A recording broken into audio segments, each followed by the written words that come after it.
A boy sat quietly, petting his cat, reflecting on the emptiness of his old life. Now awakened to a new world, he discovered a future filled with hope and possibility. Gifted with a mysterious trade skill, he could summon anything from his former world. A fierce beast charged at him, but fear didn't hold him back. Elsewhere, a warrior sensed the shift as something unknown entered their world. After losing his parents, the boy had been raised by his grandfather, who had now passed away as well. Days drifted by in a fog of grief, with time slipping past unnoticed. Rejection from job applications deepened his despair, and his isolation grew heavier. Voices of judgment and doubt haunted him, echoing his failures and insecurities. Only his loyal cat remained by his side, offering quiet comfort in the silence. The boy decided to stop dwelling on regret and return to job hunting, finding brief comfort in his cat's presence. While sorting through old belongings, he discovered a small box containing forgotten rings. One ring fit his finger perfectly, but his cat suddenly snatched it away. In an instant, the world around him shifted, and unfamiliar scenery replaced his room. Wide mountains and open land stretched before him, confirming he was no longer in his old world. The boy held his cat tightly, confused and shaken by the sudden change of scenery. Piecing it together, he recalled the ring and realized it must have caused the shift. He searched frantically, fearing he had lost the ring somewhere on the ground or worse. To the cat, doubt filled him, as he questioned whether the ring's disappearance was connected to the strange event. Looking at the vast sky, he began to accept the impossible. He had been transported to another world. He stood frozen, overwhelmed by the reality of being stranded in an unknown land. Desperately, he tried to activate a special ability, hoping for a miracle. Nothing happened, and he sank into hopelessness while his cat floated nearby. Suddenly, the cat soared into the air, revealing unexpected powers. Realizing the cat might hold the key to survival, he regained a sense of determination. A glowing screen appeared, revealing what seemed like the cat's status window. But a sudden realization struck him. It wasn't the cat's screen at all. It was his own, showing two unique skills, trader and appraisal. Testing his new skill, he focused on the cat and activated appraisal. The results confirmed that Nike possessed powerful elemental magic far beyond his own. Accepting his situation, he decided to focus on strengthening his appraisal skill to survive. Deep in the forest, he practiced on a towering tree, uncovering useful data.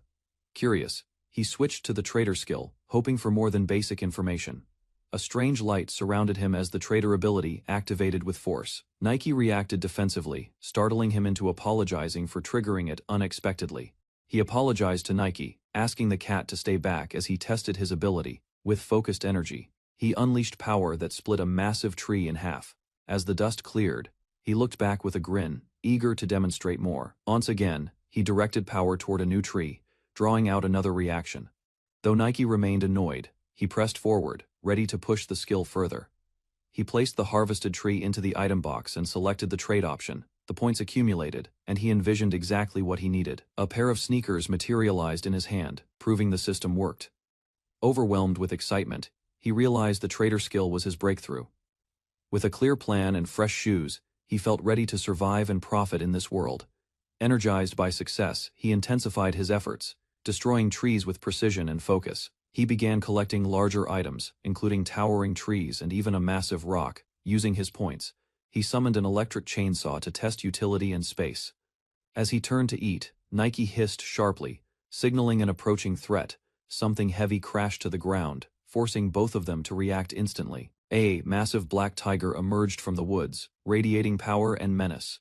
Its size dwarfed any wild beast he'd seen, far more terrifying than any bear. Panicked, he tried to store it away, but the system rejected living creatures. Desperation set in as he searched for any tool that might help him fight. He steeled his nerves, planning a first strike before the beast could react. He recalled the trader skill's 100-meter range, useful for summoning and storing objects. With a new plan, he aimed at the ground beneath the charging beast. As the tiger lunged forward, the earth vanished, causing it to drop. In a flash, he summoned a shipping container filled with liquid nitrogen. The freezing trap locked the beast inside, its roar echoing as the temperature dropped. The ground sealed shut with a loud clang, and he peeked out cautiously, confirming success. Relieved, he proudly asked his companion for feedback, expecting praise. But the tiger reappeared, unfrozen and angrier, with a wolf emerging alongside it. He panicked, desperately trying to summon a weapon as Nike growled defensively. Suddenly, water bullets blasted the enemies. Nike had unleashed a powerful spirit magic attack. The tiger charged again, ignoring the wounds from the last attack. Frantic, He scanned his inventory for anything that could block its path. The monster closed in while he stood frozen, fists clenched in fear. Driven by desperation, he resolved to fight, knowing escape was no longer possible. As the tiger leapt, time seemed to slow, his mind clear and focused. A massive boulder smashed down, pinning the black tiger just before it could reach the boy. Panting, he confirmed the tiger was truly defeated and sealed its body to be safe. Hunger set in as he looked to the horizon, deciding it was time to regroup. He restocked food, weapons, and erased evidence of the battle. With Nike ready, he launched a drone to scout a nearby caravan. Daichi spotted travelers approaching across a vast quiet landscape and decided to greet them. He awkwardly introduced himself, trying to appear friendly while holding his pet cat. The travelers were surprised to see a man accompanied only by a long-furred feline companion.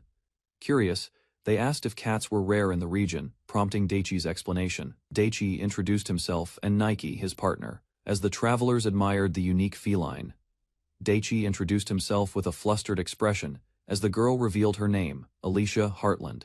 Alicia's companion scolded her for being careless, questioning Daichi's claim of being a lone merchant. To back his cover, Daichi showed off his gear, presenting his tools and supplies convincingly.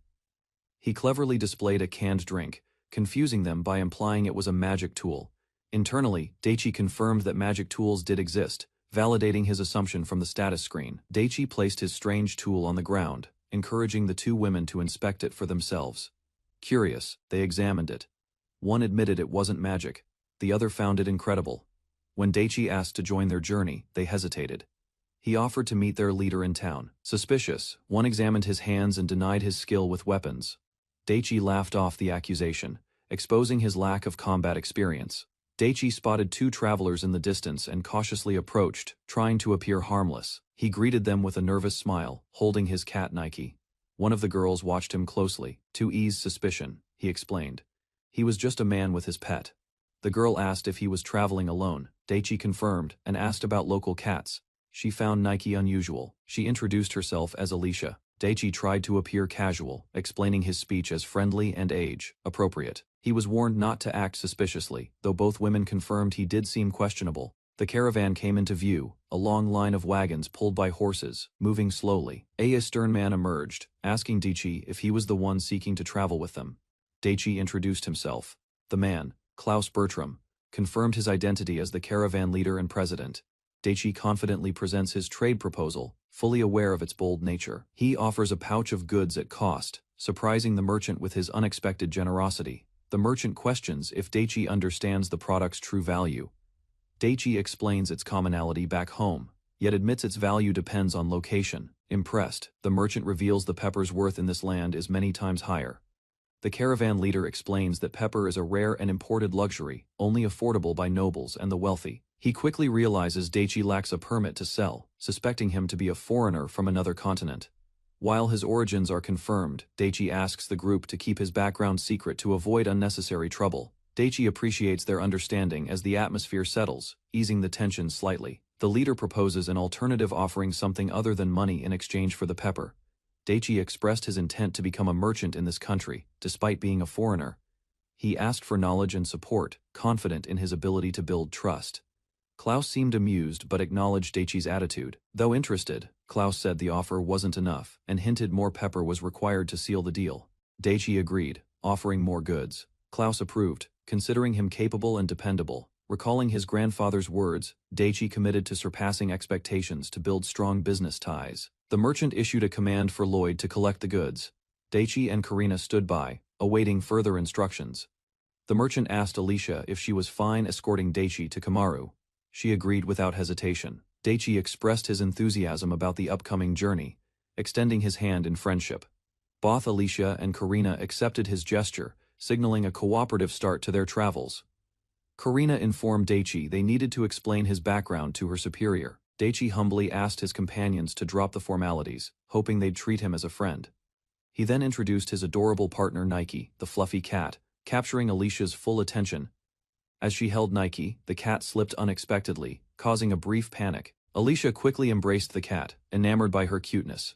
Daichi smiled and reminded her that while Nike was adorable, he was just Daichi.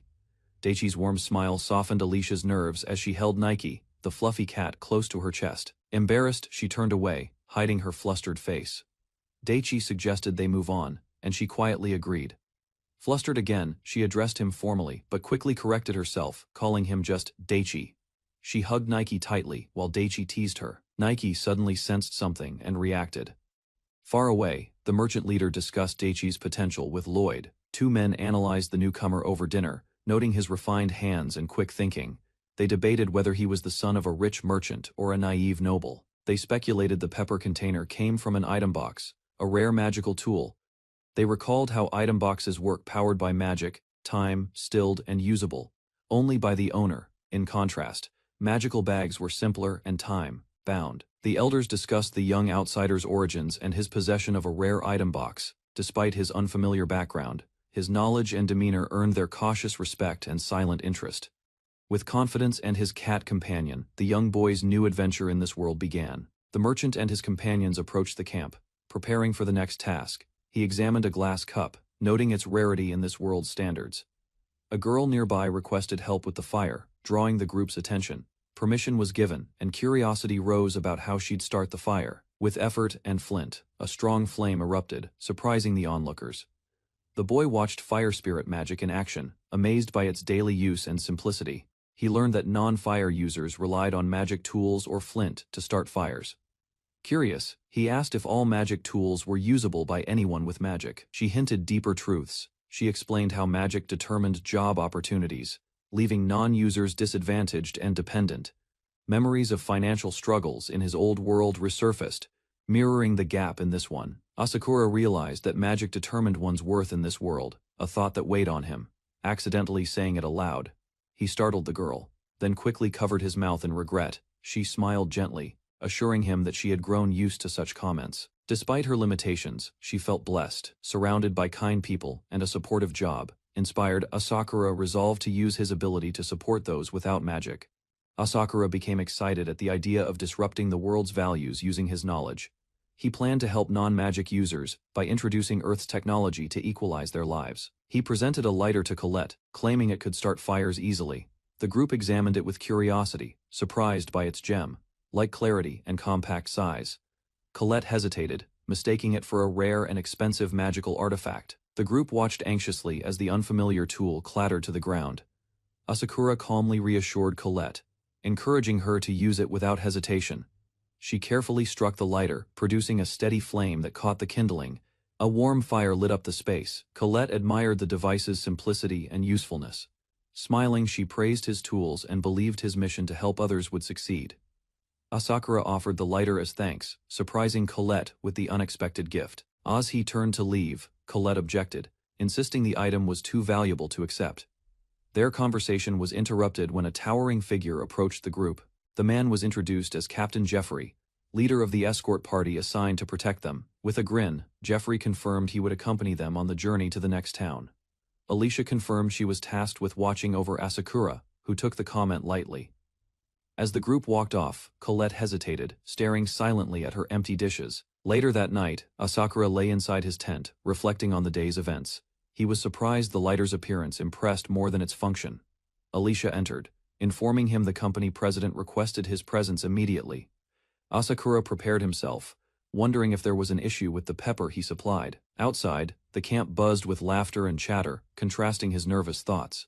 He entered the tent, greeted by the president, and invited to sit down. He offered to replace the goods, concerned there had been a complaint. The president praised the pepper's quality, but revealed there was another reason for the meeting. Asakura clarified that the lighter belonged to Colette and wasn't taken from her. Colette explained she'd been asked about the item, though she knew nothing of it. The president warned Asakura of its immense worth, catching him off guard. He described it as a luxury product, likely used by nobility in their society. Its value came from accessibility usable, even by those without magic. Unlike typical magic tools, the president explained that the lighter's glass-like case held significant value, similar to rare materials. Asakura realized selling such items recklessly could cause unintended consequences in the market. Pretending it never happened wasn't an option. They had to handle the situation carefully. Another item, a glass cup, was also deemed suitable only for the upper class. A glass rose sculpture was revealed, reinforcing the luxury appeal of his products. Asakura unveiled the glass rose, uncertain if he had once again gone too far. The beautiful design stunned the onlookers, but sudden panic gripped the girl. A sword flashed between them. Karina had reacted instantly to protect the scene.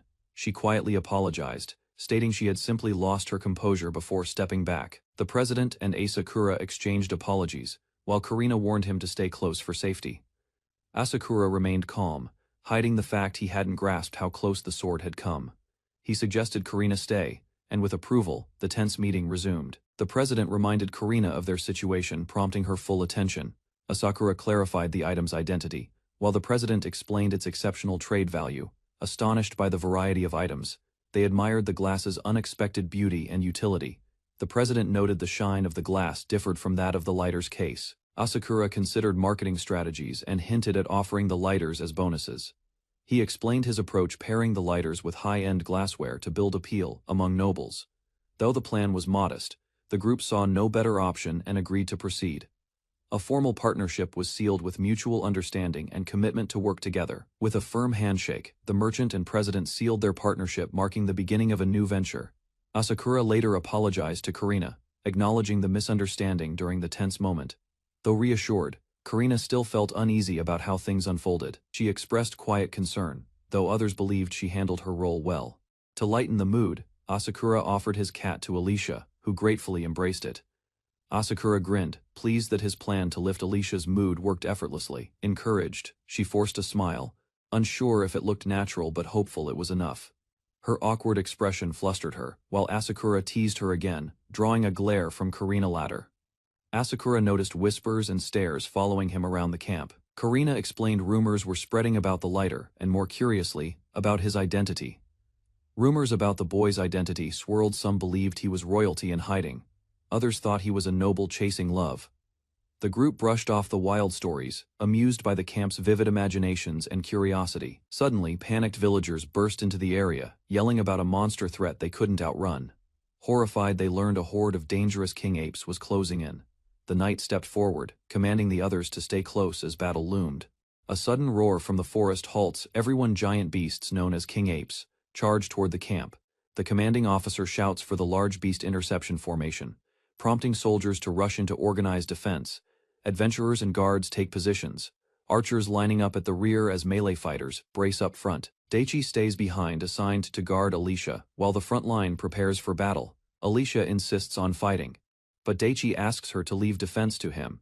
Daichi learns about non-elemental magic, particularly how it strengthens the body and equipment through enhancement. As enemies approach, he wonders if he can use similar methods to protect himself in battle. A massive horde of king apes charges forward, screeching with fury as they close in on the defenses. The commander gives the signal, voice firm and loud, ordering the archers to release their volley. Arrows fly as the archers fire in unison, aiming to break the momentum of the charging beasts. Daichi watches as the apes leap midair, confident they can't evade the incoming arrows. To his shock, the arrows bounce off harmlessly. The apes roar, unfazed and still charging. The commander quickly shifts tactics, calling for immediate use of magic attacks. Flames and elemental spells rain down, striking the apes and sending several crashing to the ground. Despite losses, some apes reach the shield wall, clashing violently with the frontline defenders. Daichi watches the frontline clash unfold, concerned about the fighters, but reassured by Alicia's calm response. A sudden alert rings out: more king apes are charging in from the southern forest. The commander calls to maintain pressure. Daichi hesitates, wondering if he should intervene despite their strength. Holding Nike close, he quietly considers using modern gear, but decides to stay cautious for now. Suspicious of the apes' unusual aggression, they send Alicia to confirm enemy presence in the south. Daichi spots a new wave of king apes, flanking from the east, and urgently alerts Karina to defend. The beasts rush in at alarming speed, leaving Daichi with no time to prepare a weapon. One ape lunges toward him, but Karina intercepts, striking it down without hesitation. More enemies close in. Karina braces herself, while Alicia begins forming magic behind her. Seeing Alicia in danger, Daichi panics and shouts her name in desperation. A king ape breaks through the defenses, lunging straight toward Daichi with deadly speed. He reacts instinctively, launching a powerful kick that sends the beast flying backward. Another ape charges in, and Daichi meets it head-on, clashing fiercely at close range. Despite the impact, Daichi throws the creature with a spinning throw, knocking it away. His allies watch in shock as he lands, revealing unexpected strength under pressure.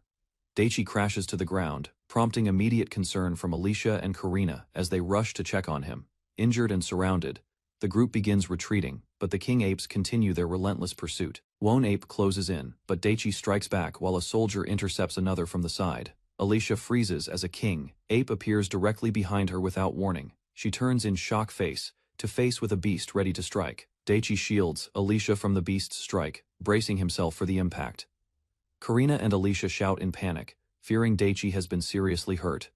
To everyone's surprise, Daichi remains standing, confused that the attack didn't hurt at all. A sudden realization dawns: his body was reinforced by non-elemental magic all along. He recalls earlier moments, noticing the slowed enemies and enhanced strength were already signs. Daichi grips his knife tightly and drives it into the ape's side, confident in his control. With enhanced strength and gear, the blade slices cleanly, surprising him with how effective it feels. He quickly joins Karina in combat, reinforcing her position and attacking with precision. Another beast charges him. Daichi strikes again using the enchanted blade, but the knife doesn't pierce deep enough, and the beast thrashes violently in response.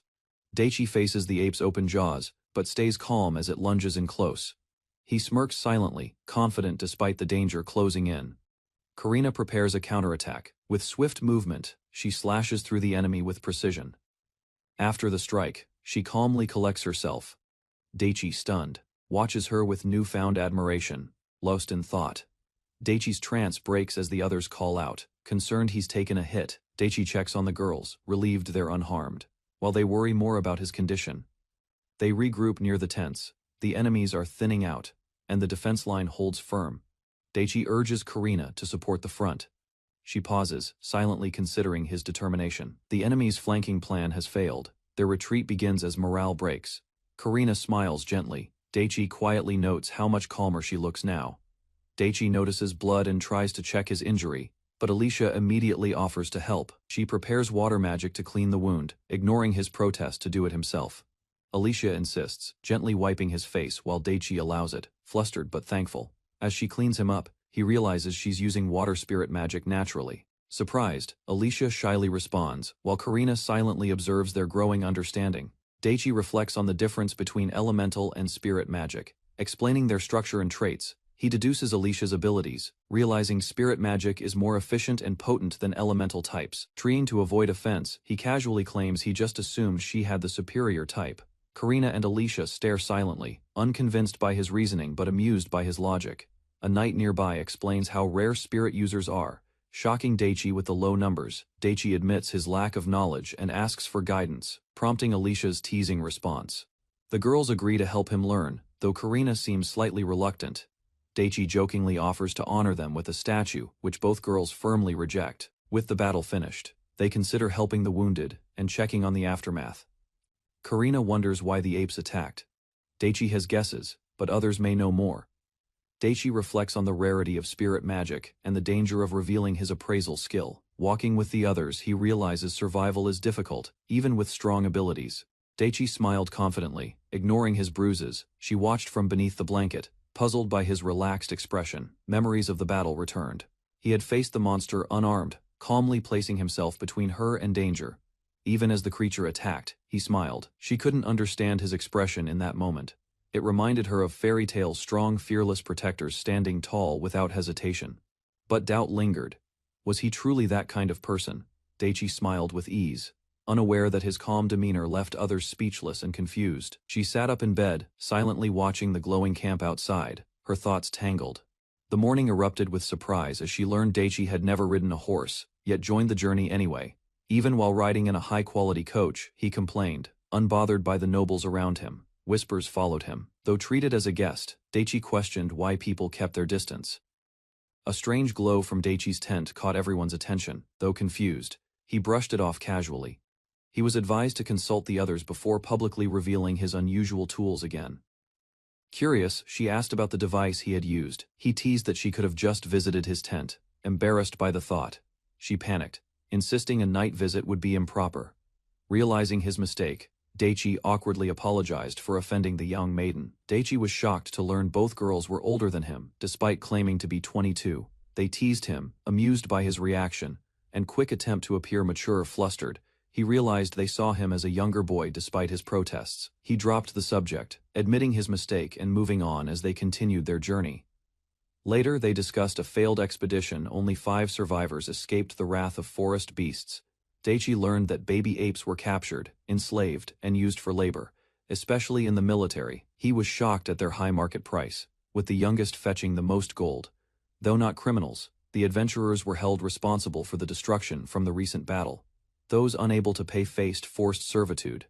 Daichi questioned the value of adventuring. A seasoned adventurer reassured him, it's not a bad job if handled wisely. Daichi listened as the others explained how the failed mission lacked proper investigation, leaving no search for survivors. Trying to understand local customs, he noted how using strength, enhancing magic around women might be rude. He was praised for adapting well, though Alicia was warned not to coddle him too much. Wanting to lighten the mood, Daichi suggested a break and reached into his bag. To everyone's surprise, he revealed modern snacks, delighting the group with unexpected treats. Daichi offered food from his homeland, explaining that the Japanese flavors might be a bit unfamiliar.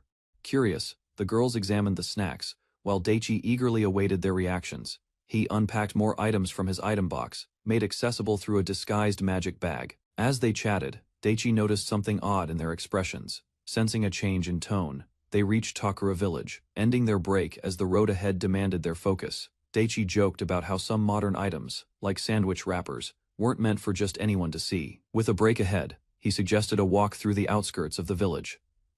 Karina offered a better idea: explore the village itself after lunch, and Alicia agreed to scout first. They hoped Daichi could learn more by seeing local culture and visiting the village shops. Realizing his outfit stood out, Daichi agreed with their plan and appreciated their thoughtfulness. Alicia expressed how much she enjoyed Daichi's honest personality, leaving him startled by her boldness. Before leaving to scout, Karina estimated a short trip, while Daichi nervously agreed to wait behind. Settling into the coach, Daichi and Alicia were joined by curious animals from outside. Playfully, Alicia entertained the cat, but it pounced on her again with perfect timing. The game continued with laughter as Alicia got caught in a flurry of feline chaos. Alicia challenged the playful cat by enhancing her movements, determined to take the game up a notch. With surprising speed, she and the cat darted around the coach, leaving Daichi stunned by their energy. He realized even Nike could use enhancement, and Alicia had just uncovered it. Daichi quietly asked her to keep that secret between them, and she agreed with a soft gaze. As their moment lingered, Karina returned, catching them in an unexpectedly quiet, emotional stillness. Karina returned quickly, and the group welcomed her with relief. She informed them they would remain in the village for 2 days, signaling that unexpected trouble had emerged. The group receives unexpected news: they must remain in the village for 2 days. Due to damage from the previous night's battle with the king apes, everyone rests while lodging is arranged. With spare time, the protagonist is startled by a sudden suggestion for lunch. Karina cheerfully demands the sandwich he summoned, recalling his earlier craving. Everyone gathers, curious about the unfamiliar food from another world. The sandwich's soft texture surprises the girls as they examine it curiously. A cautious bite leads to immediate shock. Its flavor and softness exceed expectations. One girl savors every bite with glowing admiration, overwhelmed by the taste. Between bites, curiosity grows about the ingredients hidden inside the sandwich. With a grateful smile, she clutches the remaining sandwiches tightly as the boy offers more. New treats appear, drawing curiosity with their sweet aroma and strange appearance. The cat meows impatiently until it's fed, eagerly devouring its portion. Amused, the others watch as the cat demands even more attention and food. A companion takes a hesitant bite of a new sandwich, unsure of what to expect. A burst of sweetness stuns her. She marvels at the taste, asking in awe what it is. After tasting the whipped cream, Karina lights up in delight, praising its sweet flavor. Offered more, she hesitates, but his calm assurance convinces her. Grateful, she accepts with a smile, touched by his kind words and generosity. As the girls continue enjoying the treats, he quietly admits how easily he's swayed too. When asked about the cost, he simply brushes it off, prioritizing their happiness over expense. Karina glares quietly while continuing to eat, unimpressed by his shallow charm. The boy reflects on their past moments before presenting another dessert with a smile. He offers the treat to the girls, who eagerly accept as their cat observes closely. Elsewhere, a nobleman reacts in disbelief after hearing someone drop kicked a king ape. She calmly defends her account until the nobleman concedes, realizing her magical awareness proved accurate. The nobleman listens, overwhelmed. As Karina finishes recounting the battle's events involving Asura, she explains his restrained power fighting with only a knife suggesting hidden strength and enchanted gear. Doubt turns into awe as he admits no one could rival Asakura's non-elemental magic. They reflect on his lack of martial skill but impressive magical talent, hinting at a mystery. Despite appearing untrained, Asakura's behavior and knowledge suggest experience learned from skilled mentors. Speculation arises about Asakura's origins, with noble lineage from another continent being considered. Karina confirms his importance and is instructed to keep his identity confidential. She is assigned to protect him and ensure others won't uncover his secrets before reaching Karam. She accepts the task with quiet awe, likening him to a hero from a fairy tale, returning with cake. Asakura's cheerful presence interrupts her moment of reflection. In a quiet village lined with shops, new clothes are laid out for inspection. Asakura emerges in a simple outfit, seeking approval from his companions. Unsure, he notes it doesn't feel like his usual style, and the others agree. He considers more stylish options, but is warned not to draw attention if traveling. Settling on practical attire, he makes his purchase while charming the shopkeeper effortlessly. Asakura playfully flatters the shopkeeper, joking about her youthful looks. His charm earns him a discount, with Karina noting how smoothly he negotiates. He surprises everyone by offering to pay not in coins, but with something unusual. A gleaming silver bar stuns the group, its value far beyond what's expected. Karina rushes in, throwing coins instead, determined to avoid a financial disaster. Karina scolds Asakura for nearly overpaying again, suspecting it was intentional. Asakura casually suggests visiting another shop, but Karina insists otherwise. She redirects the group to the guild leader instead. Grabbing Asakura before he can object, dragged away. Asakura accepts his fate as the group follows Karina's determined lead. Inside the tent, Daichi faced suspicion as an elder questioned his actions. He clarified he had only intended to pay for clothes.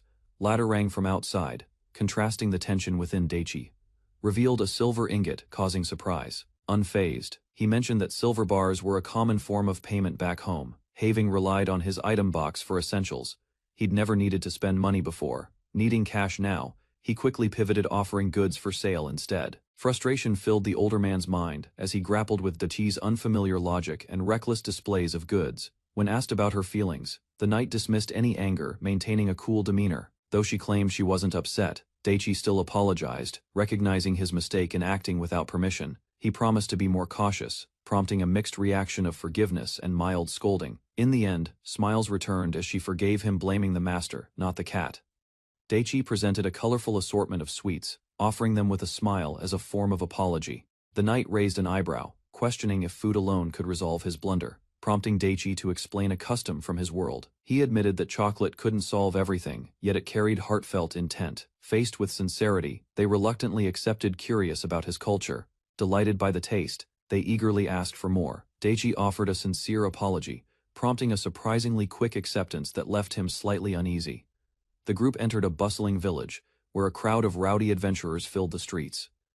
As tension grew, they realized Daichi stood out unarmed and known, making him a potential target. Concerned about attracting trouble, they agreed to stay cautious and investigate the weapon shop discreetly. Daichi reassured them, claiming pacifism, though his confidence didn't ease their worries. He questioned comparing adventurers to king apes, drew skeptical looks from his companions. They explained that while king apes were powerful alone, adventurers gained an edge through teamwork and planning. To avoid unwanted attention, the group decided it was time to improve Daichi's gear, starting with his outfit. At the armor shop, he eagerly examined equipment, prioritizing what was comfortable for Nike. Though his choices were unconventional, his thoughtfulness earned him their approval. Daichi examined a massive shield, impressed by its size, though it didn't match his armor's style. For his weapon, he confidently chose a longsword, driven by fantasy RPG enthusiasm. When asked about handling it, he brushed off concerns, believing intimidation alone would suffice. His companions weren't convinced, noting his success relied more on enhancements than skill. Quietly, Daichi began to question whether magic users truly had the upper hand. Daichi reflected on how magic users dominated society, easily performing tasks like farming or fire starting. This imbalance, he realized, created a growing gap, one that pushed non-magic users further behind. He began to dream of affordable tools that could improve everyday life, starting with luxury goods. When questioned, he brushed it off, saying it reminded him of home. While shopping, they gathered news goblins had appeared near Takara, prompting guild mobilization. Despite only a few formal acceptances, Nearly 40 adventurers gathered, many of them unruly and disorganized. There was growing concern that elite goblins might be among the horde, posing a serious threat even to large groups. Karina judged the adventurers as low-tier, barely D or E rank based on their movements. She explained the ranking system, with S-rank adventurers recognized by the king himself. However, rank didn't always equal strength. Only 7 true combat tiers existed from G to A. While combat rank was based on achievements, adventurers at D rank or higher had clearly survived their share of danger. When Daichi asked Karina about her own rank, she admitted she was C rank, carrying solid experience. He considered his own strength impressive, though he had yet to test his secret weapon. With uncertain enemy numbers, he noted it was hard to judge if the adventurer count was sufficient. His companions, still cautious, asked for the full picture, trusting Daichi wouldn't act without reason. Mina leaned in with sparkling eyes, claiming Daichi's intent while Nike's gesture supported her point, hesitated, unsure how to phrase her concern, prompting Daichi's curiosity. She brought up a nearby village, destroyed by bandits just 2 months ago. Despite frequent goblin sightings, the village was already in ruins by the time help arrived. Though adventurers were dispatched, the mission failed due to unclear objectives and missing leadership. Karina explained that failing a lord's request not only cost gold, but tarnished the adventurer's reputation. Daichi pondered whether some adventurers and bandits were secretly working together, hinting the village could be targeted next. Curious about his weapon, he asked the others to follow him somewhere private for a test. He wanted Karina's opinion on its performance, wondering how it compared to a goblin general. Without hesitation, Karina confirmed goblin generals were even stronger than king apes. Daichi suggested the grasslands as a test site, where Alika confirmed she could use some physical enhancement. Karina agreed, permitting the plan as long as they remained within sight of the convoy. While rushing ahead, Daichi collided with a hostile man who quickly became confrontational. A crowd gathered, tensions rose, and the man falsely accused Daichi of provoking him. Nearby, 2 hooded figures watched the scene quietly, their interest clearly piqued. Crude voices jeered, demanding coin, and women, amused by their supposed luckwan, stepped closer, and Karina's tone sharpened. Any further would mean consequences. Mockery continued, but Daichi's gaze shifted, irritation brewing as he considered testing his secret weapon. A calm suggestion followed: cripple them, but no need to go too far. Killing, however, came with a financial penalty. To Daichi, that price on death felt disturbingly normal. Facing armed adventurers, he decided to go easy, just enough force to make them back off. Weapons drawn, the enemies charged despite warnings. With calm certainty, he confirmed he could strike hard without consequence. Approval followed swiftly, confidence surged. Surrounded by allies, he stepped forward, ready to demonstrate a decisive gap in strength. A group of adventurers stood their ground at the village outskirts, facing off against a gang of armed troublemakers. The leader stepped forward, shielding his allies while preparing to fight. He reached out, activating a special skill that allowed him to summon modern items through a unique trading ability. Combining pocket dimension storage, body enhancement, and non-elemental magic, he prepared a counterattack. Without hesitation, he unleashed a powerful strike. The thugs crashed to the ground, overwhelmed by the force. Daichi stepped forward, his presence silencing the enemy. His hand rose, signaling something unseen but commanding. One man screamed as his leg collapsed, blood soaking the ground beneath him. Another foe reeled back, yelping in shock.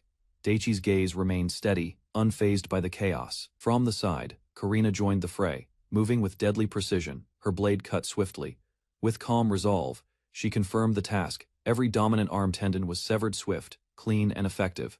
Karina stood firmly before the defeated men, making it clear they were no longer welcome near the village. Nearby villagers watched in disbelief, slowly realizing the confrontation was over, and the outsiders had prevailed.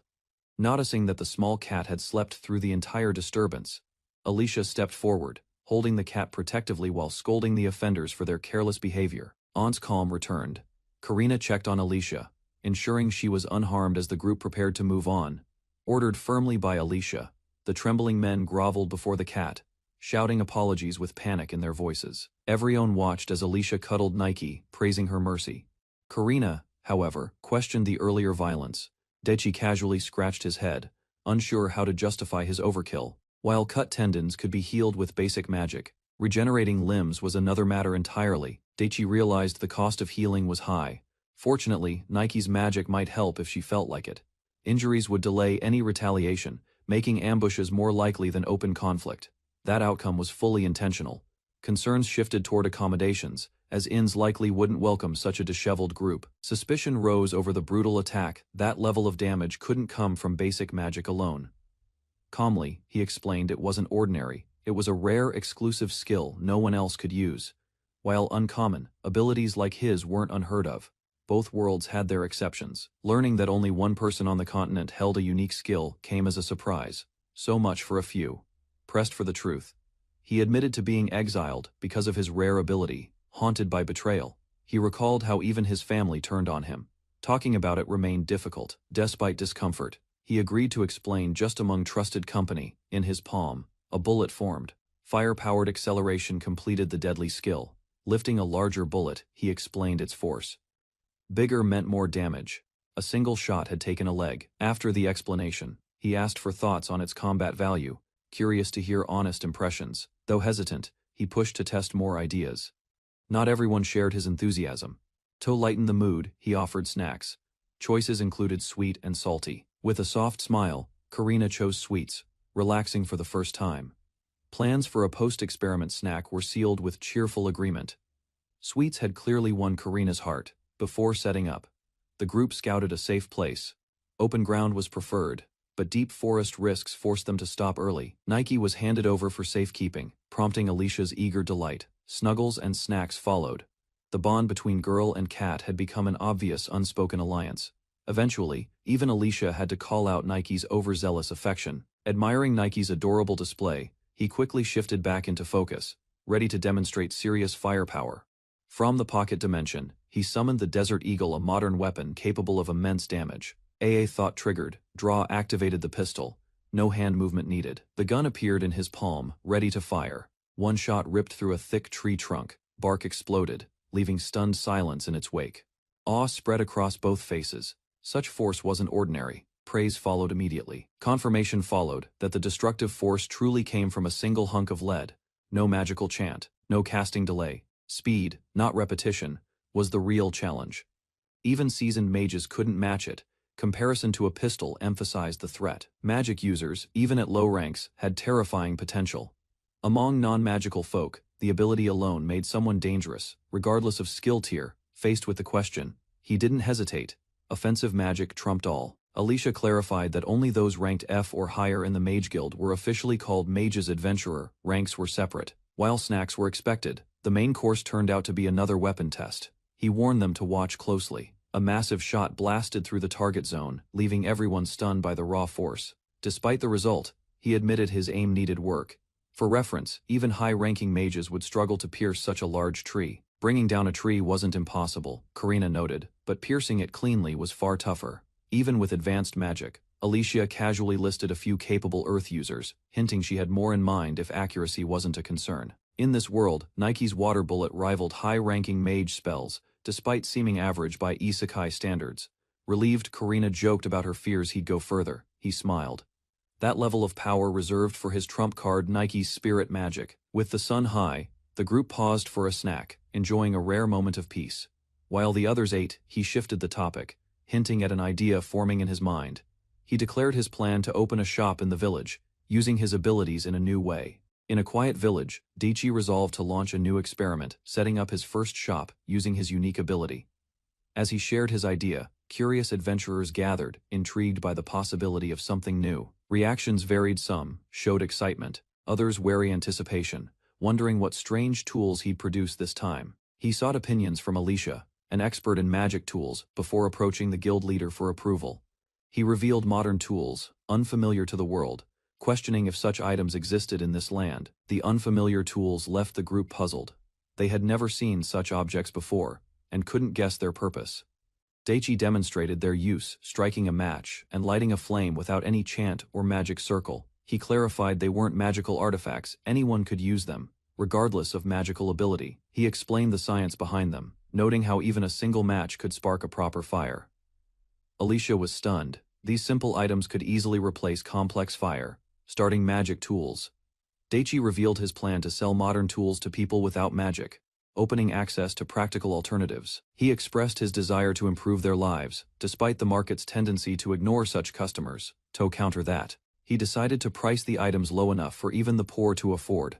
Though aware of how it might seem, he remained honest about his intentions.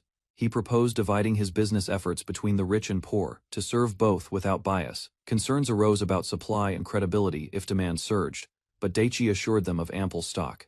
He confirmed he could manufacture replacements easily, removing doubt about production capacity. Despite needing approval, he was determined to pitch his plan to the guild leader, with full confidence. With the others satisfied, the discussion lightened as dessert appeared cheesecake, marking a break in tension. Conversation shifted to magic, with Daichi asking about the elemental abilities the girls could use. Alicia revealed her rare ability to use all elemental magic, surprising Daichi with her exceptional potential. Karina urged secrecy, cautioning him not to pry deeper into matters that might be sensitive. Curious, Daichi asked about their ranks. Both women confirmed they were B-rank mages in the guild. Karina explained her rank stemmed from her mastery of wind and non-elemental magic, despite using a sword. Daichi wondered if she now wielded stronger enchanted gear than during her battle with the King Apes. Karina explained she had done her best against the King Apes, but lacked time to prepare her gear or enhancements. Daichi offered a treat, easing the tension as they shifted back to lighter conversation over dessert. Alicia admitted her lack of battle experience, having frozen in fear during the earlier confrontation. She revealed her natural talent for enchantment magic, leaning toward crafting tools rather than combat roles. Alicia described how enchantment infused elemental magic into compatible materials, forming practical tools like fire starters. Alicia explained that enchanted tools allowed those with minor magic to use elements they lacked. Daichi proposed multi-element tools, but the group clarified the complexity and limits of such creations. Advanced tools with adjustable output and safety features existed, but were costly and difficult to make. Karina explained that magic, including enchantment, was innate, something one had to be born with. Realizing his own limitations, Daichi admitted defeat in crafting magic tools, despite their technological appeal. Daichi reflected on Nike's growing usefulness, noting her potential in reconnaissance and water-based attacks. He asked Karina to demonstrate her wind magic scouting, hoping Nike could learn by observing. Despite wind magic being invisible, Daichi insisted on seeing the process, eager to understand its use. Karina activated her spell, and a visible disturbance rippled through the air, drawing everyone's attention. Nike's sharp reaction confirmed her awareness, signaling that she understood the nature of the magic. Karina sensed movement nearby, possibly human. Alarmed, she suspected it could be bandits hiding deeper in the forest. Alicia confirmed the count, 8 individuals. Her precise detection surprised the others with its clarity. Daichi began realizing Alicia wasn't as gentle and simple as she seemed. There was more hidden beneath. He noted others, including the guild leader, were likely concealing key details about Alicia's true nature. While Daichi considered the intruders might be adventurers, Karina readied her weapon, uncertain of their intent. Karina decided to keep the unknown group within scouting range, tracking their movement from a distance. Daichi admitted his lack of combat readiness, but recognized his overall ability in this world. They debated approaching, but Karina warned against reckless action without knowing the enemy's capabilities. Nike reacted sharply, heightening suspicions that the group might indeed be hostile bandits. Daichi prepared for conflict, summoning heavy firepower ready to show no mercy if the village was threatened.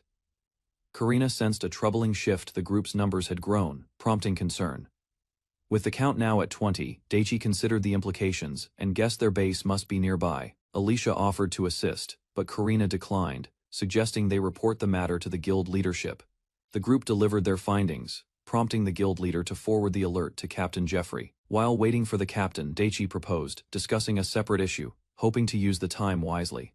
Daichi proposed opening a store in the village, showcasing 2 unfamiliar items to the guild officer. To demonstrate, he struck a match, igniting it without any magic, leaving the observer surprised. He clarified the matches were single, use and short-lived, meant to be discarded after each ignition. When questioned about affordability, Daichi emphasized his goal to support non-magic users with accessible pricing. He firmly set the cost at 2 silver coins, enough for value, yet still within reach, stating it was business, not charity. Daichi revealed he would sell a box of fire starters for 1 silver coin, shocking the captain with the low price. He explained they were just flammable scraps, cheap, disposable, and usually bundled with matches anyway. After demonstrating one, the captain tested it himself, easily igniting the material with a basic tool. Realizing its simplicity, Daichi reconsidered his plan. Perhaps focusing on fire starters was a better strategy, despite a suggestion to raise the price. Alicia quickly and firmly rejected the idea without hesitation. Despite the suggestion, Daichi remained firm he would sell the fire starters for 1 silver coin. He quickly recognized the guild's interest in him, knowing he had to act wisely without exposing his true worth. With negotiations shifting, he offered exclusive luxury goods to the nobles, holding back his best items. Captain Jeffrey accepted the proposal with a smile, suggesting they continue talks after stabilizing the situation. Suddenly, a man entered the tent, bringing a new presence that shifted the atmosphere entirely. The group was questioned about the forest incident and the suspicious figures hiding near the village. Torino village was attacked by bandits, and reports described suspicious figures hiding in the nearby woods, while crime increased. Inside the tent, the group gathered, and the young merchant pushed for investigating the figures seen near the forest. The recent raid and road robberies strongly suggested the figures were bandits. The group hesitated, worried about dividing their limited manpower. A cautious plan was chosen, and Karina was selected to join the forest search. Asakura and Alicia volunteered to join the search, aiming to reduce the strain on the convoy's guards. The guild leader, however, refused, not wanting to risk the safety of his guests.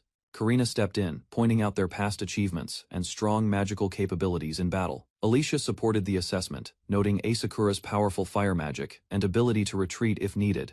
The group decided Alicia could assist from afar with ranged support if necessary. Asakura suspected Alicia held noble status, judging by others' reactions, and acknowledged the importance of returning safely. Leadership roles were assigned. Karina would head the search team. Jeffrey would remain on standby, and recruitment was delegated. Karina prepared to lead, arranging escorts while noting Asakura's magic might be revealed during the mission. Asakura accepted, but was advised not to reveal his full capabilities. Karina warned him gently his trusting nature could be risky. Karina suggested disguising Asakura's skill, prompting him to consider melee or bow weapons, settling on a Japanese sword. Meanwhile, two individuals, Dennis and Frida, were summoned for a new assignment. Curious about the urgency, the pair questioned the task awaiting them. They were informed of a suspicious group in the woods and invited to assist in the investigation.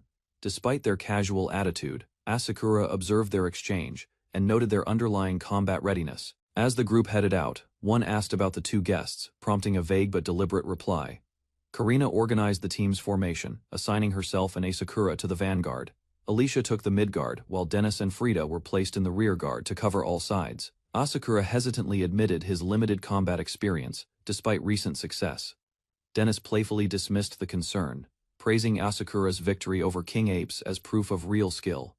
Asakura asked to drop formalities, preferring to be called by his name instead of titles. While walking, Dennis asked if Asakura planned to open a shop in Karam. Asakura explained that Karam was his next stop, though he hadn't chosen a permanent location yet. Dennis had expected something grander, but Asakura clarified he only intended to set up a small stall for now. Curious, Frida asked what he planned to sell. Asakura showed waterproof matches to Dennis and Frida, amazing them with fire-starting tools that didn't use magic. Karina signaled the team to prepare as they neared the location of 8 detected individuals. Movement in the forest prompted her to advise caution while scouting the area ahead. Dennis remained relaxed and confident, declaring his readiness while the others stayed alert. Suddenly, Asakura's cat reacted sharply, sensing an approaching presence in the woods. Asakura sensed danger from the right side through Nike's wind magic and alerted the group quietly. Alicia confirmed a group of 3 located 5 kilometers away, prompting Karina to stay sharp. Asakura used binoculars to scout ahead, surprising the others with the unfamiliar device. Dennis tried them and was amazed, reacting loudly to the magnified view. Asakura pointed out a glowing presence in the forest, spotted just after Nike's initial signal. Karina detected a group moving less than 2 kilometers away, though details were still unclear at that distance. Alicia was praised for her contribution, and the group placed further trust in her sensory abilities. Karina activated physical enhancement magic and ordered the group to prepare for combat. Frida handed out equipment, reminding Asakura to ready his shield. Asakura revealed a massive shield, amusing some while others questioned its practicality. Alicia informed the team about a cave, located 2 kilometers away, prompting a quiet discussion. She sensed a large presence inside, possibly demi-humans estimating over 50, maybe even 60 individuals. The group exchanged tense glances, realizing the cave likely held serious trouble. With enough information gathered, Karina called for a retreat, deciding not to rush into the unknown. Asakura noted their cautious approach, acknowledging the team's strategic awareness in handling the situation. Concern spread as the group discussed humans realizing they'd likely been detected by scent. Dennis stated their best move was to gather detailed intel and return, noting the worst case was going missing. Frida remarked that just identifying the hideout and its numbers was commendable enough to earn praise. Asakura agreed, albeit nervously, trying to stay composed under pressure. Dennis reminded him that obedient clients are a guard's favorite, hinting he should follow instructions closely. Asakura accepted the advice with a smile, recalling the wild stories he had shared to gain trust. Karina announced the retreat, teasing Asakura as others playfully praised his obedient attitude. The group moved back through the forest, alert and watchful. As Asakura discreetly activated a device, upon return, Asakura was shocked to find the camp completely abandoned. Nothing remained. Karina confirmed the movement. The entire group had shifted into the nearby village unnoticed. The villagers grew uneasy, and Asakura worried about spies among them, possibly compromising the plan. Karina clarified their aim wasn't to fight, but to appear vigilant and strong enough to deter action. A messenger had been dispatched to the Knights Guild, while the group stayed behind to delay the enemy. They debated sharing intel with villagers, concerned about trust and the larger-than-expected enemy force. Ultimately, they chose to camp outside the village to maintain defense and gain cooperation. Karina returned with good news. The village chief agreed to cooperate with their efforts. Frida noted that even with their own defense force, the villagers' support was a fortunate outcome. Karina gave orders for the night, then casually used Asakura's first name, drawing reactions from the group. Embarrassed, she quickly tried to explain that Asakura had asked for informality earlier. The others teased her, guessing she had been hiding her familiarity during the mission.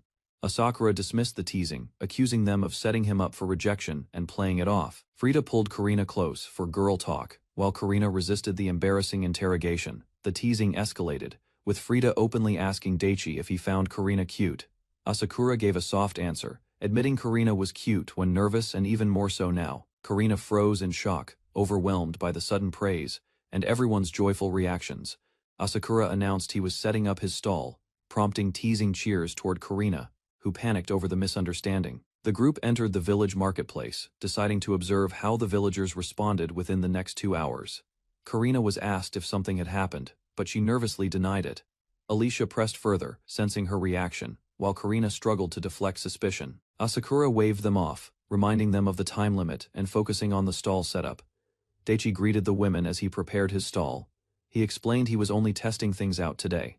As one woman unpacked goods from her item box, Daichi expressed quiet envy. She and her friend joked that envy grows stronger with age, especially toward those with item boxes. Daichi listened silently. He then asked how they normally lit fires, prompting a simple answer flint. One woman admitted she could use a bit of magic. Though magical tools were far too expensive, Daichi introduces a new tool that can start fires without magic. He poses a question to the women nearby.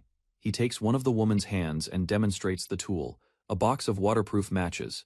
The woman lights the match successfully, her expression filled with shock and amazement. The surrounding villagers are equally surprised. As they recognize its practicality, Daichi feels a sense of accomplishment. Daichi stood under the market roof, drawing attention as he promoted his latest product, waterproof matches. Curious villagers gathered in excitement, eager to try the strange fire-starting items that needed no magic. He explained how the matches worked, demonstrating how easily they lit up firewood with just one use. A volunteer approached, carefully striking a match and placing it among the dry wood. The fire caught instantly, amazing the onlookers as flames danced effortlessly over the stacked kindling. Daichi confidently explained how the waterproof matches and fire starters made fire, building effortless, even without magic. He revealed the pricing: 25 matches for 2 silver coins and 60 fire starters for 1 silver. The crowd hesitated. He reminded them both items were single use. Despite that, the value seemed to impress the villagers. A bold customer stepped forward and chose to buy both products without hesitation. Daichi accepted the coins and offered to showcase even more of his modern goods. After completing the sale, Daichi offered a bonus to show appreciation for the customer's purchase. He reached into his pack, pulling out a portable grill, placing it over the fire as curious eyes watched. With a confident motion, he arranged rows of skewered chicken across the hot grill, smoke rising quickly. He explained the cooking process while the meat sizzled and began to brown over the flames. The mouth-watering scent spread through the crowd, stirring hunger in those who hadn't eaten all day. Daichi called out to the earlier customer, offering her a grilled chicken skewer as a thank you gift. She accepted it with surprise and took a bite, while others around her watched in silence. Her eyes widened in shock as she savored the taste, overwhelmed by how flavorful it was. Curiosity spread. More villagers asked about the sauce and whether the skewers were for sale. Daichi announced he'd include grilled chicken with any item purchase, drawing even more interest from the crowd. Crowds rushed to Daichi's stall, eager to purchase goods and grilled skewers, overwhelming his small setup. Despite the chaos, he thanked a nearby vendor for sharing space and offered skewers in gratitude. Alone and overworked, he continued grilling and selling, balancing both roles in his one-man operation. As closing time approached, Daichi invited customers to make their final purchases before he shut down. A group of intimidating men appeared, demanding free food, unaware that the chicken was already gone. The rowdy group grew aggressive, accusing Daichi of lying about the grilled chicken's availability, remaining calm. Daichi explained that the shop had closed, inviting them to return the next day. Unwilling to back down, the men threatened him, claiming he owed them better treatment as customers. Just as tensions rose, a confident swordswoman stepped in, unafraid of their intimidation. The men hesitated as her rank tag gleamed, revealing her status as a capable B-rank mage. The swordswoman firmly declared she was protecting Daichi, staring down the hostile men without flinching. Despite being outnumbered, she warned them that underestimating her would bring regret. Faced with her confidence, the group quickly backed off, pretending the situation no longer concerned them.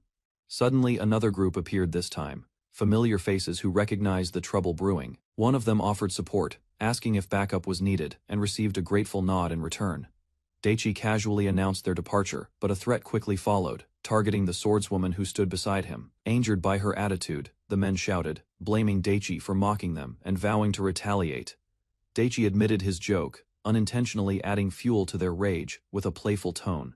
Furious and fed up, the group declared him a dead man and stepped forward aggressively. Before anything escalated, another group appeared, their presence shifting the atmosphere with silent intimidation. A new challenger stepped in, mocking the situation while another girl cheered Daichi on from afar. The angry man tried to justify his actions, claiming they only meant to teach a lesson. Their group laughed off the confrontation, taunting Daichi and his companion as powerless. One of the men shouted a warning. She wasn't just any girl, but a B-rank mage. Realizing the threat was real, the loud group grew cautious, their expressions quickly shifting to unease. As tensions rose, another ally stepped forward, revealing that the swordswoman wasn't the only mage present. The enemy gang, undeterred, drew their weapons and charged forward with aggressive intent. Daichi and Karina stood firm, quickly identifying the attackers' likely magical capabilities and preparing for battle. Karina asked Daichi to handle part of the fight, placing her trust in him without hesitation. Daichi accepted without pause, bracing himself to counter with swift action and focused resolve. Daichi prepared for the fight, claiming he could handle both enemies, but Karina advised restraint. Despite her warning, the attackers charged forward with weapons drawn and confidence high. Moments later, they were defeated, and left crawling in pain on the ground, completely overpowered. Karina reminded them of her earlier warning, while the remaining thugs nervously pretended they had forgotten. Daichi approached calmly, questioning their purpose and confirming they were in town to handle goblins. One man claimed his group officially accepted the goblin hunting request, though others nearby had not. Daichi questioned them further, asking exactly how many goblins they had taken down. One by one, the men admitted their parties had killed none at all. Another group had claimed 11 kills, which raised suspicion in Daichi's mind.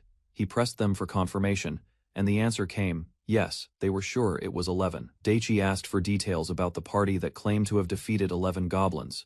He shifted the question to another bystander, when the first hesitated to respond. The man explained the party's roles, including water, healing, and offensive magic. He added that 2 wore enchanted gear, while another specialized in offensive spells. Daichi acknowledged the team's balance, noting their success was believable, yet still felt suspicious. Daichi asked who had accepted the goblin subjugation request for Toreno village. One group stepped forward. They claimed they found no goblins for 10 days and left unharmed, despite the village being attacked. Daichi noted their luck, while the mage's party confirmed they had arrived days before the attack. He questioned the scale of their battle, eager to uncover more about the operation. The mage explained they had searched deeper into the forest, suspecting the goblins had relocated. Daichi asked if any goblins had actually appeared during the mage party's forest search. The answer was a calm and clear no, which caused Daichi and Karina to grow suspicious. Wondering what to do next, they considered releasing the parties if they expressed genuine remorse. The adventurers quickly apologized in unison, desperate to avoid further consequences. With a sigh, Daichi decided to report everything to guild leader Klaus and Captain Jeffrey. Daichi analyzed the mage's story. The logic seemed valid, but doubt lingered in his mind like a warning. Suspicion deepened, The mage's overly casual behavior raised concern. Karina informed the guild leader that 2 parties involved in the goblin clearing had stayed in Torino before the bandit attack. The leader asked her opinion. Karina expressed doubt, warning that the mages might be coordinating false accounts. The leader agreed, stressing caution with all involved. They identified Lord Asakura as the one who uncovered the information, possibly through the stall he had opened. The leader admitted he planned to investigate later but was outpaced. Karina regretted not stopping Asakura.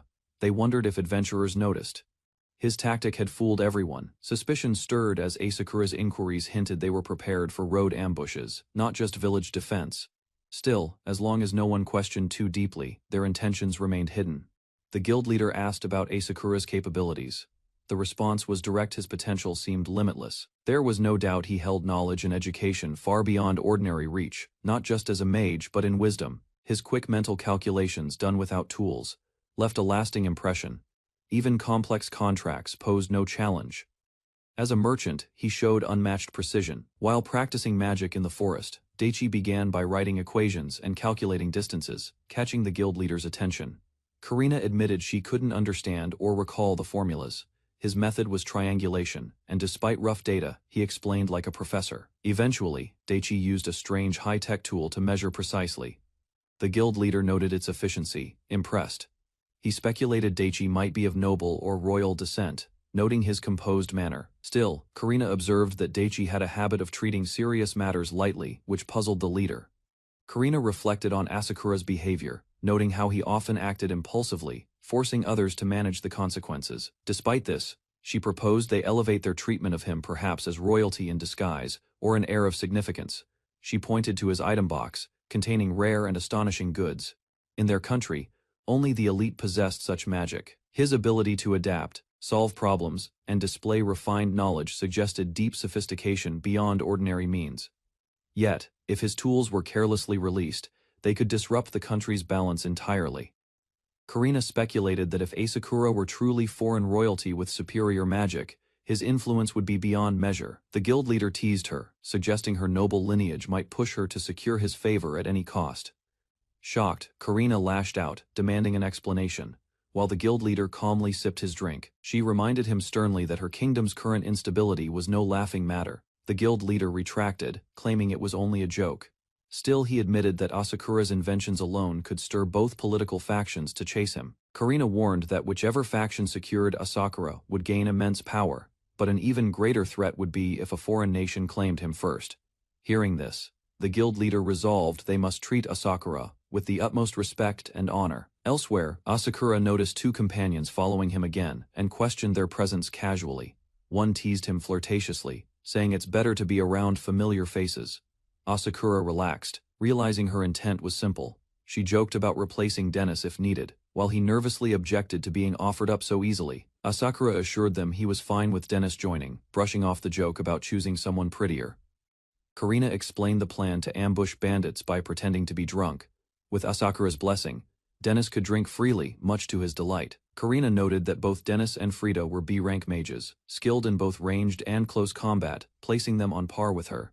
Asakura guessed they might surpass her in offensive magic, especially if they used fire-based spells. Frida and Dennis responded humbly, noting Beltram's guards were mostly higher than D rank, so they didn't feel particularly special. Asakura questioned the strength of Beltram's guards. Dennis admitted they seemed average, but had more skill than expected. Karina joked that Dennis could distract enemies with area magic, allowing the rest to escape safely if needed. Asakura realized Dennis's role was essentially a decoy. Dennis and Frida laughed, fully embracing the idea. As they approached the tavern, Karina ended the banter. Nike, the cat, let out a loud meow from Asakura's shoulder, concerned. A girl asked if Nike disliked taverns. Asakura, surprised, turned his attention to the uneasy feline. Asakura suspected Nike had sensed something unusual in the tavern, perhaps the shady men from before. Karina confirmed it was just her instincts. Dennis confidently led the group inside. Karina remarked that if it was only those adventurers, they had nothing to fear. Inside the tavern, noisy laughter filled the air. People ate and drank, unaware of the group's cautious arrival. Scanning the crowd, Karina stepped forward with narrowed eyes, immediately surveying the room with purpose. She quickly located their targets, confirming the presence of the suspicious group they were hoping to find. Nike was praised for detecting the wounded group. Their visible injuries confirmed they hadn't fully recovered, making them easy targets. Asakura questioned the delay in their healing, recalling they had a water mage capable of restoring wounds in minutes, yet they remained injured. Realizing the plan to fake drinking was no longer necessary, the group dropped the act. Dennis, disappointed, mourned the absence of actual booze. He was encouraged to buy some and wait outside. Instead, spirits lifted slightly, but his craving lingered. The group watched quietly as the suspicious adventurers exited the village and disappeared into the woods. Karina pointed out that if the group was just meeting a contact, there was no reason to go deep into the woods. They could have exchanged letters or met at the edge of the forest. Something didn't add up. From behind cover, the group observed while Karina used wind magic to search. The enemy would likely report the escort's unexpected strength. Suddenly, Frida sensed movement. She alerted the group to people hiding in the grass nearby. With tension rising, they crept closer, hoping to overhear the enemy's plans before it was too late. Listening carefully, the group learned the hidden men had overheard details about the village watch's movements. Dennis and Frida explained it was common for such adventurers to interact with the watch when dealing with goblins. They clarified that goblins only became a threat when grouped. As long as elites weren't involved, low-ranking adventurers were enough. Asakura suspected the situation wasn't that simple. A larger force might be needed if more goblins appeared. He recognized a familiar pattern: weak threats used to lower defenses, just like what had happened in Torino. A diagram revealed the bandits' strategy: lure goblins, stir panic, infiltrate adventurer groups, and assess the village before attacking Asakura. And the group realized the bandits were advised to avoid the Beltram convoy, and instead hit the opposite side. Karina clarified that the enemy wasn't aware of the trap, they were just proceeding cautiously to avoid suspicion. At Asakura's request, Frida used magic to amplify nearby voices. He listened carefully, straining to catch pieces of conversation. The eavesdropped dialogue revealed their unease: Beltram's convoy wasn't moving, and the village watch had started acting strangely. Asakura suggested Alicia use wind magic to eavesdrop on the bandits, who were puzzled by the Beltram convoy's presence in the village. The bandits speculated the convoy was spooked by the attack on Torino, a village they had previously raided. With a smug expression, one of them recalled how they had slaughtered everyone during that ambush without resistance. Frustration grew as the convoy remained stationary. One asked for a plan, while another warned things could get complicated if Beltram didn't leave. Surprisingly, they saw an opportunity instead. If the guild leader was present, this raid could surpass their last. The group listened in as some bandits debated the threat level. One insisted the village's defenses were too strong. Despite warnings, others mocked the concern, noting only 2 enemies had shown strength, one being a B-rank mage. Confidence rose as they revealed their side held 5 B-rank mages, causing visible concern among the listeners. Karina acknowledged the balance of power. A clash against equally skilled opponents now seemed inevitable. Tension spread through the group as 5 powerful B-rank mages approached. Daichi silently assessed the situation, recognizing the group's overconfidence. Cautious, a scarred man advised holding back. Their enemies were too unpredictable. Even from afar, their presence stirred unease in seasoned fighters. Recollecting a past encounter, the man remembered the strange abilities used. One fighter had cast unfamiliar magic that defied explanation, despite assuming it was simple earth magic. He realized he'd been shot with condensed lead, a technique he'd never seen before. Even with enchanted gear, the shot pierced through. Such overwhelming strength was rare, and Daichi's smug confidence revealed he knew exactly who was behind it. The group recalled past injuries, mocking how others underestimated the same boy. Multiple victims had already lost limbs because of him. Despite the bravado, they recognized a pattern: the attackers in the village were clearly low-ranked. Orders were issued to regroup and contact reinforcements in the cave. Their leader dismissed the situation with indifference, setting a deadline for the next move. Behind the laughter, tension remained. Nearby, 2 hidden allies observed silently. With a signal, they withdrew from the tall grass, preparing for what was next. The forest grew quiet. The cave loomed ahead, concealed among dense trees, waiting for the next confrontation to begin. Inside the cave, a gathering of mercenaries and warriors formed around the cracked stone wall, their tension unspoken but clear. Doubt grew as reports spread Alan's squad had failed miserably. The brat and his guard ally had shattered their confidence. Only the girl had a visible mage ID, but those present knew the boy was the real threat. Even Alan's men feared him more than a B-rank mage. With uncertainty hanging in the air, the group awaited Joseph's decision. Silence lingered before anyone dared to speak. Concerns about the Beltram company were raised, but others insisted their numbers were enough to win, if overconfidence didn't doom them first. A heated exchange broke out. Concerns over the enemy's B-rank mage were met with prideful defiance. Tension among the group grew. The leader finally snapped, silencing the bickering with a sharp command. Discipline returned, if only for the moment. Elsewhere, a strategist calmly assessed the situation. The movement of the village watch hinted at greater involvement, possibly drawing the Beltram Company's attention. The possibility of a trap began to surface. The leader listened, piecing together the implications behind the calm warning. With the guild leader's convoy nearby and the target's reputation for justice, a coordinated ambush seemed not only likely but already in place. As strategic positions were discussed, the enemy noted the Beltram Company's camp near the south gate, while the village watch focused on the north. They planned to attack from the north, baiting the Beltram forces into a reaction just as Alan's group had assumed would happen. While some suggested looting quickly, others debated eliminating the watch entirely to maximize their plunder, even if it meant risking more. One man, thinking ahead, warned of possible reinforcements and traps, suspecting the enemy had already planned for a confrontation. Driven by greed, others pressed to take everything, people, goods, and convoy cargo, all in one bold strike, unaware of the dangers waiting. Doubt crept into the room. The mention of a B-rank mage and the strength of the Beltram convoy stirred concern among the group. Their leader turned to Peter, demanding his judgment, while others questioned the shaken reports from Alan's squad. Peter advised against direct confrontation, acknowledging their enemy's strength. He emphasized minimizing losses and avoiding reckless engagement. He proposed a strategy: if an attack was necessary, it must be swift and unexpected. The element of surprise would be their edge. With calm confidence, he detailed the plan: strike the north side first, eliminate the village watch quickly, and open the path forward. The group debated scenarios. If the watch defended the village directly, they'd be distracted an opportunity to strike where it hurt most. Peter warned them not to assume favorable reactions. The village watch was cautious and likely to secure the civilians early. Others insisted they'd still have to deal with the convoy afterward, thinking a divided defense would be easier to exploit. Peter dismissed that logic, calling them foolish. He knew the enemy wouldn't split forces carelessly. Instead, their defense would buy time enough for the Beltram convoy to respond and complicate any attack. Some proposed a quick raid, steal valuables, and escape before the Beltram convoy arrived, avoiding direct conflict entirely. Peter sighed. The problem wasn't the plan, it was the people. He knew some would get greedy and linger too long. Overconfident, others laughed it off and planned a southern ambush, convinced they could erase all traces and strike unnoticed. Peter warned that facing the convoy head-on from the south would be tougher than any fight with the village watch. He emphasized once more, a direct fight would be suicide. If anything, they needed a surprise, no confrontation, just a precise strike.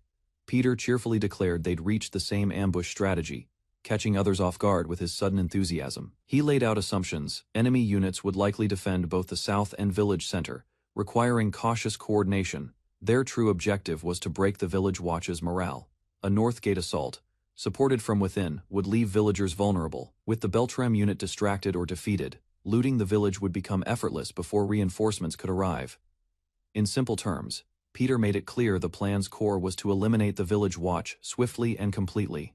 Joseph suddenly realized the entire plan they'd been discussing was a fabrication. Peter confirmed with a grin it was all leaked on purpose. The room fell silent as Peter prepared to reveal the true strategy. Intrigued, Joseph and the others urged him to continue. Meanwhile, a meeting unfolded elsewhere. Urgency gripped the town hall as fists hit tables and decisions were forced into motion. Reports detailed the bandits' attack on Torino village, prompting officials to coordinate efforts with the Takura town hall for a united defense. The agenda focused on 2 points: strengthening defenses before the knights arrived, and establishing better intelligence gathering moving forward. Over a casual meal, the group confirmed the town had accepted their proposed plan. Defenses were set, with the Beltram Company guarding the south and adventurers at the north. Strategically, the main force would remain near the village center, ready to respond from either direction or scale the walls if needed.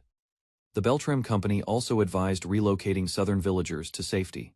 Suspicious adventurers were placed with the watch to monitor them discreetly. Reassured, the leaders committed to the plan, prepared to shoulder the burden of frontline combat. With no better alternative from the village council, they took charge, knowing their strategy was now the only line of defense. With preparations finalized, the group rose from their meeting. Their next stop was with the guild leader to confirm the operation. Guild leader Klaus reviewed their plan and gave the order everything would proceed as discussed. Without delay, Daichi outlined the strategy. He, along with Alicia, Karina, Dennis, and Frida, would lead the southern assault under Klaus's command. Meanwhile, the most mobile unit, led by Captain Jeffrey, would remain at the village center, ready for a swift counterattack. Alone at camp, Daichi examined his weapon. He doubted if even a Desert Eagle could break through the enemy's magical defenses. Daichi reviewed his options, knowing he couldn't identify the B-rank mages easily. Randomly attacking wouldn't work. He considered alternate tactics assault rifles and sedative gas. Anti-material rifles would deal with tougher foes from a distance. While testing equipment, Daichi received a transmission. Shocked, he realized the earlier strategy had been a decoy. The true enemy was the Beltram Company. Daichi pushed aside distractions, now focused on uncovering and stopping the enemy's hidden plan. Daichi listened to the intercepted message. The enemy's words revealed the village attack was a decoy. Their real objective was hidden. They aimed to strike the Beltram convoy, with its forces split. This rare opportunity allowed them to seize valuable cargo and capture the guild leader. Among the group, a few confirmed they had seen the guild leader before. Identification during the operation wouldn't be a problem. To mislead the defenders, they planted a fake plan about attacking the village watch, ensuring it would reach the right ears. The enemy calculated correctly. Reinforcements would focus on the village center, leaving the convoy exposed and vulnerable. The group anticipated strong resistance. The enemy's elite troops were stationed near the convoy, close to the guild leader, skilled in both tactics and one-on-one combat. Despite the odds, the infiltrators remained confident. With a calm gaze and unified resolve, they assured each other they could handle the operation, including confronting the boss himself. As tension built, they exchanged sharp remarks, half joking, but fully alert. They knew this mission would test their strength more than any previous fight. Their opponents, seeing only 5 men, underestimated them. Confidence surged among the defenders, believing the numbers favored them. But the infiltrators revealed their true edge. They were not ordinary fighters. They were trained, disciplined, and lethal, active-duty military. As an extra precaution, the strategists decided to deploy additional members to strengthen their odds. The group gathered silently in a hidden chamber, prepared for the signal. Shadows moved with quiet anticipation. They debated whether to unleash their trump card early. Choosing safety over hesitation, they decided not to take chances. A plan was finalized. A false message would be sent to Alan's squad, claiming a midnight attack at the north entrance. The decoy was prepared with detailed information. With everything in place, they set the operation time tomorrow night. The real strike would begin. Daichi received a transmission confirming the enemy's approach. The village would be attacked soon, just as anticipated. A companion arrived with urgent news. Captain Jeffrey had obtained information about the assault. Daichi was ordered to report to the guild leader immediately. Inside the command tent, a letter had already been delivered. Its contents would determine their next move. With a firm voice, the guild leader declared that the bandits would launch their attack that very night. Everyone prepared for battle. The letter revealed critical intel. Captured adventurers had carried messages to enemy infiltrators, exposing the village's defensive placement. The guild leader revealed the enemy's main objective: destroy the village watch with full force from the north. It became clear that the bandits intended to eliminate threats one at a time. After the village watch, their next target would be the main camp. Daichi and the others questioned the enemy's precision. The strategy seemed too structured, more like trained military tactics than those of ordinary bandits. Without delay, orders were issued. The mobile unit would reinforce the village watch. Daichi's team was sent to the north to strike back. While some moved to the front lines, others remained to protect the guild, determined to hold their ground. The guild leader reassured everyone that the guild had capable personnel who could defend themselves if necessary. A proposal was made to leave Karina behind for extra protection. With her guarding the guild, the others could focus on reinforcing the village. Daichi realized this was a mistake. Intelligence revealed that 5 B-rank mages were among the enemy, and holding Karina back would weaken their main force. Urgently, Daichi rushed to alert guild leader Klaus. The risk of splitting their strength was too great to ignore. He warned that leaving the south undefended could lead to disaster. The situation required immediate reconsideration. Daichi declared that everything happening was part of the enemy's design. He activated a recording device on the table, grabbing everyone's attention. The playback revealed a shocking truth: the enemy had intentionally leaked the false plan to bait the Beltram Company into a trap. As the voices played, the guild leader and others finally understood. Daichi's evidence proved the enemy's deception was deeper than expected. The recording likely exposed the real strategy. Some listened calmly, while others braced themselves, realizing the threat was far more organized. Though confused by the device, the guild leader focused on what mattered: the urgent need to act before it was too late. Daichi revealed that the enemy's conversation had taken place recently. The bandits were already approaching from the forest south of the village. Alarmed by the urgency, he shouted a warning. The enemy had arrived. Reports came in quickly. Conflict had erupted at the north gate. A signal flare confirmed the enemy's aggressive move. With tension rising, Daichi stood firm. While others hesitated, he declared he had a plan to counter the attack. His strategy was simple: turn the enemy's tactics against them. A direct response using their own deception would shift the tide. The plan was to strike the bandits from both flanks during their approach from the south. To succeed, they had to appear as if still following the enemy's expectations. A decoy group of guards and disguised civilians would move toward the north gate, drawing attention away from the real move. Meanwhile, the guild leader would remain visible in the square, serving as bait to maintain the illusion. Daichi's team of 5 would leave quietly and set up an ambush, prepared to launch a surprise attack from the rear. Even if their attack failed, it would still buy the guild leader time to retreat safely. As the bandits advanced, the team debated whether to recall troops from the north. Daichi reminded them no plan was without risk. Even with the enemy's mages, the Beltram forces could likely hold.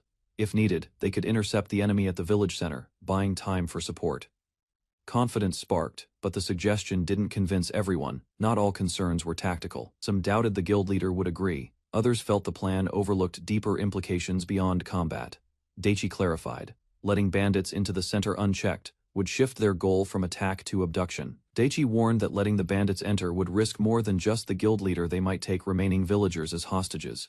When asked about their chances against the enemy's main force, Daichi calmly responded that he had a secret weapon. Skepticism followed. Could his hidden asset truly defeat 60 bandits and multiple B-rank mages?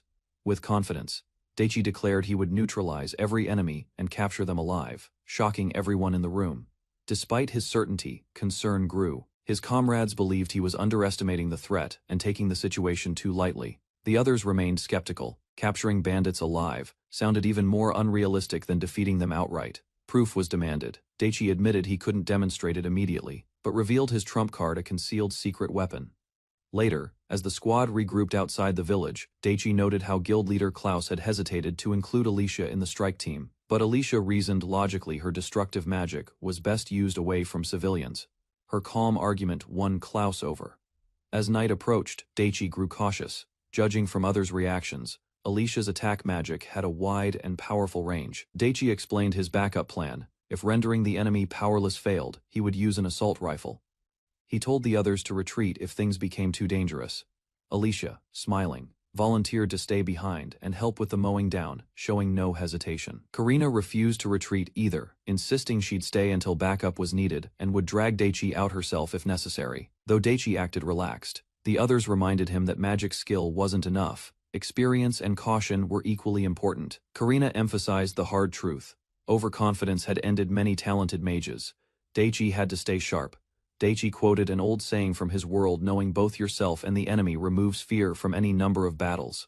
Though some struggled to grasp the meaning, others admired his insight. He clarified, with accurate knowledge of both sides, even constant conflict could be endured. Their plan relied on that very principle. By using the enemy's strategy against them, they could achieve swift capture. Despite understanding his logic, Karina called him out. His plan, though clever, still reeked of recklessness. Daichi sensed their doubt. Lacking experience, he feared they saw him as just a naïve, privileged outsider. Daichi felt no fear. Though inexperienced in real combat, his knowledge from books and strategy guides gave him confidence. As the enemy approached, the team prepared. Karina ordered Alicia to strengthen herself with magic as they closed in. Daichi observed the distance. The enemies were almost in range, but something felt wrong. There were more than expected. From the shadows, 6 massive king apes emerged, joining the advancing bandits, complicating the planned ambush. Daichi's party stood firm as a mob of armed bandits surged forward, beasts snarling behind them. Tension rose as masked enemies charged with overwhelming numbers. In the midst of chaos, Daichi and his allies exchanged sharp glances. The threat wasn't just men, it was the king apes that worried them. One girl sensed the truth: 66 bandits and 6 controlled beasts. Daichi realized this wasn't just a random attack, it was a tactical assault. Klaus urged retreat, gauging the enemy's strength. The sheer count had shaken their confidence, but Daichi stepped forward, charged with resolve. He had a plan and he would hold the line. Daichi remained calm, confident in his plan. He declared that more enemies simply meant he'd use more firepower. His optimism startled the others. Alicia surprised the group by stepping forward. She chose to stay with Daichi, catching the others off guard with her decision. She explained her magic was limited near the village, but her physical enhancements were enough to fight. Her cheerful tone clashed with the tense moment. Karina tried to reassert control, but Alicia's quick calculation of the enemy's distance left no room for delay. With retreat no longer possible, Karina ordered the team into formation. They prepared to face the enemy head, and Dennis and Frida accepted the plan. With blades ready, they acknowledged their trust in Daichi's judgment without hesitation. Daichi stood firm and optimistic, signaling the enemy's approach distance. The gap closed 600 meters, the countdown had begun. At 500 meters, Daichi gave the next signal. Everyone locked eyes, tension mounting. Alicia and the others readied their positions. Daichi knelt and concentrated. He lifted 4 fingers, his calm gestures masking the storm about to unfold. The team stood by, alert. The enemy drew nearer. Daichi lowered a finger. 3. The bandits were in sight, and the battle was moments away from erupting. As the bandits closed to 200 meters, Daichi's nerves spiked. He questioned whether his timing would hold if his strategy failed. Without hesitation, he triggered the plan. A volley of stun grenades launched skyward, scattering above the enemy ranks. A blinding flash burst across the field. The explosion of light and sound disrupted the advancing force, halting their momentum instantly. Daichi watched carefully, peeking from cover. Confident the impact had landed, he reached for his next move, staying composed. On the battlefield, chaos erupted. Enemies clutched their eyes and ears, disoriented. The plan had worked. Daichi's trap struck first. The dust settled. Bandits lay incapacitated across the field. Daichi raised his hand slightly, uncertain if it was truly over. As his allies confirmed the fallen enemies, Karina looked toward Daichi in disbelief. His actions left even his team confused. Without fuss, Daichi casually instructed them to secure the bandits. His composure clashed with the astonishment in their eyes.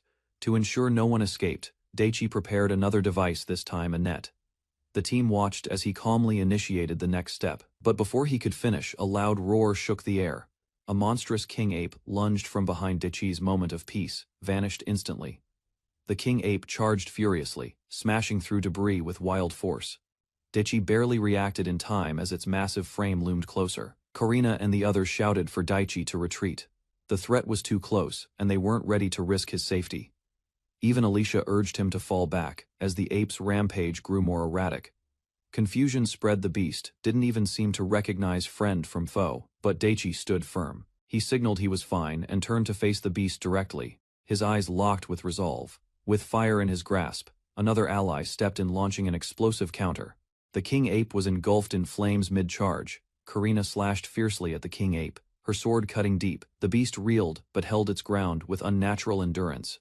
The team realized the danger. These apes were wearing enchanted gear. Even flames couldn't pierce their defenses. Frida missed her strike, leaving Daichi directly in the monster's path. With no time left, the ape charged again. Daichi remained calm. He stepped forward and declared he'd handle it, activating a hidden device with precision. In an instant, Daichi unleashed his power. The beast stumbled under the force, halted mid-charge as Daichi stood unshaken. Daichi confirmed the anti-material rifle's power. It could kill the king apes. Without hesitation, he vowed to handle the rest himself.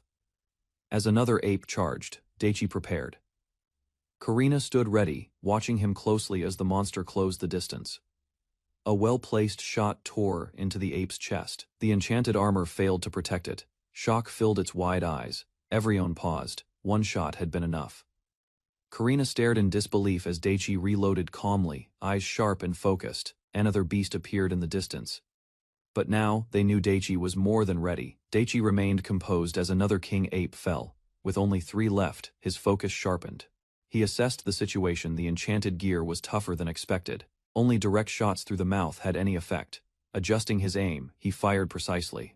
Another beast staggered from the impact, collapsing under the focused attack. Alicia watched in awe, stunned by Daichi's calm efficiency. While others hesitated, he showed no hesitation in eliminating the threat. Daichi announced 2 enemies remained. In the midst of chaos, he remained collected, commanding the others to secure the bandits while he handled the rest. Daichi calmly prepared his final move. The last king ape growled, its blurry vision locking onto him from a distance. He confirmed it was the last target. As the beast clutched a fallen fighter, Daichi stepped forward with confidence. A sudden magical burst erupted. Multiple fireballs exploded around him, catching everyone off guard. One blast struck Daichi directly. Shock and panic spread through the group as he collapsed, wounded in the final moment. Daichi took a direct hit to the chest, sending him crashing to the ground as his allies watched in shock. The enemy's sudden attack had caught them off guard, wounded. Daichi gritted his teeth and tried to rise. Magic ropes fired from behind him, forcing the enemy to retreat momentarily. The defenders braced themselves. One ally realized the danger escalating fast, panic rising with each step the enemies advanced. Alicia stepped forward, fire magic swirling in both hands. Daichi sensed her intent from the ground, warning bells going off in his mind. Desperate, he shouted to stop her, knowing the cost. Alicia pushed forward without hesitation, shielding Daichi as he tried to recover. Determined, she faced the danger head on, eyes sharp with resolve.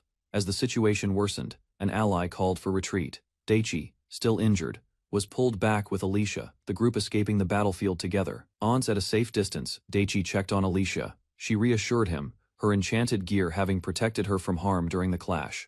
Meanwhile, another fighter realized a critical error: he had forgotten to enchant his own gear, frustrated at his own lapse in awareness. Despite his wounds, Daichi insisted on helping the others. Alicia pleaded for him to rest, but he refused, focused on stopping the threat. Alicia leaned over Daichi, determined to treat his injury. Her serious expression silenced his protests as she began healing him. Daichi sat up in disbelief, noticing the wound was completely gone. Confused, he questioned how it healed so quickly. He realized it was Nike, his small companion who had cast high-level water magic. The cat's power could mend even severe injuries instantly. Alicia was stunned by the revelation. She hadn't expected Daichi's ally to possess such rare, powerful magic. Daichi remained modest, downplaying his skills, but urgency returned. The fight with the bandits wasn't over yet. Daichi observed as Karina and Frida launched a coordinated strike, pushing the enemy forces back with precision. Despite impairments, the enemy mages used magic to track their targets. Their reaction time showed they were B-rank combatants, skilled and dangerous. Daichi regrouped with his allies, calling out to the others, and assuring them he'd handle what remained. He sprinted forward without hesitation. Concerned for his condition, the others shouted after him. Daichi didn't stop, fully focused on the threat ahead, facing a desperate attacker. Daichi countered without mercy, striking fast and hard to end the fight. One of the attackers was hurled across the battlefield, screaming as a vortex spell launched him skyward with brutal force. In response, two enemy mages formed a barrage of fire spells. The ground shattered under the pressure of their concentrated assault. Daichi charged forward, calmly activating his storage skill mid-air. Magical debris flew around him as he pushed through the chaos. With precise timing, he struck both enemies in close quarters. His blows landed swiftly, giving them no chance to counter. Standing tall, Daichi stared down the last opponents. His weapons glinted, ready for the final confrontation. The ground trembled as a powerful spell detonated. One enemy was blasted backward, while another prepared a retaliatory strike with growing tension. Daichi stepped forward with a precise stance. A phantom image mirrored his movements, channeling energy for a focused magical attack. He unleashed the spell at close range. The enemy's expression twisted in shock as power surged toward him without warning. The blast hit its mark. The force knocked the opponent off his feet, ending the battle. Observers stared in disbelief at Daichi's decisive blow. Afterward, Daichi assured his allies he was fine. With water magic, he had already healed his wound. The fight was over for now. Karina gently checked Daichi's wound, astonished to find it completely healed. The effectiveness of his magic left her speechless. Another ally asked if Alicia had done the healing, only to learn Daichi had restored himself. He downplayed it with a casual smile. Suddenly, Karina erupted, yelling at Daichi for worrying her so much. Embarrassed, he could only apologize. Frida interrupted the moment, reminding them to restrain the remaining bandits. Daichi agreed, prioritizing the task at hand. As the team regrouped, Karina insisted on having a serious talk later. The battle was over, but emotion still ran high. Alicia stepped beside Daichi, quietly expressing that she too was upset. Her voice carried more weight than he expected. Facing him directly, she admitted her frustration. Daichi, stunned, realized the depth of her concern during the battle. She pleaded with him not to scare her again. Daichi apologized, promising to be more careful from now on. As Karina restrained the captured bandits, Daichi reflected on his mistakes. He had spoken confidently before, but lacked full understanding. He acknowledged his failure, forgetting to enchant his gear, underestimating the enemy. His recklessness had nearly cost everything. Daichi reflected on the moment the fireball struck him. The sheer shock of it still sent chills down his spine. a reminder of how close he came to danger. His teammates surrounded him with excitement, amazed at how he had neutralized the enchanted enemies. They praised his quick thinking and power. Daichi admitted his flaws. He got carried away, failed to pace himself, and underestimated the King Ape's strength and the B-rank mages. Despite his humility, the group continued praising him, impressed by how he regained control in a critical moment. Overwhelmed by the attention, Daichi blushed awkwardly. Alicia beamed and cheered him on, urging him to keep improving. Karina acknowledged Daichi's strength but reminded him he had acted recklessly. Another teammate joked that his heroics were almost romantic. Daichi cradled Nike, admitting he owed his survival to the cat. He took full responsibility for his carelessness. Others chimed in, defending his actions. They noted adventurers often conceal their full abilities and praised his magical restraint, despite the danger.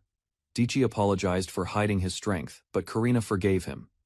The bandits had been successfully restrained, and the crisis was under control. Karina took command, announcing they would escort the captives to the South Village Square with their small 5-member team. Karina warned the captured bandits against resistance, her sharp gaze silencing them instantly. None dared to argue as they nodded in fear. With the threat contained, the group rested. The knights would arrive in 4 days to process the arrests. Until then, the village watch began interrogations. The bandits had staged the scene to look like a goblin infestation. Some prisoners were revealed to be foreigners. Despite suspicions of military ties, no solid evidence linked them to any feudal lord. Guild leader Klaus suggested the attackers were foreign operatives sent to destabilize the border, not common criminals.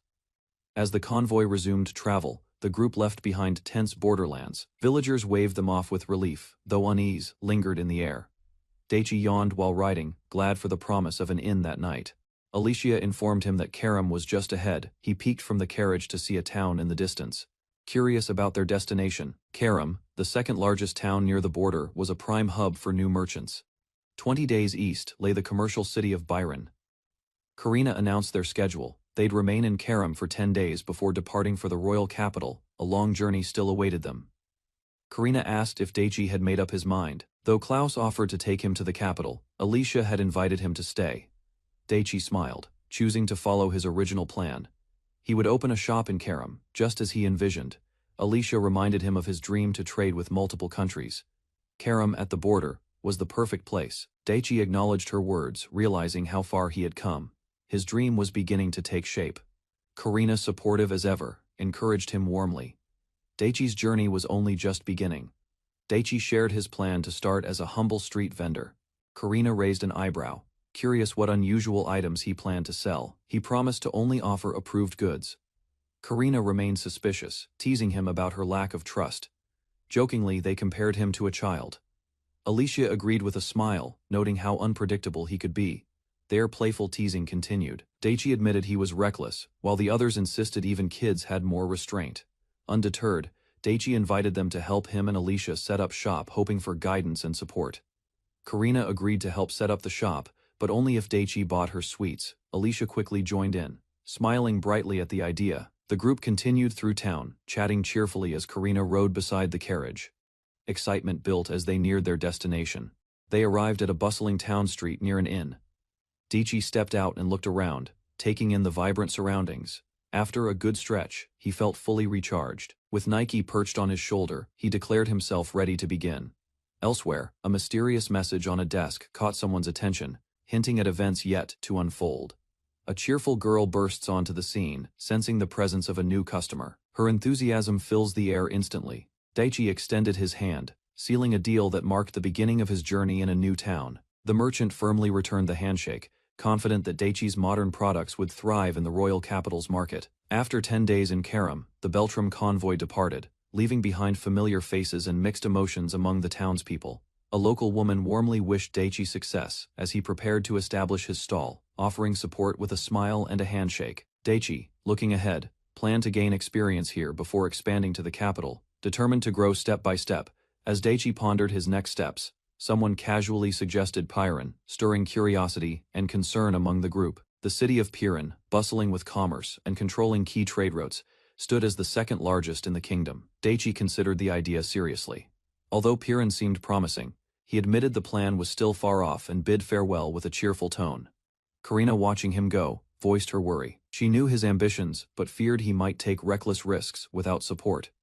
Despite her concerns, Daichi remained unfazed, recognizing the truth in her words, yet determined to keep moving forward. Karina recalled past incidents where Daichi acted recklessly, reminding him of his carelessness with bandits and village punks. Daichi tried to lighten the mood, asking for forgiveness while playfully holding up his cat to ease the tension. Despite her teasing, Karina warned him to stay alert, acknowledging his skills, but reminding him that this world remained unfamiliar. Confident, Daichi promised to grow stronger and more dependable, assuring them he would prove his reliability when they met again. As Karina prepared to escort the convoy, she planned for future trade, expecting success from Daichi's products and a swift return. Karina offered a firm handshake, reminding Daichi that she expected him to grow capable in her absence. Before parting, he handed her a bag containing cake, advising her to eat it quickly before it spoiled. The sweet gift drew attention from others nearby, prompting Daichi to assure them he had enough to share. Delighted by the treat, the group suggested adding cake to the product lineup, imagining strong demand across the capital. Despite the enthusiasm, Daichi hesitated, knowing poor storage could risk illness and damage his business's reputation. Concerns about food safety lingered. Everyone agreed that even one noble falling ill could cause chaos and suspicion. With a teasing grin, one of the guards hinted Karina might need to return soon, not just for trade. Suddenly, their departure was announced, catching Karina off guard as she scrambled to prepare. She climbed into the carriage without delay. The wheels began turning, signaling the convoy's journey had officially begun. Waving goodbye, Karina promised to return in 2 months. Daichi, smiling confidently, vowed to become someone unrecognizable by then. With a soft smile, Karina expressed her anticipation, her horse already in motion as she rode off. Daichi watched the convoy disappear before turning back to his tasks, ready to begin his solo venture in Karam. Days passed quickly. Alicia went off on her own errands while Daichi finalized the shop property with the Merchant Guild. Excited, he promised his cat Nike a cozy new home addition, completely forgetting the little one's meows of impatience. Thanks to product deposits and bounty rewards, he had enough funds to settle the property and live comfortably for now. Daichi beamed with joy, thinking how much his life had changed from being jobless to thriving in another world. While exploring the town, he admired the open plaza, moving forward with excitement and spring in his step. He arrived at the Merchant Guild, confident in their reliable support as he prepared to formalize the property deal. Entering the guild building, he greeted everyone inside with energy, his cat meowing softly beside him. Melissa, the sales rep, welcomed him warmly. She guided him upstairs and asked to go over a few final details. Melissa brought up troubling rumors of someone recklessly firing offensive magic in Lint Forest, near the town's south gate. She explained the forest was frequented by beginners and locals, making such behavior dangerous and disruptive. Then, with a knowing smirk, she revealed Daichi had been seen in the area at the time of the incidents. Caught off guard, Daichi admitted to practicing magic, but insisted he had chosen a remote spot to avoid civilians. He quickly added that another person, a girl using wind magic, had also been there, possibly the real cause of suspicion. Melissa hinted that if the offender had been a weak mage, no one would have cared. Her pointed look said otherwise. The real complaint described a blast like thunder and trees being toppled, clearly beyond beginner-level magic. Daichi suddenly remembered he had tested his M32 grenade launcher in the forest, causing the very destruction they mentioned. Surprisingly, Melissa didn't scold him. She only advised caution, though she suspected he wielded power well beyond a novice. Before he could relax, she pulled out another document the next issue involved, selling monster parts and magic stones. Daichi asked for confirmation on selling monster materials and magic stones, casually noting they were just small batches. Melissa exploded with disbelief after reviewing his inventory sheet, clearly unconvinced by his definition of small. The product list labeled everything as a lot, from fangs to fluids, leaving her demanding an explanation. She clarified that bulk materials must go through the Adventurers Guild, not from street-level vendors like him. Even with his new shop, the rule stood. Daichi admitted he skimmed the contract, shocked to learn he'd broken protocol. Daichi asked for clarification on what small amounts meant, realizing he might have misunderstood the local standards. Melissa explained that it referred to minor leftovers from casual hunting trips, barely enough for trading after feeding one's family. Understanding hit him hard. Compared to that, his supply was clearly overkill. Before he could recover, she brought up his failure to register with the Mages Guild, catching him completely off guard. His excuse fell flat. Melissa shouted in frustration, correcting his false assumption that joining one guild excluded all others. Melissa burst into tears, begging Daichi to ask questions next time, instead of acting on his own. Panicking, he quickly promised to consult her before making decisions.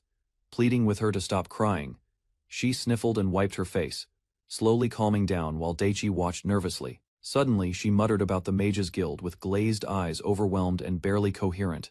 Realizing the urgency, Daichi offered to register immediately.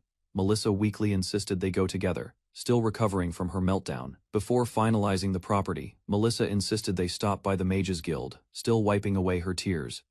Walking through the streets, she gently scolded Daichi, reminding him that being from another country didn't excuse carelessness. Karina chimed in firmly, urging him to speak up when unsure. Daichi agreed, promising to be more communicative. Melissa threw herself into a dramatic apology, demanding a proper promise. Flustered, Daichi gave his word. Realizing she'd assumed too much about his experience, Melissa took responsibility for the confusion, ready to support him properly. Now Melissa struggled to carry Daichi in embarrassment, insisting they both reflect and escape the crowd's stares quickly. Once hidden in an alley, she checked the surroundings. Daichi sensed something was off, but stayed quiet as told. With a soft laugh, she admitted it was tough walking while everyone was watching them. Now she felt better. Suddenly Daichi handed her a large lollipop, catching her off guard as she blinked in confusion. He proudly explained it was candy from his homeland. Melissa, shocked by the size, questioned if that truly counted as candy. Daichi demonstrated how to eat the candy by licking it, shocking Melissa, who found the act too indecent for public. He enjoyed the sweetness without shame, savoring the taste while she hesitated to follow his lead. Eventually giving in, Melissa was overwhelmed by the flavor, amazed at how refined and delicious it was compared to local sweets. Embarrassed but impressed, she quietly asked how much it would cost, unsure if it was even affordable. Daichi declined payment, telling her it was a gift, just something between the two of them. Melissa reached out for a handshake, accepting Daichi's offer of friendship just as he handed her a pile of candy. Blushing, she hesitated, unsure if it was a bribe. Daichi simply asked her to teach him more from now on, relieved and smiling. Melissa gratefully accepted, hugging the candy with sparkling eyes as Daichi nodded proudly. Internally, he chuckled to himself. Winning her over with sweets had been even easier than expected. With Melissa content, Daichi felt confident again, though he clearly hadn't learned his lesson just yet. Melissa asked if the boy had been entering Lint Forest alone. He confirmed it without hesitation, licking the candy she had just tasted for the first time. She concluded that it made sense. Had he gone with someone from the Beltram company, he wouldn't have caused such a stir. Memories of past incidents flashed in her mind. The boy considered his options. He didn't know anyone else besides Alicia and Melissa. He promised he would go with someone next time, though unsure who. Melissa suggested they check with the Mages Guild. Escort services were often available through the Adventurers Guild for those gathering materials in the forest. She warned that most escorts were low-ranking. The boy expected as much, but was determined to find someone. They resumed walking, candy still in hand. The boy assured Melissa that even low-ranking adventurers could handle the shallow areas of the Lint Forest. She admitted she hadn't worried about it much before either. Curious, he asked if anything strange had occurred in the forest recently. Melissa, after a pause, confirmed something unsettling had indeed happened. Before she could elaborate, a loud noise echoed from the street market, grabbing their attention instantly. Reacting swiftly, the boy charged forward toward the source, determined. Melissa hesitated, surprised by his sudden burst of action. Realizing she was left behind, Melissa sprinted after him, lollipop still in hand. Daichi noticed a sudden shift in the air as footsteps echoed through the narrow street. He pulled the girl beside him to safety, while a group of rough men blocked the path ahead. As they approached the market, the crowd thickened. A tense atmosphere hung around them, with unfamiliar faces eyeing them cautiously. Within the crowd, Daichi spotted an elderly woman. He recognized her instantly and moved toward her. She greeted him casually, recalling the days their stalls stood side by side. Her presence grounded the moment. Despite her calmness, tensions remained. The marketplace had changed. Daichi casually declared a day off, grinning as the old merchant woman looked on, unimpressed by his carefree attitude. He proudly announced his recent success, claiming he'd earned enough to rest for the entire month without concern. His words caught the attention of nearby men. Their smirks hinted at envy as they mocked his success and hinted at taking advantage. Recognizing their type, Daichi drew their focus intentionally. Curious murmurs spread, questioning the newcomer's presence. The woman clarified they weren't merchants, just thugs demanding protection money. Daichi's plan had clearly backfired. The thugs mocked the old woman, turning their attention toward Daichi with veiled threats and smirks. Daichi responded with exaggerated confidence, brushing them off with a grin, unfazed by their intimidation. His words agitated them. One stepped forward, shoving his companion aside and grabbing Daichi's clothes, anger rising. The man leaned in, voice low and dangerous, warning Daichi that his safety now hung in the balance. Without hesitation, he drew a blade to Daichi's chest. The onlookers froze, tension erupting into shocked gasps and fear. Daichi smiled calmly, agreeing that the outcome rested on him. His unexpected composure unsettled his opponent. Tension grew as Daichi noticed the villagers watching. He knew the situation needed to shift before panic spread further. With steady resolve, he tightened his grip and called out, challenging the thug's earlier threat. Without hesitation, Daichi struck first. His fist landed squarely on the attacker's jaw, knocking him off balance. Gasps followed the sudden impact. Daichi stood firm, his clenched fist raised, signaling the confrontation was far from over. Daichi's blow sent multiple attackers crashing backward, their bodies collapsing one after another onto the cobblestones.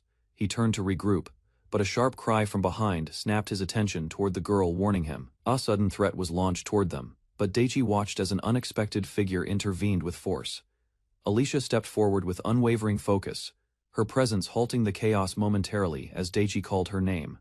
With confident steps, Alicia assessed the scene. The crowd admired her poise, and Daichi's actions had earned their praise. Daichi stood firm, glaring down at the thugs while Alicia stood behind him.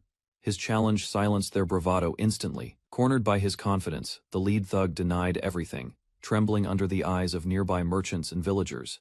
The old merchant praised Daichi's skill, surprised by the true extent of his abilities, her voice filled with approval. Alicia suddenly cried out, running to the older woman and revealing their connection in front of the stunned crowd. Concerned, Alicia scolded her grandmother, who quickly turned the lecture back on her, refusing to be treated like a child. Daichi was stunned to learn that Alicia wasn't just related to the old merchant, she was her great-granddaughter, amazed. Daichi joked about the coincidence, but Alicia turned it on him, teasing him for his earlier actions. She questioned his habit of getting into danger alone. Daichi hesitated, trying to explain away his recklessness. Before he could reply, another girl appeared, calling out his name. Alicia watched curiously as Daichi turned to greet her. With heavy stomps and fierce determination, the new girl charged forward, unaware she was already drawing attention. A guild member arrived breathless, apologizing, and reminding everyone the market was under guild protection. Daichi nodded in understanding. The old woman thanked him warmly, promising to visit later. Daichi modestly insisted it wasn't necessary. Alicia whispered that once her great-grandmother decided something, no one could change her mind. Daichi accepted it with a sigh. When asked about his plans, Daichi explained that he and Melissa were heading to the Mages Guild for business. As they walked, both girls smiling beside him, Daichi wondered silently why things never seemed to go normally for him. Alicia explained that troublemakers posing as adventurers had been increasing over the past month, disrupting peace in the area. Daichi admitted he assumed that kind of behavior was normal, while Melissa confirmed the issue had grown noticeable. They learned the problem wasn't limited to weak adventurers, many intermediate and foreign ones were also involved, blending into the flow of refugees. Daichi realized that if danger struck, these unreliable escorts would abandon clients without hesitation. Worse still, Alicia warned that some might even join the bandits themselves, turning minor threats into serious problems. Daichi realized the guild's growing reliance on shady adventurers could threaten its very reputation and stability. He considered retreating to solo work in the forest, but Alicia warned there were even more serious issues. As they walked, she explained that disappearances had become more frequent lately, dozens of cases reported. The most alarming detail was that the missing people were mostly children, 10, reported just within the last 2 weeks. Alicia lowered her voice. The pattern was clear. These weren't accidents. The children were being kidnapped. Melissa explained that the 10 reported kidnappings likely underrepresented the truth. Cases in slums or orphanages could double that number. Daichi was reminded of his status: wealthy, connected, and highly visible, making him a potential target as well. She added that being a foreigner without family only increased his vulnerability in the current climate. Daichi tried to lighten the mood, proudly declaring his strength, but deep down he understood their concern. Both girls scolded him together, emphasizing that even strong people fall when caught off guard. He shouldn't be alone. Daichi assured the girls he understood the risks, and promised to be careful, though they remained wary. He mentioned needing to visit the Mages Guild before heading into the forest. Alicia explained that bodyguards should be trusted mages. Daichi realized how selective the Mages Guild was. Unlike the Adventurers Guild, it didn't accept just anyone. They confirmed that all legitimate mages must be registered. Alicia excused herself, flustered by Daichi's stare, saying she had errands to handle. Daichi asked who introduced him to the guild. It turned out to be Karina Kirsha, not who he expected. Daichi was shocked to hear Karina, the gluttonous girl he knew, was actually a noble and a rank B mage. He processed the revelation silently, his face shifting from disbelief to quiet resignation. His shock returned full force. How could that same obsessed girl be a count's daughter? Arriving at the Mages Guild, Alicia explained that Karina's status meant Daichi's request for a guard would likely be accepted. The trio stepped inside, greeted by a quiet interior. Alicia cheerfully announced their arrival to the staff within. Daichi entered the guild hall, surprised by how modest it looked. Alicia explained that the Mages Guild valued function over form. She hinted at what lay ahead, leaving Daichi uncertain. Whatever awaited, he'd soon see for himself. Daichi arrived at the Mages Guild, escorted by his companions. The receptionist greeted them as they requested his registration. During the process, the guild staff asked for a letter of recommendation. Daichi looked puzzled, unsure what they meant. After a brief pause, he remembered the sealed envelope. He had carelessly stored it in his item box and forgotten about it. The receptionist opened the letter and froze in shock. It revealed that Lady Karina Kirsha had written the recommendation. Daichi remained calm, while others reacted in disbelief. Karina's name carried unexpected weight. Another letter surfaced, this time not official, but from the guild leader of the prestigious Beltram Company, causing raised eyebrows. The guild clerk reeled in shock upon hearing the name, overwhelmed as more documents were handed over. Additional letters appeared, each signed by respected B-rank mages. One even came directly from the warrior himself, confirming Daichi's growing support. The clerk scanned everything nervously. A noble's daughter, a powerful merchant guild, and 3 seasoned mages all backing one newcomer.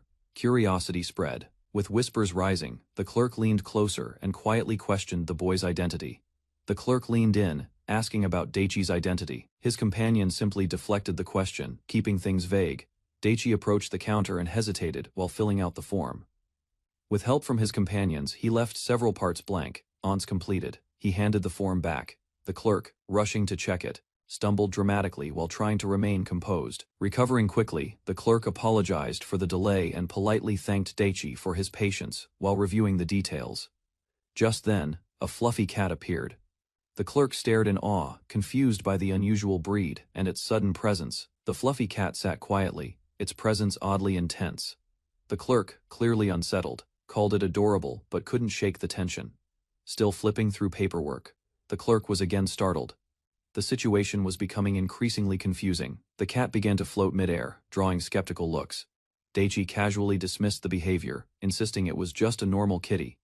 His companion whispered a logical explanation. No powerful group would travel with a monster. The clerk, convinced, nodded in agreement. Trying to refocus, the clerk returned to Daichi's application, but now, he hesitated, unsure what he was truly dealing with. The clerk examined the form. It was barely filled, only a name, age, and a mention of the cat. Daichi claimed inconvenient details were best left out. Trying to remain polite, Daichi submitted the form. His companion looked irritated, while the clerk sighed deeply and accepted it. Whispers stirred behind the counter. Questions arose about Daichi's missing nationality and birthplace, which even travelers usually disclosed. Pressed for answers, his companion deflected the interrogation, suggesting they ask Daichi directly. The clerk hesitated, unsure how to proceed. Overwhelmed by Daichi's high-profile endorsements, the clerk finally snapped. There was no way he could question someone with that kind of backing. Frustrated, Daichi's companion snapped at the clerk, demanding he stop nitpicking and just accept the registration. Reluctantly defeated, the clerk agreed. The registration would be processed as it stood, and confetti marked the moment's end. As Daichi turned to request the transfer of the store, the clerk interrupted in surprise, wondering if things were truly concluded. With a nervous smile, the clerk asked if he might witness Daichi's magic just once as part of the process. Daichi agreed, and the clerk directed him to the courtyard, expecting to observe a display of non-elemental magic firsthand. Daichi asked if his companions could join. With a casual nod, the clerk agreed, and the group eagerly headed out together. As they stepped into the courtyard, its sheer size left Daichi stunned. The vast space was more than he expected. Looking around in awe, Daichi began to understand the practicality of the area. It was clearly built for magic demonstrations. Though one companion had never seen the place herself, she excitedly admitted she had only heard tales until now. The clerk explained the process ahead, first testing gear enchantments, followed by a light spar to assess Daichi's physical enhancement. Alan, the examiner, stepped forward, sword in hand, ready for the spar.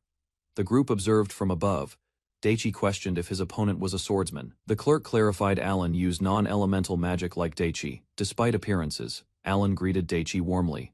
Though confident, Daichi admitted he had no experience with swords and was only equipped for formality. The two exchanged names. Daichi requested a light touch, while Alan encouraged him to come at full strength without hesitation. The clerk praised Alan's achievements reaching B rank solely with non-elemental magic. While impressive to others, Daichi remained unfazed by the revelation. Daichi was handed a longsword and instructed to slice through several wooden pillars, using only his gear enchantment. He took the weapon in hand. The clerk reassured him that success wasn't mandatory. He just needed to try his best. Cheered on by his companions, Daichi stood ready, focused and calm. He prepared for the first strike. Alan and the clerk signaled him to begin. Daichi's target was clear the wooden pillar to his left. Channeling physical enhancement, Daichi dashed forward with intensity. His eyes locked in, his body moved with sharpened precision. Daichi's sword sliced clean through the pillar. Both Alan and the clerk looked on in shock at his sharp precision. The crowd erupted in cheers. His companions shouted in excitement, thrilled by his unexpected skill. Without pausing, Daichi launched into the next strike. His form tightened, movements fluid, slicing through the second pillar with ease. As wood flew, his team watched with admiration. Each swing was stronger and faster, drawing wide-eyed amazement. Finishing his run, Daichi climbed atop a column and dropped into a powerful finishing blow. The ground rumbled as the pillar shattered beneath him. Daichi looked satisfied as the final pillar collapsed. His training with Karina and the others had clearly paid off. His companions celebrated excitedly. They praised his power, amazed that even a wooden sword could slice with such force. Daichi casually turned to the clerk, announcing his completion. Alan and the clerk stood speechless, processing what they had seen. The clerk snapped out of it and demanded an explanation, shocked by the destruction. Daichi had obliterated all the pillars. Daichi shrugged. He explained that he was only following instructions, and may have gotten a little carried away. The clerk panicked upon realizing Daichi had cut even the iron pillar with a wooden sword. Daichi replied casually, saying he just added a vertical cut for fun. The clerk yelled in frustration. Daichi insisted he was just following instructions, and his companions backed him up with teasing agreement. The clerk clarified each pillar had a designated sword. Daichi, holding the wooden one, remained unfazed by the mistake. Daichi pointed out that he still succeeded. With no real issue to resolve, he asked if the sparring match was next. Alan informed Daichi that the examiner had retreated to cry, overwhelmed. The group looked on, half amused, half sympathetic. Daichi asked what came next. The clerk could barely respond, overwhelmed by everything that had just happened. Alan suddenly roared out, Daichi's rank C rank. His tone was loud, final, and left little room for questions. Though surprised, Daichi accepted it. He reasoned that being underestimated at C rank might work to his advantage. The clerk scrambled to formalize it, nervously declaring they would proceed with registering him as C rank right away. As Daichi approached, the clerk fidgeted. When Nike the cat came close, he collapsed in fear. Embarrassed, he admitted weakness at the knees. Daichi received his official C rank tag, holding it with a mix of reflection and uncertainty. His stomach growled, and he admitted the process had taken far longer than expected. Melissa blushed at the suggestion of food. With the time already past noon, they agreed to delay the property handover. Lulled by his companions, Daichi rushed toward a nearby shop. They chose to eat first, before resuming anything official. The bustling market overflowed with fresh produce, grilled meat, and eager customers. Among them, Daichi inspected the goods carefully, selecting high-quality items. Later his companions beamed with delight, savoring their meal. The rich flavors brought wide smiles, each bite met with silent approval. They strolled through the crowded stalls, chewing happily. Vendors called out, offering fruits, bread, and skewers. Daichi led the way, guiding them toward new finds. Hands full, they shared food while walking. Every bite brought more satisfaction, the lively atmosphere enhancing their enjoyment. As they paused, one girl suggested visiting one last shop. Daichi nodded, already anticipating another tasty discovery. The group approached a corner of the market where an outdoor stall was managed by orphans under the guidance of a local church. Fiona pointed it out cheerfully. Spotting a familiar figure, she dashed forward excitedly, calling out. A nun turned slowly, revealing her name Marissa. The conversation shifted to introductions and curiosity. Daichi asked about the nun, learning that Fiona knew her well. They arrived just after lunch had ended. Joking remarks stirred playful chatter among the children. Fiona teased about Marissa possibly having a lover. The nun tried to keep her composure while the kids laughed around her. Despite their teasing, she responded calmly, hiding a faint smile. Daichi tried to greet the children politely, but teasing and laughter broke out. They joked about Marissa being dumped. Marissa firmly denied the rumors, stating she neither had a lover nor was played. She bowed apologetically for the children's remarks. Fiona quickly explained to Daichi that the noisy group were orphans raised at the church. The children greeted him with cheerful energy. Introductions followed. Daichi was identified as a merchant and guest of the guild. His companion, Arya, was noted as a skilled magician. Finally, Marissa was introduced as a childhood friend and current priestess. Fiona beamed beside her, clinging proudly while Marissa reacted with mild embarrassment. Daichi introduced himself formally to Fiona and Alicia. As he extended his hand, Fiona suddenly yanked away, flustered. Marissa hesitated, overwhelmed by the handshake. After a tense pause, she grasped Daichi's hand tightly, then requested to purchase all remaining goods at once. The request surprised everyone. The nearby children whispered among themselves, amused. Marissa's hands trembled slightly as Daichi stood confused. Fiona rushed in, embarrassed, explaining that Marissa was extremely shy and prone to overreacting in social situations. Without waiting for clarification, the group pulled Daichi away, leaving his protests behind as they continued their walk. Fiona slumped in frustration, blaming herself for hastily pulling Daichi away before he could properly interact. Marissa quietly explained that Fiona's reaction stemmed from a painful past. She had developed a fear of men after being persistently pursued. Daichi, realizing the situation, stood up and respectfully acknowledged the boundaries, promising not to act impulsively. He suggested they return and clear things up, expressing his regret for frightening Fiona and wanting to sincerely apologize. Fiona hesitated, then nodded. With encouragement from the others, she agreed to trust him and slowly move forward. As Daichi prepared to act, the atmosphere shifted. A child cried nearby, drawing everyone's attention. At the stall, several rough-looking men mocked the orphans, questioning their competence. Fiona watched, furious. Realizing the children were in danger, Daichi stepped forward, moving quickly through the crowd. He questioned the frequency of thugs like them. Fiona confirmed they had been appearing more often in recent months, spreading like pests. A large influx of adventurers had poured in from neighboring towns. Many, lacking discipline and status, roamed the streets unchecked, creating a growing problem. Daichi closely observed the thugs. Their gear was cheap and poorly maintained, confirming their lack of discipline. He recalled his arrival in town, noting the sudden rise in questionable adventurers with shoddy equipment. Fiona reminded him not to judge by appearance alone. Acknowledging her point, Daichi agreed not to jump to conclusions, though he remained cautious. He suspected Marissa viewed him as carefree and overly optimistic. Turning to his feline companion, Nike, he gave a light pat, acknowledging the potential for upcoming conflict. With Nike resting calmly on his shoulder, Daichi regained focus, confident in the strength of his most trusted partner. One of the older children stood protectively in front of the stall, shouting at the thugs to leave. His defiance only provoked them further. Elsewhere, shady men casually discussed the town's rising number of missing orphaned children, implying a darker trade hidden beneath the surface. Marissa apologized formally for the children's outburst, requesting forgiveness. Her calm tone masked growing tension. The thugs grew louder.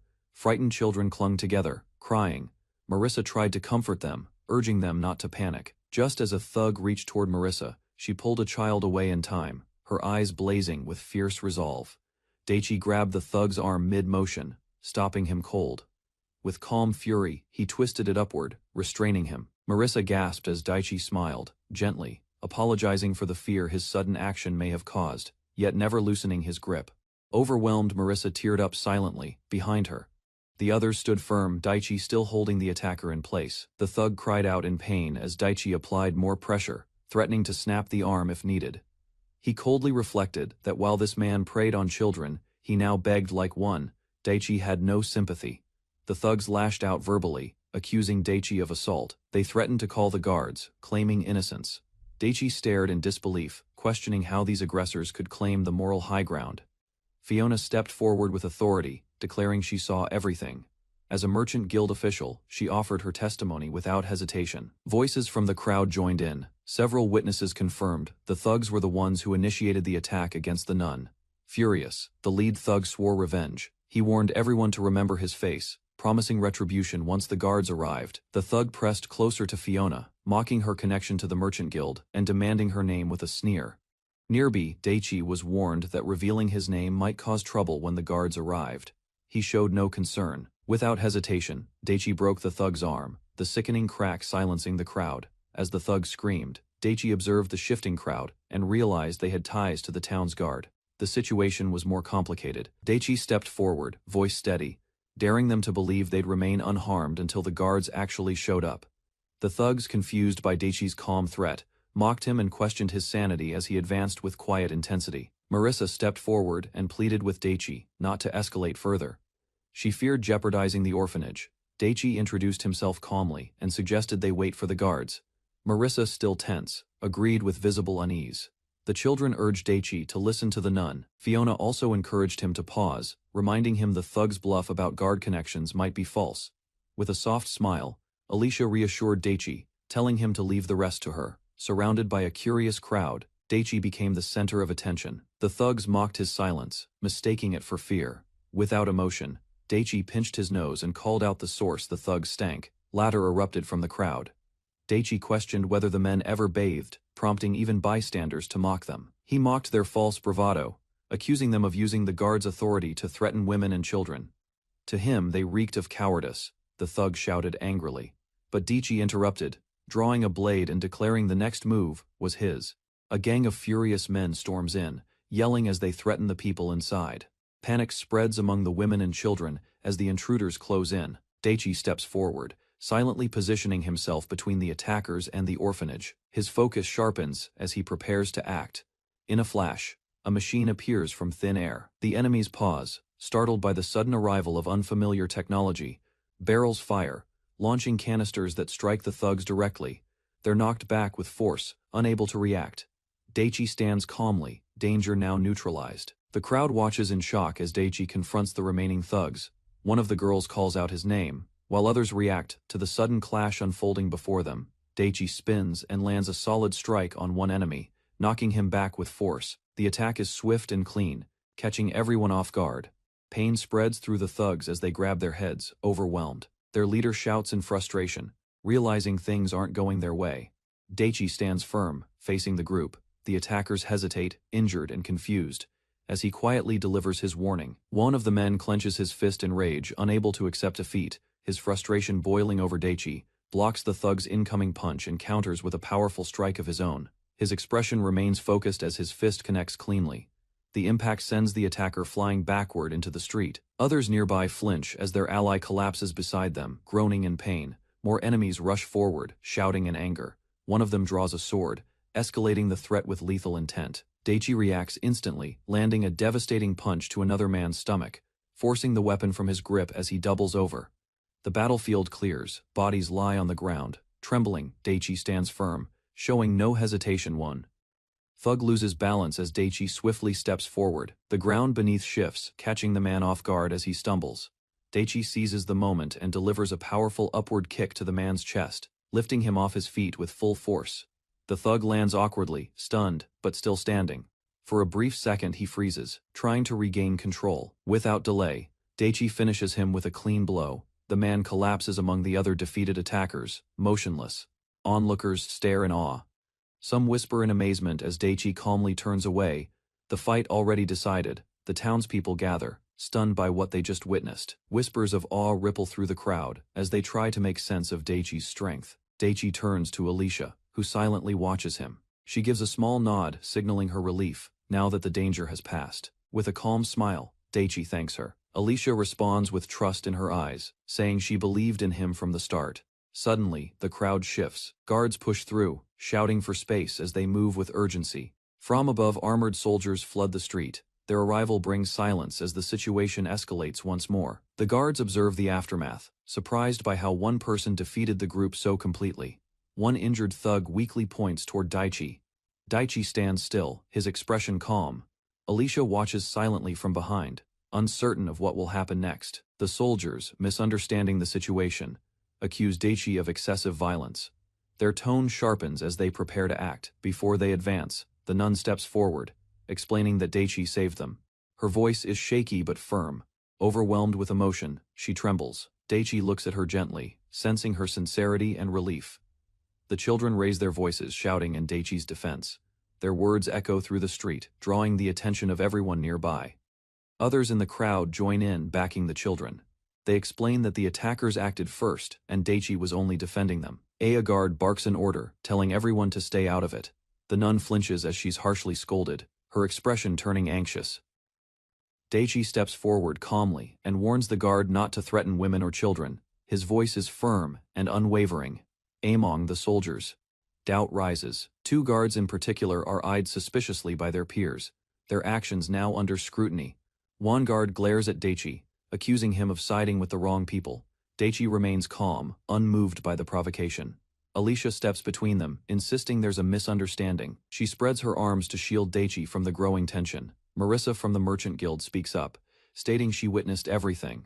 She explains Daichi's actions were purely in self-defense. The crowd begins to voice support for Daichi, but one guard yells for silence, trying to regain control of the situation. Suddenly, a high-ranking officer arrives. He orders the injured to be treated and calls for a magic healer. The officer urgently asks if anyone can use water magic to stabilize the wounded. A few onlookers hesitate, unsure of their abilities. The nun steps forward timidly. Though uncertain, she offers to help with minor healing until professional mages arrive. She explains her limits, but the officer nods in approval. Her willingness is enough, and he asks her to proceed. Introducing himself as Aaron, the officer takes charge. He approaches Daichi directly, signaling a shift in authority. Confused by the scene, Aaron requests a full explanation, finally ready to assess the situation for himself. Aaron stares at Daichi, shocked by the aftermath, and asks if he truly handled everything alone. Daichi remains silent, eyes steady. Marissa steps forward and reminds Daichi to show his guild identification. He pulls it from his pocket without hesitation. Aaron's expression changes as he reads the credentials. His confidence wavers, eyes wide in disbelief at what he's seeing. Daichi stands composed, waiting. The officer struggles to understand who he's really dealing with. The young man calmly presented a merchant guild permit, stunning the armored man before him. The tension in the air grew as the paper's significance became clear. Relieved recognition followed. The older man lightened up, realizing the youth wasn't a threat but a merchant. A cheerful atmosphere replaced the earlier tension. Their companion reacted with shock. She scolded the young man for producing the wrong guild permit at a critical moment, flustering him, trying to explain. He mentioned the Magician Guild's credibility. Still unconvinced, she pressed him with skepticism. Eventually, curiosity led her to examine the issue date. Her smirk faded into surprise. The boy calmly explained his sudden registration, revealing he had already been certified as a C rank. The surrounding crowd reacted with stunned disbelief. As murmurs spread among the gathered people, the armored man smiled slightly, amused by the unexpected revelation. He laughed boldly, declaring that deceiving a C-rank magician would indeed be unwise, showing respect toward the young man's unexpected status. Turning serious, the man warned the defeated thugs to be grateful, they were still alive. His tone firm and commanding. A soldier intervened, clarifying that the armored man had not acted out of aggression, but in justified defense. The armored man spoke firmly, distinguishing the young man from others. He acknowledged the situation wasn't a mere dispute. He pointed out how the adventurers had tried to overpower others, relying on strength and reputation alone, justifying his counterattack. Assessing both sides, he noted the aggressors clearly had the upper hand in numbers and confidence, expecting an easy victory watching from the side. The boy admired the man's fairness. It was rare to see someone with integrity among the guards. Later, surrounded by allies, he reflected that their actions may have seemed excessive, but under the circumstances, they were justified. The armored man requested the group accompany him to the station for further questioning. The young merchant agreed, showing no resistance. Worried, one companion whispered that things might turn bad at the station.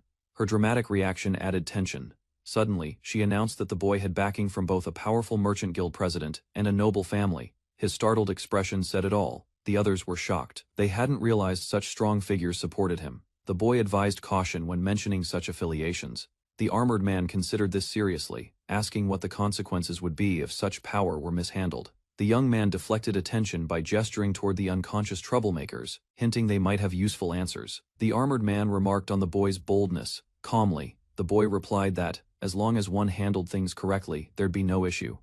To reinforce his position, the boy revealed a formal introduction letter bearing a seal, a reference from a powerful noble. He asked that, if they ever met again, they pass along his apologies for any trouble caused by his actions. The armored man, now smiling awkwardly, wondered just who this mysterious young merchant really was. The boy clarified that presenting the document wasn't meant as an excuse, but as a necessary formality. He explained his busy schedule, which included delivering goods and visiting several institutions before heading to the station. The armored man agreed to the terms. He assured the boy that the detained adventurers would be held until the investigation ended. The boy made one more request to delay any questioning of the orphanage and church staff until his side was resolved. Respecting the plea, the armored man nodded. Their cooperation had earned trust, and arrangements began swiftly. Although the situation was momentarily resolved, concerns remained about the thugs' deeper ties to the guards and criminal networks. Upon visiting the orphanage, the boy noticed a need to investigate further, sensing unresolved issues beneath the surface. Suddenly, a large tray of food tumbled forward, catching everyone's attention, a feast too large for one person. With a bright smile, he held up a rice ball and invited the children to help him finish the meal. Cheers erupted from the kids, thrilled by the unexpected invitation and excited to dig in alongside their generous guest. Laughter and joy filled the air as the children enjoyed their meal. The young merchant stood at the center, happily sharing food with them.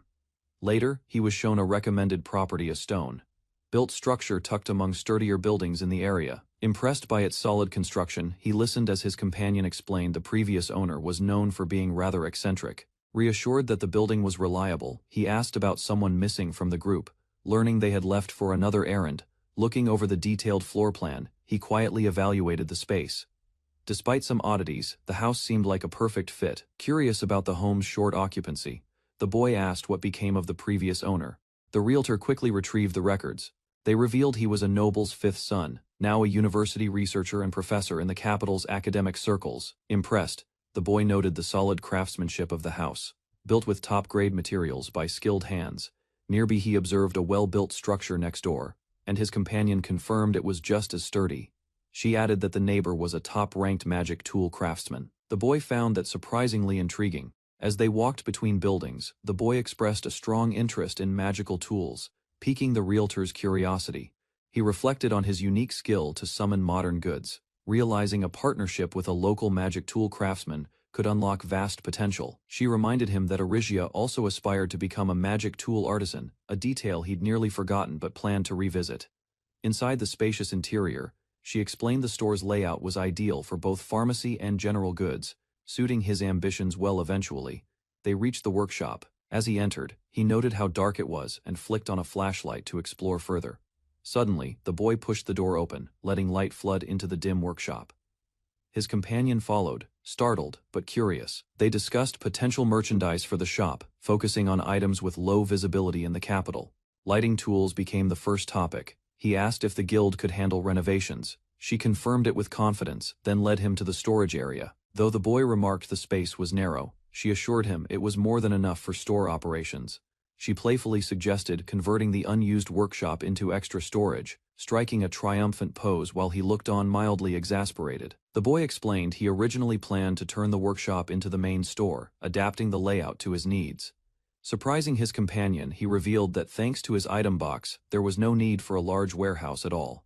They then proceeded upstairs, ready to inspect the second floor of the building. As they stepped into a spacious room, she pointed out various features with professional confidence. Finally, she led him to the balcony, proudly showing off the view, and his impressed reaction said it all. While standing on the balcony, the boy spotted a familiar girl across the way, both recognizing each other immediately. As they observed each other, an elderly woman appeared beside the girl, also noticing the boy for the first time. The woman identified him as the individual planning to purchase the neighboring property and confirmed her suspicions. The boy, slightly hesitant, acknowledged the situation while the woman inquired about his final decision on the purchase. He confirmed the transaction and informed them of upcoming renovations, politely signaling the start of their new relationship as neighbors. The girl smiled brightly, accepting the situation with joy. She welcomed the new neighbor, ready to begin a shared life. A cheerful beast-eared girl presented several documents, pointing out where the forms needed to be signed. The boy received the stack, pen in hand, sighing at the volume. Even in another world, paperwork was unavoidable. After confirming his signatures, the girl neatly aligned the papers. She confirmed his eligibility to visit the orphanage and church next. However, she suggested visiting the guard's office first. She offered to accompany him, ensuring all steps were handled properly. Though hesitant, the boy accepted. He acknowledged her efforts, but she insisted firmly he wasn't going alone. The girl tried to justify her presence during the earlier incident, insisting she played a role in verifying the boy's identity. Suddenly overwhelmed, she became dizzy, suspecting a deeper motive behind only the boy being summoned for questioning. The boy accepted her explanation and agreed to let her accompany him again, but added one condition. He wanted permission from the guild before heading to the guards, ensuring the guild tracked their movements for safety. She agreed, but quickly changed direction, insisting they prioritize visiting the orphanage and church instead. Rather than rushing to the guard station, they agreed the church visit should come first. The boy assured her it wouldn't be a problem. As they exited, an older woman in sunglasses appeared unexpectedly and called out to the boy. With a smirk, the woman invited both of them to join her for tea, clearly in no hurry. The boy, confused but compliant, followed. The girl urged him to go along with the sudden detour, claiming it was all part of the plan. While walking, she whispered that the woman was Cecilia Heartland, arguably the most influential person in town. The older woman walked ahead with confidence, revealing herself to be one of the nation's top alchemists and a skilled magic tool artisan.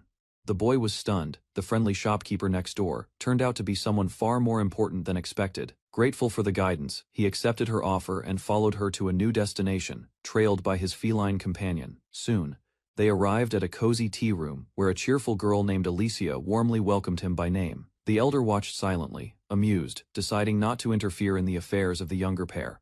At the tea table, the conversation shifted to housing.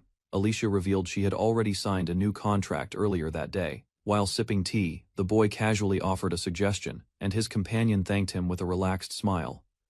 Moments later, a large tray of baked sweets was revealed, freshly prepared and inviting. Guests were encouraged to eat freely, and the cheerful mood at the table grew as everyone reached for the treats. Taking a bite, the boy reflected that his broad interests happened to match the role perfectly, almost by design. The elder explained that the underground lab was designed with potential explosions in mind, making it incredibly sturdy and not something a merchant would usually require. Praising the hidden workshop, she revealed her admiration and her intent to someday replicate such a powerful facility. The boy, surprised, repeated the words aloud in disbelief, causing a stir among the group. Confused, he asked if such a place truly existed. The girl beside him strongly denied any knowledge of it. With confidence, the elder confirmed its existence, stating that the boy had unknowingly assisted with potion refinement there. A sudden realization hit the boy, causing him to freeze while the others looked on in concern. He quickly proposed rechecking the building plans. Excited, the girl agreed, thinking something might have been overlooked. Together, they examined the layout, debating the purpose of a large space beneath the kitchen floor. The elder pointed directly at a hidden staircase, revealing it led to the secret underground workshop. Suspicion grew had the guild failed to inspect the property properly before selling it. Their expressions tightened with doubt. The boy slumped over in disbelief, recalling that the original homeowner resided in the royal capital. The girl quickly confirmed that the responsible guild staff should still be in the local branch. With energy, they both shouted in agreement, those two officials should be held accountable. Sipping calmly, the elder revealed she had built the hidden staircase herself and offered to guide them personally. Surprised, the group asked if she really constructed it, to which she proudly admitted it was a product of her devotion. Grinning, the girl looked forward to seeing it, while the boy quietly tried to interrupt the rising excitement. Alicia nervously asked if the previous owner, a noble pharmacist, had used the hidden workshop for suspicious activities. The beast-eared girl cheerfully claimed the former owner was talented enough to be invited to the capital's top university. Recalling the eccentric nature of most alchemists, the boy imagined shady experiments and concluded the secret staircase made sense. After a moment of reflection, he wondered aloud if inspecting the underground lab had suddenly become the top priority. Without hesitation, his companion corrected him, reminding him that visiting the guard post should still come first. Alicia offered to accompany the group to the guard station, but the others politely declined, creating an awkward moment. The beast-eared girl suggested it was time to return to the guild and summon the responsible officials. While sipping tea, the boy confirmed he'd stay behind. She clarified that he'd remain seated while she handled the guild visit. Curious, she asked if he could join her afterward, as she wanted him to explain some details before visiting the guards. Playfully, she offered to help answer questions herself if he had anything pressing in mind. Within the town, cases of missing persons and child abductions had reportedly been increasing, particularly targeting orphans. The boy raised the issue, prompting the elder to ask what he planned to do with such troubling information. In response, he mentioned hearing about another disturbance involving adventurers, causing a scene near the market. Rumors suggested some adventurers were involved in illegal dealings, hiding children among crowds to smuggle them out, unnoticed. He speculated further if the adventurers were tied to the abductions, they might also be trafficking the kidnapped children. Rather than seeking justice, the elder wondered aloud if curiosity or personal reasons were driving the boy's concern. From the cat's perspective, the motive wasn't admirable, it was simply convenient and self-serving. Smiling, arms raised, he clarified that his goal was to make this town easier for both of them to live in. Unexpectedly, that honest reasoning earned quiet approval. Pragmatism, not idealism, felt more reliable. With a slight nod, the elder offered full cooperation, admitting that he too was acting on personal convenience. Alicia expressed her desire to make the town a better place, hoping it could become more livable for everyone staying there. The elder, seeing an opportunity, encouraged her to take advantage of the current situation while subtly hinting at a deeper motive. Shrugging off hesitation, the boy admitted he didn't mind that kind of thinking and asked to be taught more. As plans formed, the girl prepared to leave for the guild, only to be told that a courier could go instead. Before leaving, she reminded everyone that what was discussed must remain secret and not be shared elsewhere. A firm response left no doubt he agreed with the elder's conclusion and was ready to act. Over the past year, incidents involving abductions and missing children had sharply increased, especially among orphans. Additional reports revealed even children from regular families, and some adults had also vanished during that same period. The timing matched exactly with a rise in drifter adventurers entering the area, raising suspicions. Feet shifted under the table as someone quietly asked if this was the real issue behind everything, hinting at a deeper agenda. Speculation arose that most wandering adventurers might actually be connected to the Tarnate Kingdom. Confirmation followed without hesitation. Suspicion deepened. Military units from Tarnate were likely backing these adventurers from the shadows. When asked where such intel came from, the elder casually attributed it to reports from the Night Order. Doubt spread fast. Questions emerged about how knights had access to such sensitive foreign information. A past incident, involving pirates and the Night Order's secret intervention, was brought up as justification, tying recent movements to deeper investigations. A cloaked figure met with the old man, exchanging information for a dose of white powder the man had secretly manufactured. It was a risky transaction, but one done before. Suspicion grew when it was revealed the buyer wasn't ordinary. It was a commander from the Knight's Order, suggesting something deeper at play. Though the drug was banned, officials of that rank could obtain it with little resistance, making their involvement harder to expose. 5 men who took the drug were reduced to empty shells, completely broken after just one night. Processing the truth, the boy sat stunned, realizing the implications were far greater than he imagined. Disappearances had increased drastically within a year. Orphans were most affected, but even ordinary citizens were vanishing. Records showed a clear rise in such cases. Timing of these incidents matched when adventurers from the Tarnate Kingdom began arriving. Connections between them and the missing people grew stronger. Peace in the town was a lie. Everything pointed to a hidden turmoil threatening its core. Responsibility shifted toward those enabling the knights. Dangerous substances were being supplied, and action had to be taken. One mystery was solved. A small sense of relief followed. A concern lingered as he wondered if the house he'd bought was tied to the string of disappearances. Another voice joined in, admitting to similar worries, linking the disappearances to the absence of a shady pharmacist. Coincidence deepened. Timing matched when a neighboring house became vacant, and the incident surged. Tension filled the air as doubt crept in, prompting a forced smile to dismiss the ominous speculation. Suddenly, someone peeked through the curtain and revealed that visitors from the trade guild had just arrived. News of the official's arrival startled the group. Shock intensified upon learning he bore full responsibility for previous incidents. With newfound resolve, the group turned their attention to justice. No longer passive, they prepared to confront those responsible. Inside the tavern, a beastkin girl gathered everyone to begin introductions. The young merchant stood quietly, observing the people summoned for the meeting. 2 men stepped forward, Richard, a stern guild officer, and Edward, a nervous property manager. Both were tied to the estate in question. They explained they arrived after seeing Cecilia's name. Suspicion grew as they questioned the contents of the letter she had sent. The letter mentioned a hidden basement, a pattern of disappearances, and involvement from unknown parties linked to the Merchant Guild. It concluded with Cecilia's name, someone deeply connected to past alchemical and magical guild leadership. He pondered the letter's intent, wondering if it carried a deeper warning or perhaps a final message. The older woman dismissed assumptions, stating they needed to verify the truth themselves before drawing conclusions. The man suggested there might have been a misunderstanding regarding the property, though his doubt lingered. Recalling the construction process, the elder confirmed the existence of a hidden workshop and secret stairs beneath the house. She explained that at the neighbor's request, she built walls embedded with magical tools that couldn't be easily detected. A grim thought struck if the workshop hadn't been destroyed.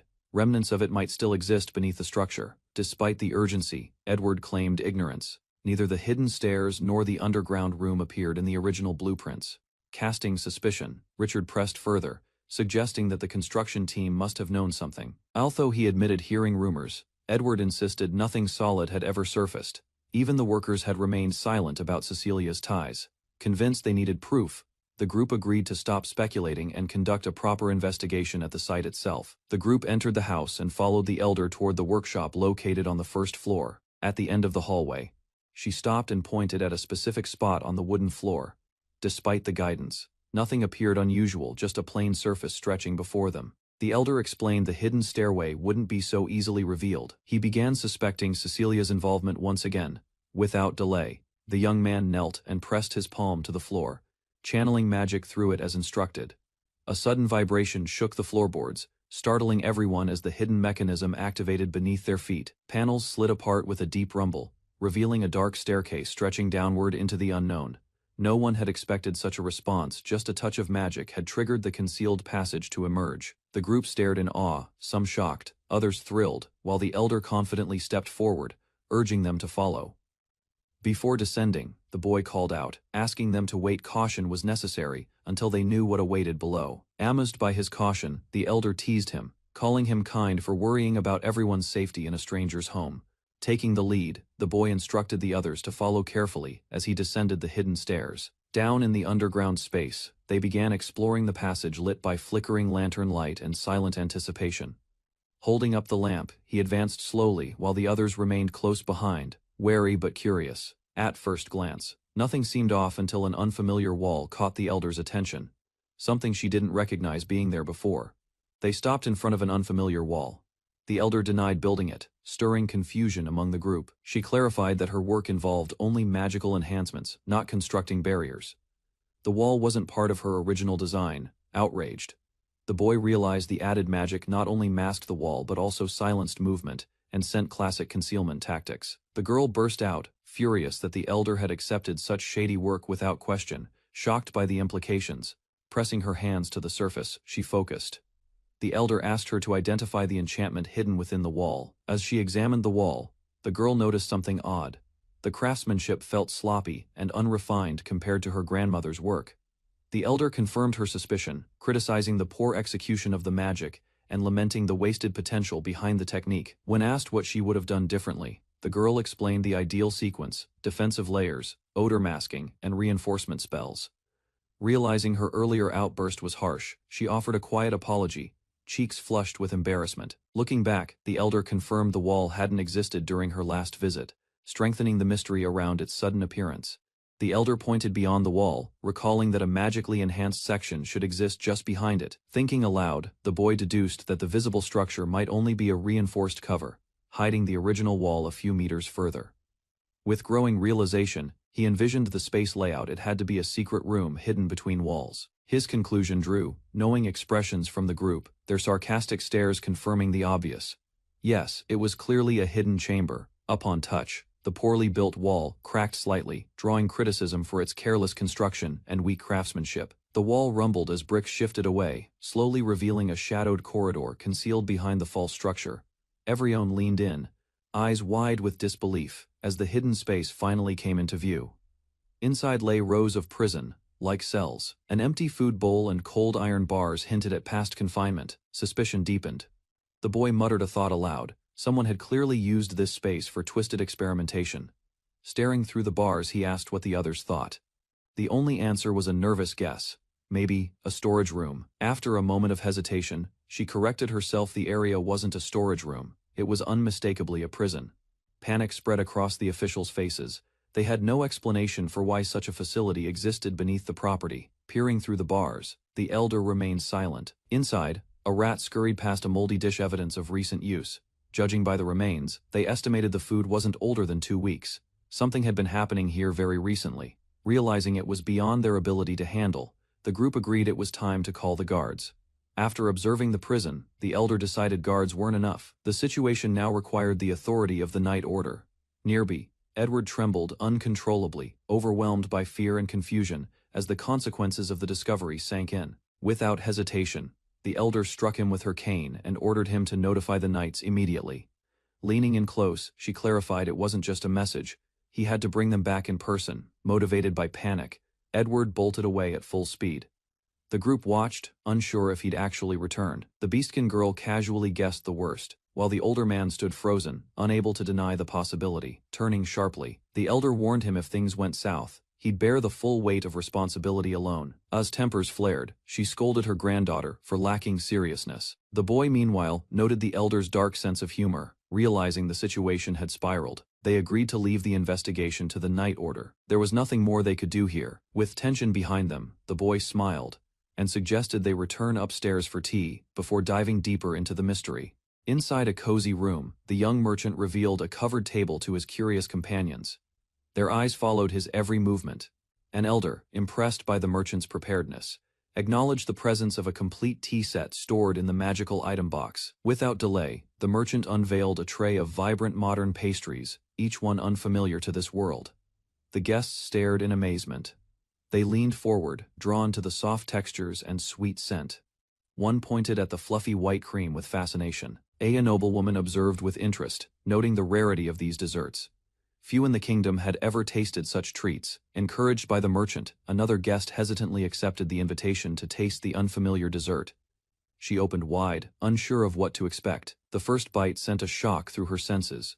Her expression shifted from surprise to sheer delight, unable to hide the overwhelming flavor. Another girl followed, already familiar with the treat, yet still smiling brightly as she confirmed its deliciousness with a satisfied nod. The merchant watched their reactions with a relieved smile, clearly pleased by their enjoyment.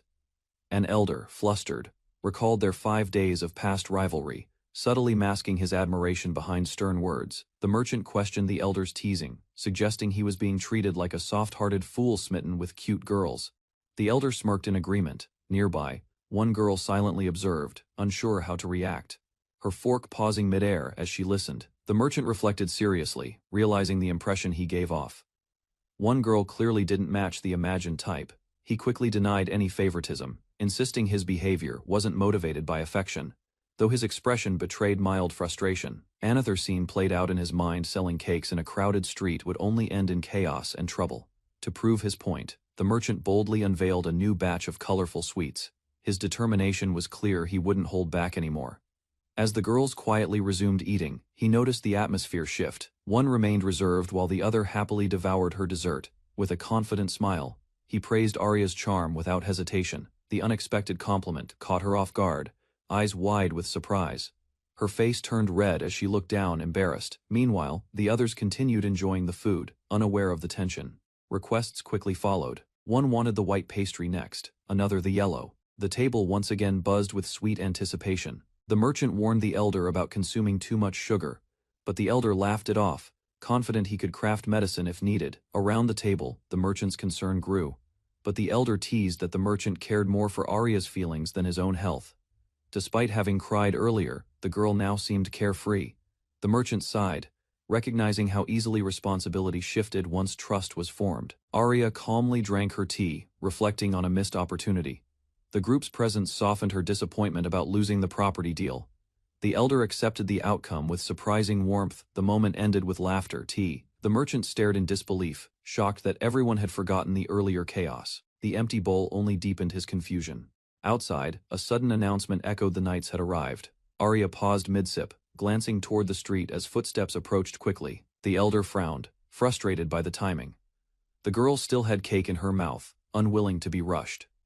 Rising from the table, the merchant and the butler prepared to greet the arriving knights. Their expressions turned serious together. They stepped forward, waiting by the entrance as heavy armor drew closer. The atmosphere shifted from light-hearted to tense, introduced with formality and grace. The man revealed himself as Henry Bradley, a sub-commander under Commander Hazel. His presence carried weight. Recognition followed, despite humble origins. Cecily's talents in blacksmithing and magical equipment earned her a noble title in a single generation. Warmly greeted, Henry received reassurance from the elder, who expressed relief over Hazel's connection. At once they moved to proceed together. Heavy boots echoed through stone corridors as the group advanced. A low thud ahead signaled a hidden mechanism activating beyond the wall. In a shadowed alley, cloaked figures stood waiting. Nearby, a broken crate and glowing lantern hinted at quiet, deliberate preparation. While the knight casually excused his delay, the group stood unimpressed. Their blank stares made it clear his excuse wasn't convincing. Raising a point, the merchant reminded them of their current investigation. Ignoring an assigned task now would make things worse. Suggestions followed swiftly. Writing an explanation under Commander Bradley's name could help justify their presence. Supportive cheers confirmed the idea was solid. From a distance, Cecily gave her approval. Her voice carried enough weight to settle the matter, drawing admiration from her companions. With relief, the merchant realized she finally understood the importance of priorities. Still, Melissa remained lost in her own carefree thoughts. Melissa brushed off concerns, casually reminding everyone she was still new to the assignment. 2 weeks hadn't been enough to master everything. Despite her excuse, she seemed suspiciously informed, commenting on night affairs like an outsider, pretending to be unaware. She suddenly questioned if Asakura had taken a liking to Fiona. The bold remark threw him into a panic. Teasing continued. Remarks about young men falling in love at first sight flew around while Arya stared in silence, expression unreadable. Coughing aside, Asakura denied any flirtation. Instead, he shifted focus to rising local threats and the alarming disappearance of nearby residents. Asakura revealed the most troubling detail: most of the victims were orphans. The group's expressions darkened as the weight of his words sank in. He explained that visiting both the orphanage and church headquarters was simply to gather information, nothing more. The elder smirked, suggesting that Asakura's deeper motives might involve impressing Fiona. Though partially true, Asakura called it convenient justification. Arya gently scolded him for acting on his own again. Despite her soft smile, her words carried honest frustration. Melissa interrupted, suggesting Fiona might not be the right person to ask, next an implication that left Asakura confused. The elder recalled how disappearances among orphanage children had increased dramatically within the past year. Even before that, signs had already begun surfacing. Melissa interjected, asserting that speaking to someone more experienced than Fiona would yield better answers. Her tone left no room for argument. Surprised, Asakura questioned the idea. He had believed Fiona was a lifelong resident, not someone who'd left the town years earlier. With exaggerated flair, he accepted the misdirection and jokingly turned his attention to finding an older sister figure to question instead. Unbeknownst to him, Bradley had been listening. With a calm smile, he stepped in, claiming to have overheard the entire exchange. With the official request now written, Asakura felt confident. Convincing a guard to accompany him seemed much more likely. Laughter eased the mood. Bradley's earlier eavesdropping had only been out of curiosity, not suspicion. Presented with the offer, Asakura eagerly requested that Bradley join him in questioning the guards. The knight agreed without hesitation, smiling gently. Bradley even volunteered to accompany him to the orphanage and church the next day as well. Caught off guard, Asakura accepted the offer. What was meant to be a simple escort had turned into something far beyond expectation. Teaming up with a charming knight wasn't exactly Asakura's idea of a reward. His over-top reaction painted the moment with comedic dread. Meanwhile, Bradley offered sincere thanks for their cooperation, keeping the atmosphere light and diplomatic. After some delay, he returned with important news. During the search, something previously believed to be missing had surfaced unexpectedly. Behind the storeroom on the first floor, a hidden door was discovered. It connected straight to a concealed underground passage. The 2 men assigned to patrol the area had missed the entrance entirely, an oversight that now raised serious concern. Bradley questioned Cecily about any suspicious behavior from nearby residents. She responded vaguely, promising to speak up if anything came to mind. Responsibility for the house was confirmed to belong to Asakura, though control would now temporarily shift under night supervision due to the investigation. Curious about the time frame, Asakura asked how long he would be displaced. With uncertainty below, he couldn't stay comfortably. Concern grew. If sinister activities had taken place underneath, living there again might feel impossible, even with answers. Before panic settled in, another official promised swift relocation. A new property would be arranged, fully covered by the guild. Asakura asked if he could choose the inn himself, but the guild had already taken care of the arrangements on his behalf. Relieved, he realized the guild would ensure he stayed in the best place available. The elder confirmed it would be well suited. Though the official was hesitant, he reluctantly agreed to prepare the finest room as promised. In exchange, the elder requested dinner, once lodging was secured. Asakura accepted, already sensing the ulterior motive. Unfortunately, their earlier plans were derailed. Alicia had already stepped in, blocking their intended arrangements. Tears welled in Arya's eyes as she quietly responded. Her words struck Asakura, who could only watch her in silence. Trying to shift focus, he suggested speaking with Cecily about the house's upgrades. The elder misunderstood, hinting at cohabitation. Asakura clarified, explaining his current lodging had strict dining reservations. Melissa caught on, surprised by the complexity. A whisper confirmed the truth. Asakura was staying at Comlef, the most luxurious inn in town. Few accommodations ranked higher. Realizing the value of the arrangement, he considered extending his stay.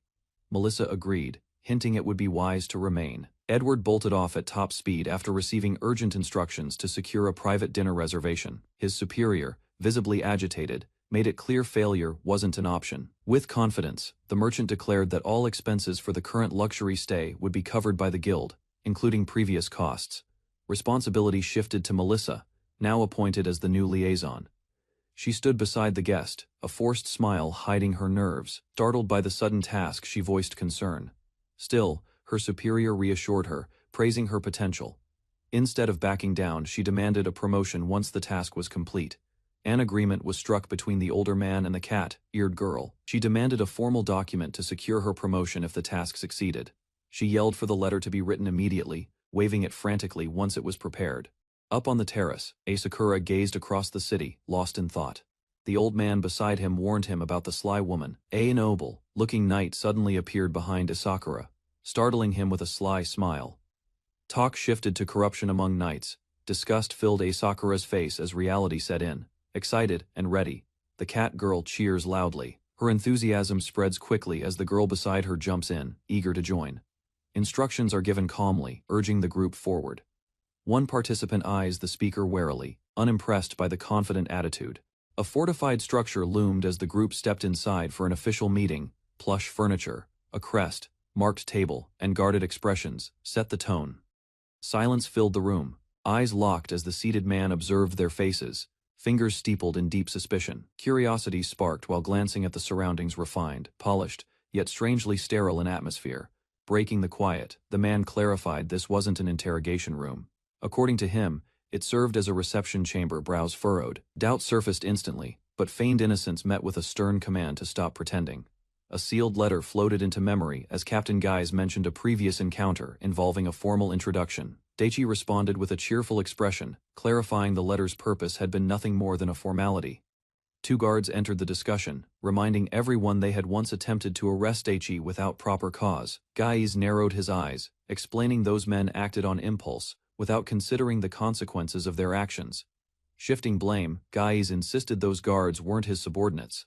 According to him, they had only coincidentally moved together that day. Shocked by the reasoning for his prior arrest, Daichi questioned the vague accusations thrown at him. His companions instantly voiced their protest. Outstretched hands offered a calm explanation, suggesting that stepping forward earlier had helped guarantee Daichi's personal safety. Mia and Roa stood nearby while Guise admitted he had expected gratitude, noting the preparations Daichi had brought, with a smirk. Daichi brushed it off as coincidence, making light of the assumption that he owed anything in return. Standing gracefully, Mia responded politely, identifying herself as a student under Heartland and Daichi's follower in training. Daichi brought the meeting to a close, politely thanking Eren for the discussion, as Guise offered a calm nod in return. As the group turned to leave, Guise mumbled an apology under his breath. Watching them exit through the tall wooden doors, whispers filled the air. Doubts lingered about whether the reception room had been meant for diplomacy or quiet intimidation. Sweat lined Guise's brow as he expressed regret, hoping worst-case scenarios wouldn't come to pass if tensions rose again. Suddenly, the door burst open. A loud shout filled the chamber as a furious officer barged in, demanding answers from Eren. Storming into the room, Captain Boyd furiously slammed his foot, questioning why a supposed criminal had been treated so lightly. Without hesitation, he pointed at Daichi, accusing him of mocking the guards and promising to make him regret it. Boyd turned sharply toward another soldier, ready to lash out when his authority was indirectly challenged by a calm rebuttal. A sudden strike launched Boyd backward. Caught off guard, he crashed violently across the floor, stunned and silenced. Flailing on his back, he shouted threats about bringing Daichi to the Prime Minister. Everyone else sat stunned, unsure how to react. With composure, a soldier clarified that Daichi's group were not criminals, citing a report that cleared them of wrongdoing. Tension rose again as Guise pressed for answers, questioning the inconsistency in documentation, suspecting something had been bypassed. Boyd reflected briefly, then acknowledged the possibility that the patrol leader may have overstepped boundaries during the incident. Another voice interjected, accusing Boyd of hypocrisy of ignoring the actual criminal and failing to care for the wounded. A sharp glare followed. Boyd questioned if leniency toward a suspect who later reappeared wouldn't look suspicious to others. Tension returned when one official asked how Boyd wished to proceed. Suggestions to detain someone escalated the pressure. Guys remained calm, stating that permission for this room had been granted by the commander. Any interrogation could happen right there. Reluctantly, Boyd accepted the explanation, unable to contest the authority backing Gaze's claim. Watching silently, Daichi began piecing things together. Patterns and motives slowly surfaced as the room's dynamics shifted. Whispers confirmed a hidden truth. Boyd wasn't malicious, just incompetent. Others had simply exploited that weakness to their advantage. Boyd's subordinates began sweating as they realized the situation had grown beyond what they had expected or planned for. On the side, Daichi watched calmly, intrigued by the way the exchange was unfolding before him. With a pointed gesture, Gaze challenged Boyd to explain the exact charges that justified the attempted arrest. Boyd stumbled. The room's attention shifted to him as others pressed to hear the details behind his accusation. He finally cited a prior report, claiming Daichi used violence against defenseless adventurers during a dispute on the street.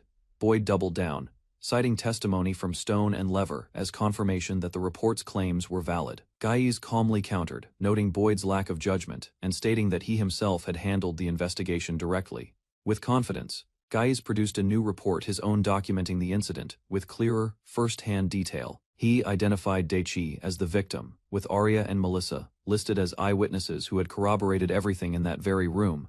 Boyd's expression froze. Shock took over as the word victim echoed in his mind, unraveling his earlier accusations. Gaze confirmed that Daichi was the victim, while the true aggressors were 5 adventurers now under scrutiny.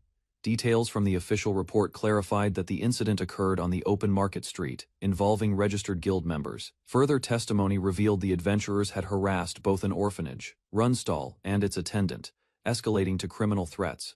Multiple bystanders also filed complaints, adding to the long list of offenses committed by the accused group that day.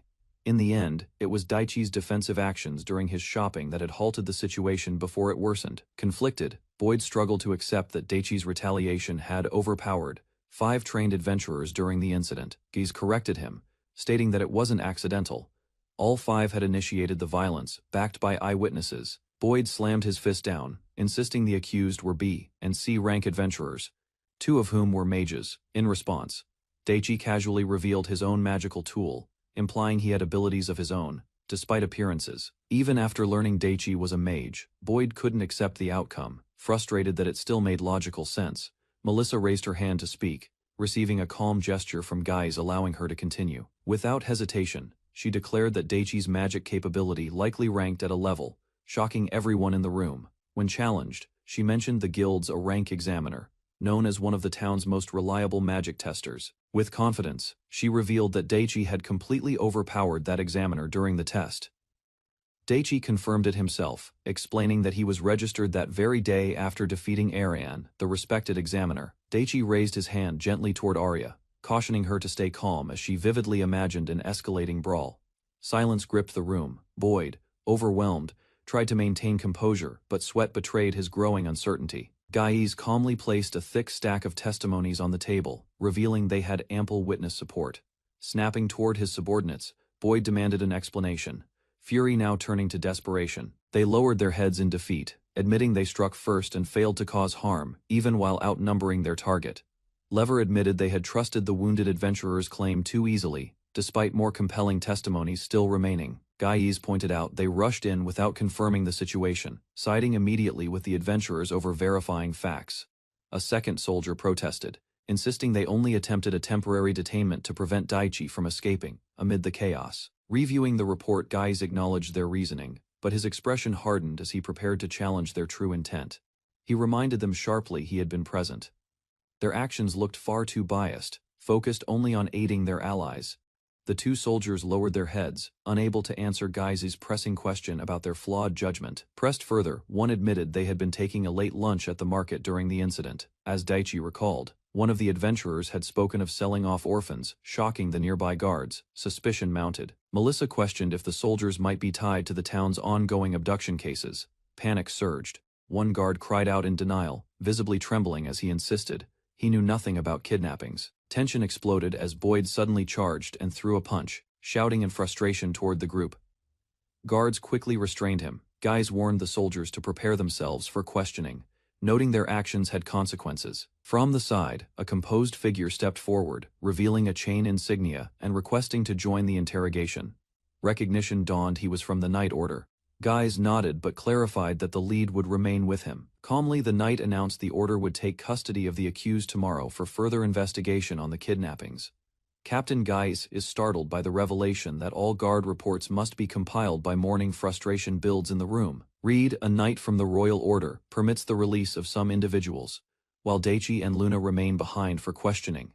Daichi calmly inquires about the previously detained adventurers, raising suspicion as the guards exchange uneasy glances. Sergeant Baldur recalls something alarming. The atmosphere tightens as everyone realizes what might have happened.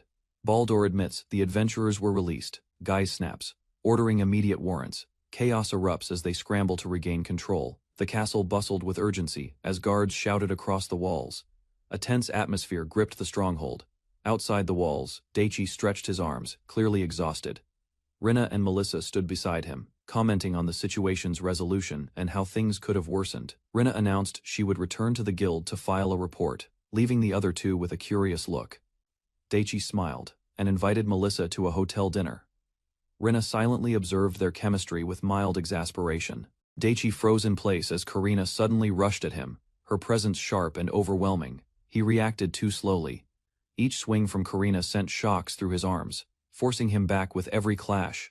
A spinning kick landed squarely on his side, knocking him into the base of a wooden training post. Karina didn't pause, sitting defeated. Daichi listened as Karina casually pointed out his lack of sword talent, contrasting it with his unique skill set. Frustrated, Daichi slammed the ground. Determined not to be underestimated, he vowed to one day surpass Karina's expectations.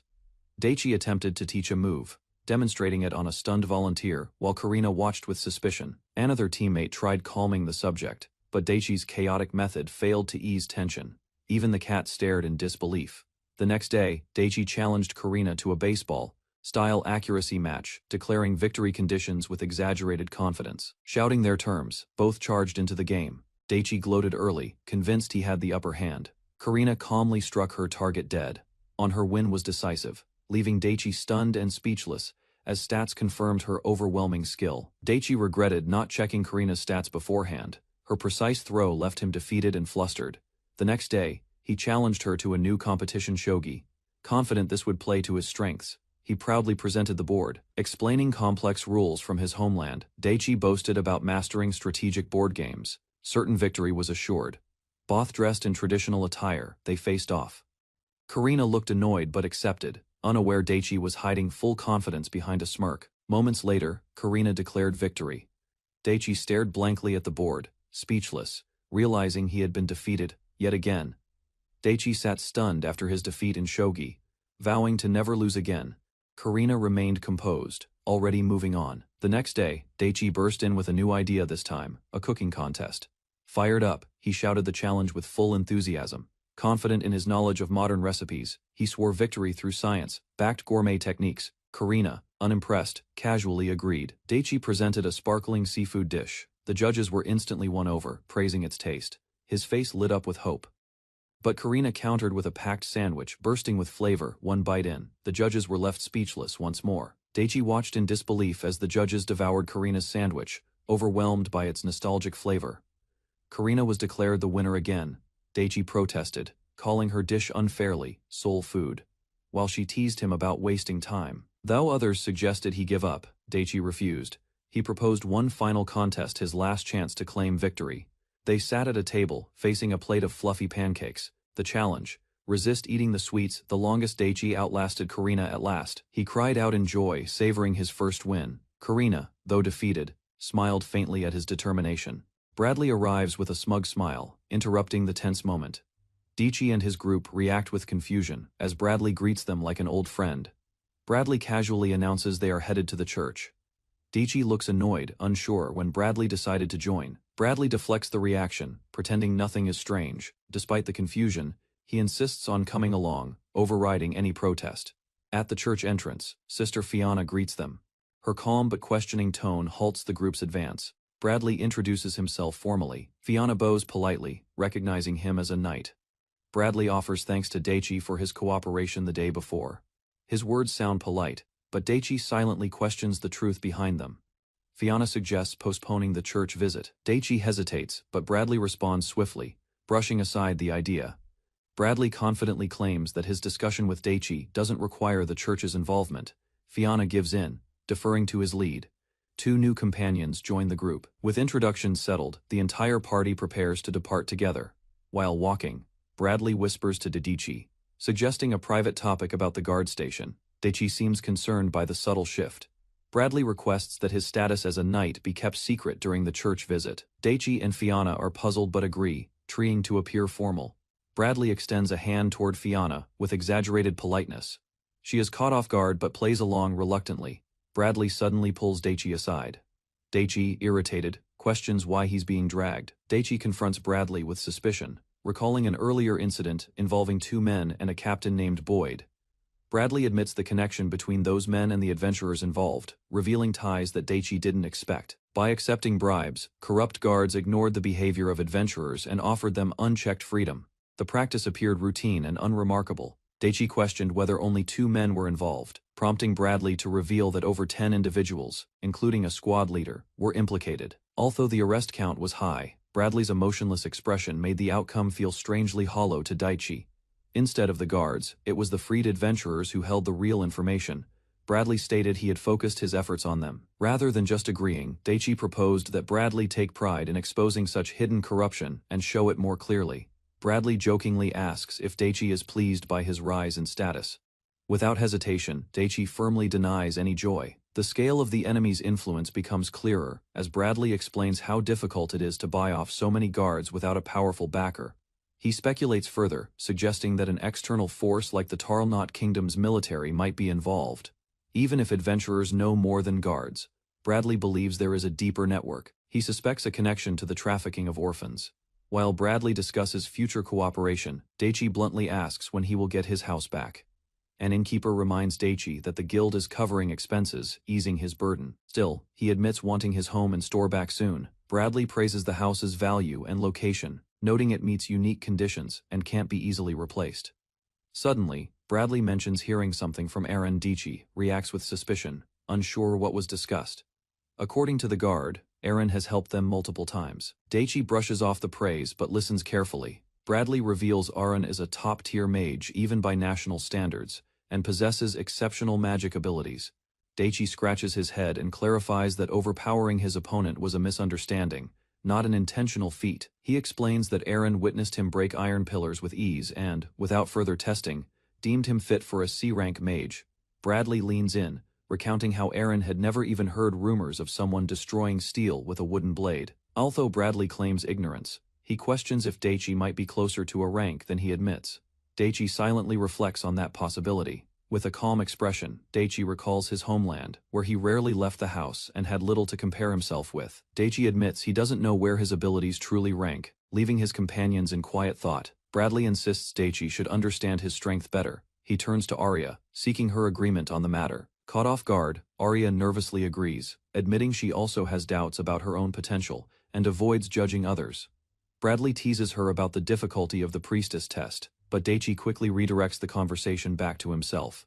Before more is said, one of the girls excitedly spots their destination in the distance. The church finally comes into view. The group arrives at the church courtyard. Fiona instructs them to greet the priest before visiting other orphanages. Daichi quietly comments on the building's size. Time passes, and Daichi appears exhausted. His face rests in his hand as he mutters about how mentally draining the formalities were. While eating, the group discusses the state of orphanages. Daichi expresses surprise at the harsh reality. The comparison between facilities is brought up. A narration explains that their city is backed by a powerful economic hub, receiving the second highest orphanage funding in the country. Despite the allocated funds, the children's clothes reveal poverty, standing out even when compared to ordinary townspeople. Daichi reflects on the orphanage conditions. While the food appears sufficient, the reality seems less comforting. Unlike the energetic children at Daisy House, others lack liveliness. Their disconnect from adults is immediately apparent. Even the staff mirror the same lifelessness. Daichi notices that despite their jobs, the employees show little presence or engagement. Bradley explains he once suspected the orphanage staff were cooperating with guards in covering disappearances, but now he doubts that theory. Daichi quietly processes the change in perspective, and others agree such negligence hardly points to organized wrongdoing. Daichi hesitates, sensing it is too early to reach any firm conclusion. Something still feels off. He clarifies to Arya that his doubts come from a lack of concrete evidence, not suspicion. The uniform presence of unmotivated staff and timid sisters at both orphanages strikes the group as unnatural. Churches are responsible for assigning personnel, and while numbers are limited, proper distribution should prevent such imbalance. Daichi considers the possibility that someone deliberately concentrated unfit staff, creating vulnerabilities. If so, a collaborator within the church may be involved. Marissa questions if the sisters from other orphanages were truly incompetent, or just following orders. Bradley adds that staff numbers were higher than expected, with daily presence noted an unusual setup for any region. He explains that while things seem balanced, leadership from Donnelly's side ensured adequate funding and church oversight, even if execution lacked passion. Daichi cautions himself not to judge too quickly, knowing emotions can cloud reason. He reviews the situation carefully while continuing his meal. As he eats, a disturbing pattern emerges. Missing persons are increasing, rumors spread, and the strange basement beneath his new home lingers in his mind. Daichi admits the situation remains unclear. He asks when the documents regarding the adventurers will be released. In front of a wall of wanted posters, Daichi considers capturing the criminals himself. Questioning the legality of such action, Bradley recommends registering with the guild. Daichi groans, annoyed by yet another guild-related matter. Daichi and his companions sit together in a cozy tavern, discussing joining the Adventurers Guild and their plans. A waitress named Shi arrives, announcing that they have registered with both merchant and mage guilds. Leon curiously asks why they would join adventurer guilds instead of focusing solely on commerce. Akira confidently explains how joining the guilds gives them a chance to navigate political power. Excitement fills the air as the group heads toward the guild headquarters, feeling the growing possibility of success. Akira and the others discuss the registration with the Adventurers Guild, their plan becoming clearer. Curiously, Leon wonders if there's any connection to past issues related to the guild.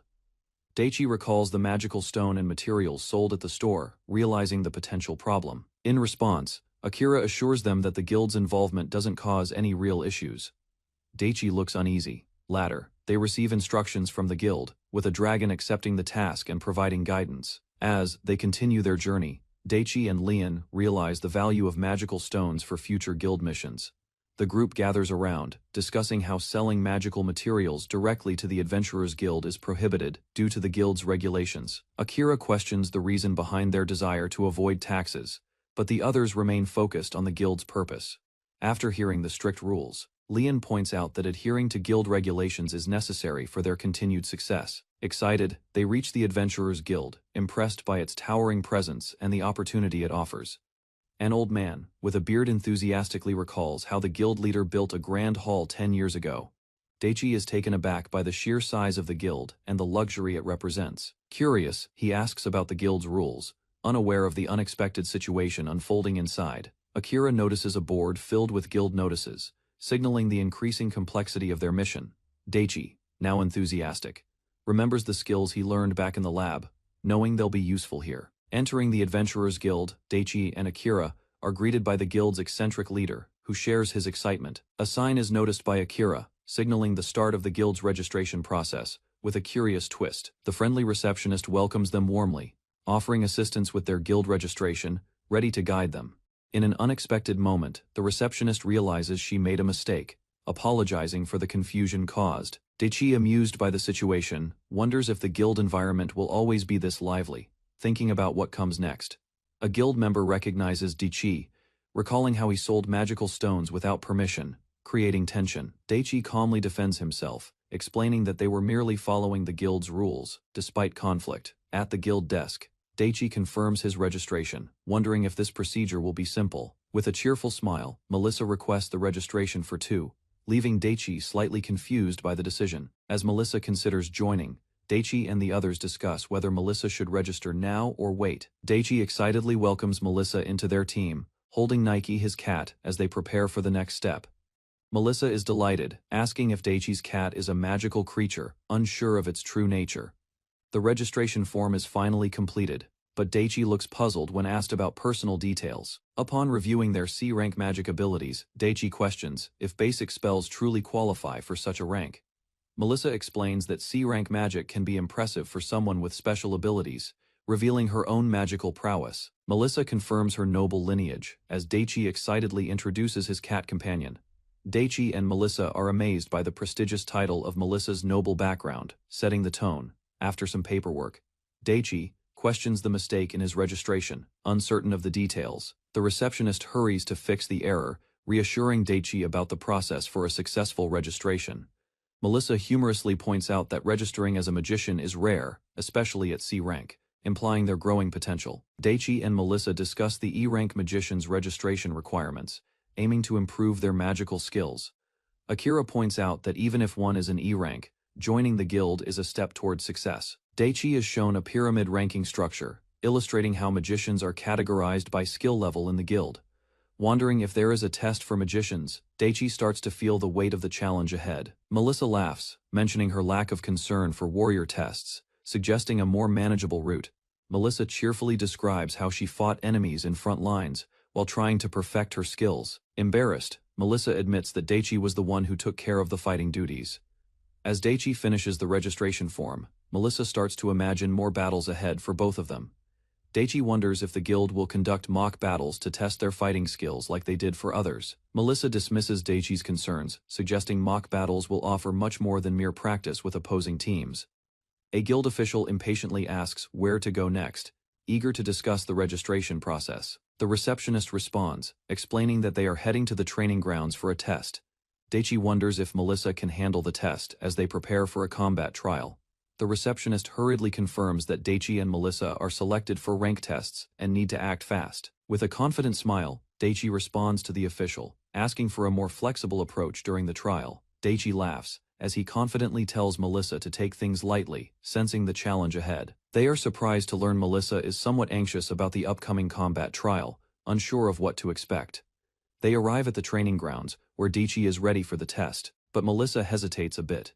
In their conversation, Daichi muses that he might be overthinking things, wondering about the guild's real challenges. Just as they prepare, a group of men appears, hinting at the trials to come. Daichi grows curious about their intentions. Daichi stood confused as 3 challengers faced him. The test was meant to be 2-on-1, and he was the lone participant. Nike protested the unfair setup, but Rody silenced her with a shout, dismissing any objections. Daichi's opponents taunted him, asking if he had any battle experience, clearly underestimating him from the start. He replied calmly, recalling only minor combat during pirate arrests and scuffles with street thugs, nothing resembling real warfare. One opponent sneered, accusing him of watching from the sidelines. Daichi stayed composed, letting their assumptions reveal their own ignorance. Daichi calmly questioned why Rody grew so furious over a simple merchant mistake. Nike stood silently as he downplayed the issue, calling out the overreaction. Rody's anger swelled, but his men stepped in, trying to defuse the tension. One suggested using Daichi against monsters instead. Without hesitation, Daichi mentioned defeating several king apes and other creatures while practicing magic in the forest. The claim stunned those around him. Laughter erupted from the doubters, dismissing his story as ridiculous. They quickly moved to attack, no longer interested in words. Rather than panic, Daichi plucked a slender branch from a nearby tree and observed it, preparing for what came next. Daichi activated body enhancement and magic reinforcement, splitting the thick tree trunk in one clean strike, using only a branch. While Nike watched in awe, he casually revealed that he had used a real knife during his actual fights. Shock spread among the observers. Nearby onlookers clarified his background. Daichi was recognized by the Magic Guild and had connections to high-ranking members. The once boastful opponents froze, their confidence drained as tension took over. With one of them collapsed and the rest wordless, Daichi glanced around and calmly asked if the mock battle was still going to proceed. With Rody unconscious and twitching on the ground, Nike called off the mock battle. Daichi was now officially recognized as qualified. Daichi Asakura watched a beaten man collapse in front of a merchant's building while townspeople hesitated. Guards dragged the victim aside, ignoring the growing tension. Beside him, older adventurers dismissed the scene with hardened expressions, treating the violence as routine. Indifference weighed heavier than the incident itself.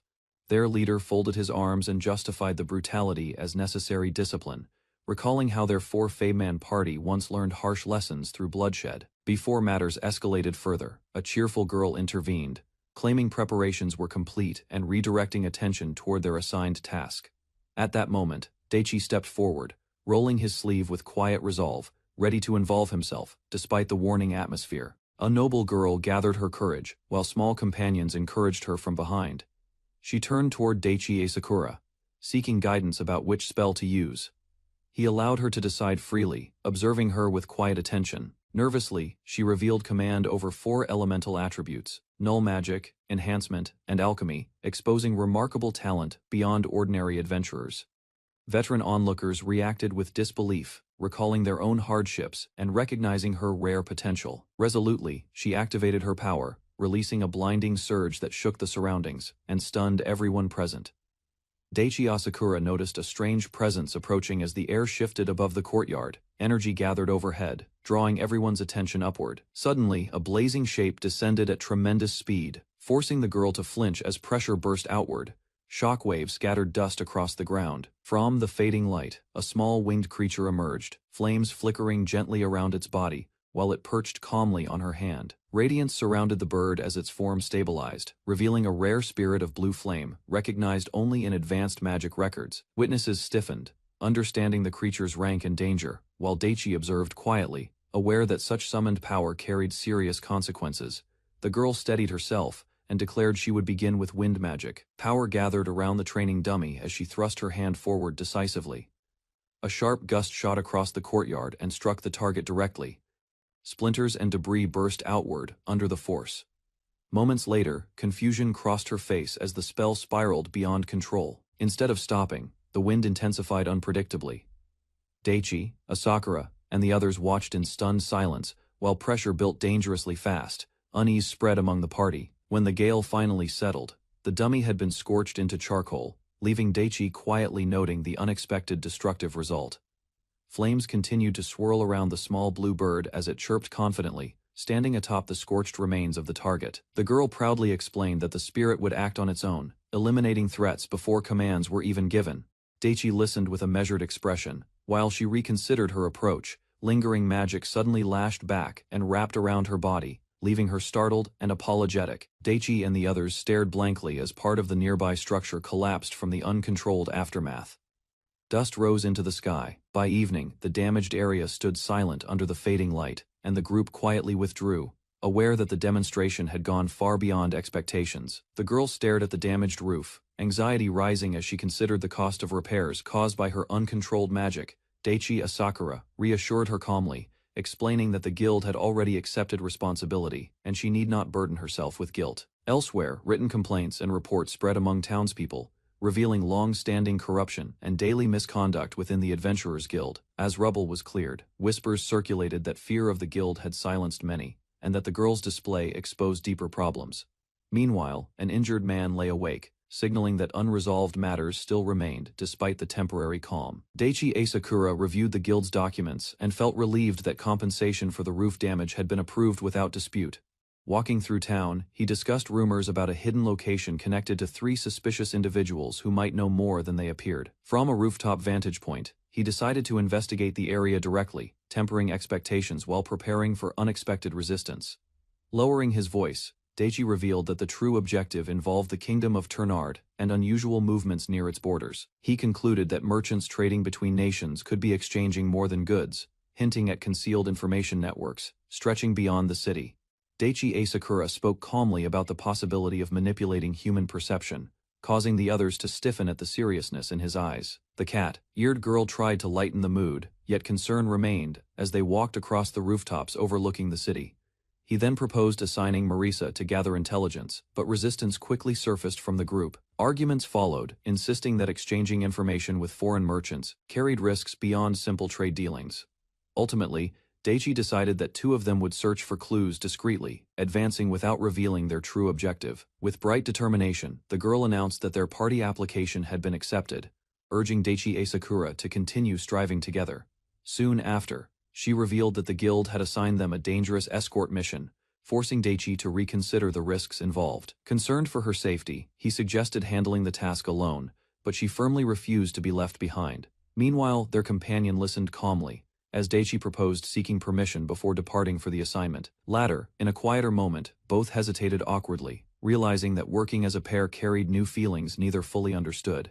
Narrow alleys and crumbling houses greeted Daichi Asakura and the girl as they stepped into the slum district, quietly taking in the strained atmosphere. Sudden cries from their small companions shattered the silence, drawing cautious stares from residents peering through broken windows. Attempting composure, the girl claimed she was mature enough for this visit, though a trace of nervousness lingered behind her smile. From a nearby doorway, an elderly woman issued a stern warning about responsibility if trouble arose, her gaze fixed sharply on Daichi. With calm assurance, he vowed to protect the girl, meeting her eyes confidently before leading her further into the district's depths. Weathered houses and cracked walls marked the edge of the slum as Daichi Asakura approached a quiet courtyard with measured steps. Inside, a long-haired man sat across from another figure at a small table, studying a board while observing the newcomers carefully. Producing wanted posters, Daichi explained that he was searching for several men connected to recent disturbances within the city. Leaning back, the long-haired man tested him with probing remarks, gauging whether Daichi truly understood the risks behind the investigation. After a pause, the man lifted his cup with a faint smile, signaling cautious interest in the proposal placed before him. Standing beside the table, Daichi Asakura questioned whether the wanted men had any connection to the long-haired informant before him. Instead of answering directly, the man warned that dangerous groups were beginning to move and suggested they leave while they still could. A sharp glare followed as he challenged Daichi's intentions, testing whether the young merchant meant to treat them as commodities. Calmly, Daichi clarified that he sought negotiation rather than purchase, offering fair compensation in exchange for reliable information. Amusement crossed the informant's face, acknowledging the bold proposal, while considering cooperation under mutually beneficial terms. Raising two fingers, Daichi Asakura outlined his conditions, emphasizing luck, sharp judgment, and practical expertise as essential traits for cooperation. Across the table, the long-haired informant studied him closely, questioning whether Daichi truly met the standards he confidently described. Without hesitation, Daichi identified the man as the first reliable ally he had encountered within the slum district. Laughter erupted as the informant reacted with surprise, amused by the bold assessment delivered without flattery or fear. After the laughter subsided, he acknowledged Daichi's resolve, while the young merchant quietly hinted that future upheaval in the slum might depend on their alliance. A bandaged man nearby angrily dismissed the proposal, insisting that reckless talk would only invite unnecessary trouble into the district. Rather than retreat, Daichi observed the gathering tension, noting how easily hostile forces could surround them within the cramped courtyard. The long-haired informant calmly assessed the situation, implying that facing such numbers required more than confidence and demanded hidden capability. With a relaxed smile, Daichi admitted he had already prepared measures to cooperate with thieves if circumstances required flexibility. Amused by the bold answer, the informant rose from his seat and suggested moving elsewhere, signaling that serious negotiations would continue in private. Escorted inside a guarded building, Daichi Asakura and the girl faced several watchful men while the long-haired informant stepped forward confidently. Seated, the atmosphere shifted as their host formally welcomed them into the inner circle of his organization. From the shadows, a stern man identified himself as Gilbert Graham, asserting his authority as leader, while his subordinates stood silently behind him. Tension tightened briefly, yet Daichi remained composed, agreeing to begin negotiations as both sides prepared to discuss terms face to face. Inside a quiet room, several people gather around a sofa where a young girl sits. Concern fills the air as everyone watches closely. Sitting beside her, the boy gently holds the girl's hand. A sense of reassurance spreads as she looks toward him. Soon after, the girl's mood brightens and her energy returns. Excitement replaces the earlier tension. Those nearby notice the sudden change and react with surprise. Later, the boy calmly enjoys a small meal. Meanwhile, the rugged man continues watching him with curiosity. At last, the man steps forward and formally introduces himself as the representative of a merchant family. Daichi stands beside a cheerful young girl who happily introduces herself. She explains that her name is Alicia Heartland and that she works as a skilled alchemist. Hearing the name Heartland immediately surprises the rugged merchant. The mention of a famous alchemist family catches his attention. Suspicion grows as the merchant questions the situation. The others discuss how unusual it is for the daughter of such a respected family to appear in this town. Alicia nervously explains that she left home and now travels alone. She reveals a small identification tag hanging from her neck as proof of her identity. The merchant asks Daichi to show the identification tag. Daichi hands it over, allowing the man to examine the proof closely, After a moment of silence, he appears satisfied with the proof. Daichi watches his reaction closely, waiting for confirmation. The tension in the room with the matter settled, Daichi immediately prepares to begin trading. The merchant agrees, recognizing Daichi's serious attitude. A long case is placed on the table in front of the merchant. Attention shifts toward the object as Daichi offers it for inspection. Opening the case reveals a polished knife with a unique design. The merchant studies the blade closely, noticing its unusual craftsmanship and sharp edge. Daichi explains that the knife comes from his homeland. Its curved shape and balanced design make it especially useful for handling meat and cooking tasks. Several wanted posters are placed on the table, showing the face of a suspicious man, far away. A large fortress stands strong as an important military base. The place connects to the Talnert army, suggesting that the situation might involve larger forces beyond the town. While pouring tea, the merchant explains that the man stayed in the town for 6 months. Daichi and Alicia listen closely while sitting nearby. They try to understand the man's identity and why a former soldier might secretly meet powerful figures. The merchant lowers his voice and admits that the matter is dangerous. He warns that even someone with his position could be in trouble if the truth spreads further. He listens carefully while the merchant speaks about the danger surrounding the situation. Alicia quietly expresses her support while sitting beside him. Meanwhile, the merchant continues speaking seriously, reminding them that the matter could cause serious trouble. After a pause, the merchant reveals an important name connected to the situation. The mention of the Giretti family immediately draws attention and raises tension in the room. Explains further that the Giretti family holds strong influence within the Talnert kingdom. Finally, the merchant mentions that 5 people are involved in the matter. Daichi listens closely, preparing to learn more about the former soldier connected to the case. The merchant leans forward and begins explaining more details about the suspects. Papers and cups remain scattered across the table while Daichi and Alicia listen from their seats. According to him, they came from Talnert and include several powerful individuals, including high-ranking mages. While thinking about the situation, Daichi reflects on his own abilities and experience. Confidence grows inside him as he considers how his knowledge might help handle the problem. The merchant thanks Daichi for cooperating but warns that the situation is extremely dangerous. Despite the warning, the merchant admits that success could bring great opportunity. Rising higher in the world of merchants often requires facing difficult and risky situations. He places a small object on the table while speaking about exchanging information in the future. Daichi listens with interest as the offer becomes clear. Daichi quickly accepts the proposal and expresses his willingness to work together. His confident attitude pleases the merchant. However, Daichi adds an important condition. In his homeland, he explains, products always have proper value. After the agreement, Alicia calmly drinks tea while listening to the conversation. She reminds them that the next question about trade should be discussed. The merchant nods and reveals the name of the trading company involved in the situation. He explains that it is known as the Goat Trading Company. Explains that the Goat Trading Company has recently reduced its business with the Talnert Kingdom. Sudden change in trade between the kingdoms seems suspicious, and he begins considering what reason could exist behind such a decision. Daichi responds that the company he mentioned earlier might already be investigating the unusual trade activities. Daichi continues explaining his thoughts. The rapid increase in trade during the past year could involve merchants secretly connected to the Goat Trading Company. Finally, Daichi concludes that the company may have appeared to help troubled merchants, while secretly placing its own influence inside the region's trade network. 2 years earlier, a man named Kyle was hired, and later connected to the growing problems between the trade groups. Wanted posters are shown again, displaying the faces of several criminals. The merchant explains that these people might appear in the town again. Later, Daichi and Alicia walk through the town streets together.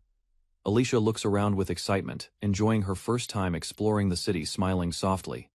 Alicia assures Daichi that she feels safe because he is with her. Her confidence shows the trust she has placed in him during their journey. As they continue walking, Alicia asks about their next destination. Daichi prepares to travel toward the Giretti territory while she energetically decides to follow him. While walking through the town, Alicia happily talks beside Daichi. She feels excited about the journey and asks about the Goat Trading Company. Suddenly, several rough men appear from a narrow alley and block their path. Alicia quickly notices the danger and warns Daichi. In a narrow street, Daichi and a young girl are stopped by several rough men. The group blocks their path and demands every coin they carry. Soon, the thugs step closer and continue mocking Daichi. His quiet attitude makes them suspicious, yet they still assume he cannot fight back. Carefully, Daichi steadies himself and focuses. His special ability activates, strengthening his body. Power flows through him while his eyes sharpen with determination. A symbol reveals the men belong to the dangerous Bream family, turning the encounter into a serious conflict. Daichi quietly studies the men standing in front of him, while the young girl looks up with concern. The group behind the thug leader slowly closes in, believing their numbers give them control. The thugs question Daichi and demand answers.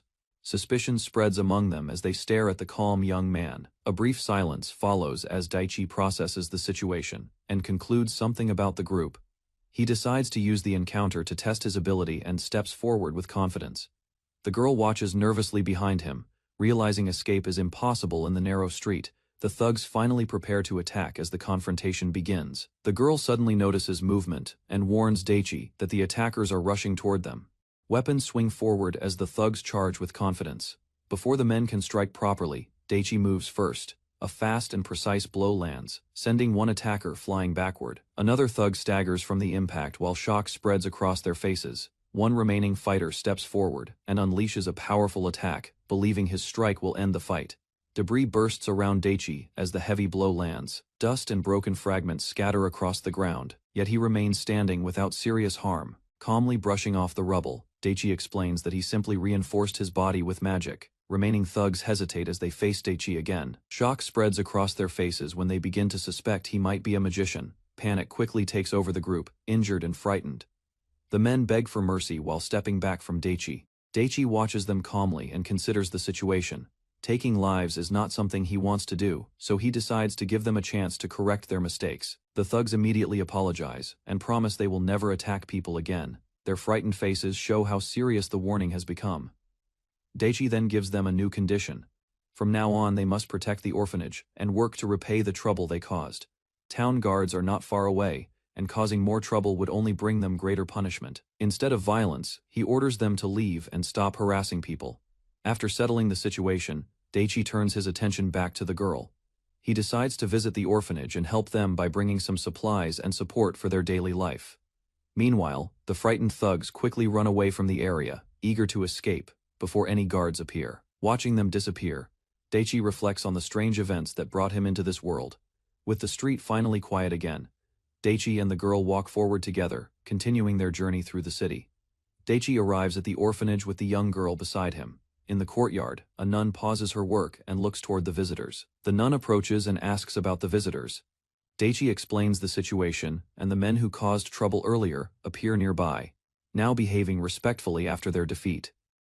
Soon Daichi explains that the orphanage walls and fences are damaged. The caretakers had hoped someone could help repair the place. The nun gratefully accepts the offer of assistance and welcomes the help. He later reflects that this small event became the reason he started supporting the orphanage. Daichi explains his plan to help repair the orphanage walls and fences. The nun initially doubts whether such help can truly be trusted. Soon after, the former troublemakers begin working. Under Daichi's direction, they start repairing the damaged wooden structures around the orphanage grounds. While the repairs continue, one of the children happily runs toward Daichi and thanks him for helping their home. Excitedly, the child shows him two small spinning toys. As the toys spin, Daichi notices something unusual. A faint magical reaction appears, suggesting that a hidden magical ability may have just awakened. Several children gather around a small wooden board holding two spinning toys. They talk about receiving magical training from the nun. Daichi focuses on the idea of magic awakening and wonders if training could help the children develop their potential. Nearby, the nun watches quietly with a calm expression, though a hidden concern rests behind her gentle smile. Daichi stood silently as unfamiliar energy pulsed around him. Confusion crossed his face while strange sounds echoed in his ears. The title of an invincible merchant lingered in his thoughts. Outside a stone building, he listened to two children speaking excitedly about magic tools. Their eagerness revealed how common abilities were here. Realization slowly settled within him. Facing the children, Daichi considered his recent awakening. Training after gaining power seemed necessary. Determination replaced his earlier hesitation. A nun approached, observing the group calmly. Her presence shifted the mood. Daichi sensed expectations forming around him. Hope spread among them as dreams of mastering magic took shape. Daichi quietly accepted the path ahead. Daichi confidently claimed that magic was unnecessary, insisting useful tools existed without relying on power. He believed this world lacked such items, yet remained certain modern goods could change that. The children stared at him blankly, unconvinced by his explanation. Doubt filled their expressions as they rejected his claim outright. Determined to prove himself, he argued that even without magic, devices could produce light. Skepticism only deepened around him as pressure mounted. Without hesitation, Daichi activated his skill and accessed his storage. Moments later, he began walking away while the children followed curiously. He revealed a flashlight and switched it on. Bright light stunned the children, forcing them to reconsider everything they believed. A child held the flashlight tightly as bright light poured out. Shock spread across his face while the beam illuminated his trembling hand. Excitement erupted among the children as they realized no magic had been used. Wonder replaced their disbelief, while they examined the shining device closely. The nun stepped forward and whispered to Daichi, urging him to calm the children. Concern appeared in her eyes as attention gathered around them. Carefully, he removed the battery and explained the stored energy inside. He described how that energy powered the light without magic. Listening closely, the nun studied the device in silence. Astonishment slowly surfaced as she understood its meaning. Inside the church, Daichi explained that he was a merchant from another world. He described selling rare and useful goods unfamiliar to this land. Sitting across from him, the nun listened carefully while he demonstrated the device again. Doubt lingered as she questioned whether magic was truly unnecessary. Lowering her gaze, she admitted that poor villagers could not afford magical tools. Hardship weighed heavily on her thoughts. Rising from his seat, Daichi declared his intention to build a business. He aimed to provide affordable products for everyone in the country, with calm determination. He insisted these goods should reach those without magic. Resolve strengthened his purpose. Daichi reflected on the inequality he sensed after meeting Karina and the others. He realized a clear divide existed between those blessed with magic and those without it. In his mind, images formed of wealth flowing easily toward magic users. Meanwhile, people without power struggled endlessly, unable to secure comfortable lives despite effort. Across the table, the nun questioned whether such change was truly possible. Concern shaped her expression as she considered the scale of his ambition. With steady eyes, Daichi admitted it would not happen immediately. Still, he expressed his wish to help even those lacking magical talent. Silence followed before the nun softly acknowledged his vision. Approval gradually replaced her doubt. Noticing her distant expression, Daichi asked what troubled her. The nun quietly replied that his words reminded her of her past. A young girl explained that Fiona had once been told she lacked magic. Those words had followed her for many years. Softly smiling, Fiona admitted her family had never been wealthy. Still, the time she shared with her parents had been filled with warmth. After her parents passed away, her grandfather raised her with care. Later, she found purpose serving at the church. Listening carefully, Daichi learned that some children awakened magic after 10 years of age. Others, like Fiona once believed, lived without it. Fiona closed her eyes gently, appearing almost hopeful, despite everything she had endured. A quiet strength rested beneath her calm expression. Outside, the children walked through the town while talk spread about sudden magical awakenings. Rumors hinted that even Karina had recently gained power. Daichi considered whether training might influence awakening. The idea sounded uncertain, yet he began thinking about its possibilities. Some believed rituals and strange practices could trigger magic. However, no clear proof confirmed those methods truly worked. Karina explained that poorer families often chased such hopes desperately. For them, gaining magic seemed like the fastest escape from hardship. Karina explained that Fiona had never attended a special training house. Instead, she encouraged children to practice awakening on their own. She added that Fiona's parents also lacked magic and lived without comfort. Their hardship had shaped Fiona's quiet resilience. Walking along the street, Daichi listened as Karina described their move to the commercial city. The decision had been driven by necessity. In that city, trade flourished and differences between magic users and others were less severe. Opportunities existed even for those without power. Eventually, Fiona's parents passed away soon after relocating. Hearing this, Daichi understood why she carried both sorrow and determination. After relocating, Fiona still failed to awaken any magic. Life in the commercial city remained difficult for her family. According to Karina, meeting her grandfather transformed Fiona's fate. Without his support, grief from losing her parents might have consumed her completely. With quiet admiration, the other girl explained that Fiona wanted to shield children from similar suffering. Gratitude for the kindness she received shaped that resolve. Concern surfaced on Daichi's face as he wondered why structured awakening training was absent. The lack of opportunity troubled him deeply. In response, Karina revealed that success was never guaranteed and resources were scarce. Financial limits prevented the orphanage from supporting every child equally. Inside the room, Daichi confirmed that Fiona had continued awakening training despite lacking results. The realization deepened his understanding of her quiet perseverance. Thoughtfully, he reflected that her true goal was protecting the children's futures. Their potential mattered more to her than personal success. Later, as they walked outside, Karina suggested discussing a way to support Fiona without causing distress. The matter required careful planning. Attention shifted to the issue of lighting tools and supply limits. Concerns arose about how many devices could realistically be provided. Calmly considering his unique skill, Daichi concluded that his connection to another world might remove such shortages. Confidence slowly formed as he envisioned expanding access beyond current constraints. Daichi considered the difficulty of distributing goods across the entire country. Expanding supply beyond the town would not be simple. Even with his ability, Karina observed that Fiona might hesitate to accept direct help. Even so, she believed Fiona secretly carried hope for broader change. Another girl suggested modifying the lighting tool by replacing its battery with stored magical energy. The proposal linked technology with this world's power system. Shock crossed Karina's face as she realized such adaptation might actually work. Daichi also paused, surprised by the possibility. Cautiously, they concluded that storing magic as energy could be feasible. However, limited research in that field made progress slow and uncertain. An elderly scholar was mentioned as someone capable of advancing the research. His past inventions suggested that converting magic into stored energy might truly be achievable. The group imagined cooperation with larger institutions if necessary. Universities and research centers could support development. Though such scale had not yet been reached, practical concerns soon followed, including the need for official approval. Permission from authorities might become essential depending on the project's growth. Confidence returned to Daichi as he declared his willingness to assist under Cecilia's guidance. If required, he would even travel to the capital to move the plan forward. With renewed energy, they agreed to consult the scholar after returning. Hope accompanied their steps as a clearer path began forming. Approaching the castle, Daichi wondered how much the brigade captain had already reported. The scale of the building reminded him that their plans might soon attract official attention. Curiosity spread among the girls as they discussed recent exchanges between noble families. Growing cooperation suggested that larger political movements were underway. Sudden suspicion crossed Karina's face when an influential family name was mentioned. The possibility of manipulation unsettled the group. Uncertainty lingered as Daichi considered how the Night Order might respond. Acting without preparation could create unnecessary conflict. Soon after, news arrived that trade with neighboring kingdoms had increased over the past year.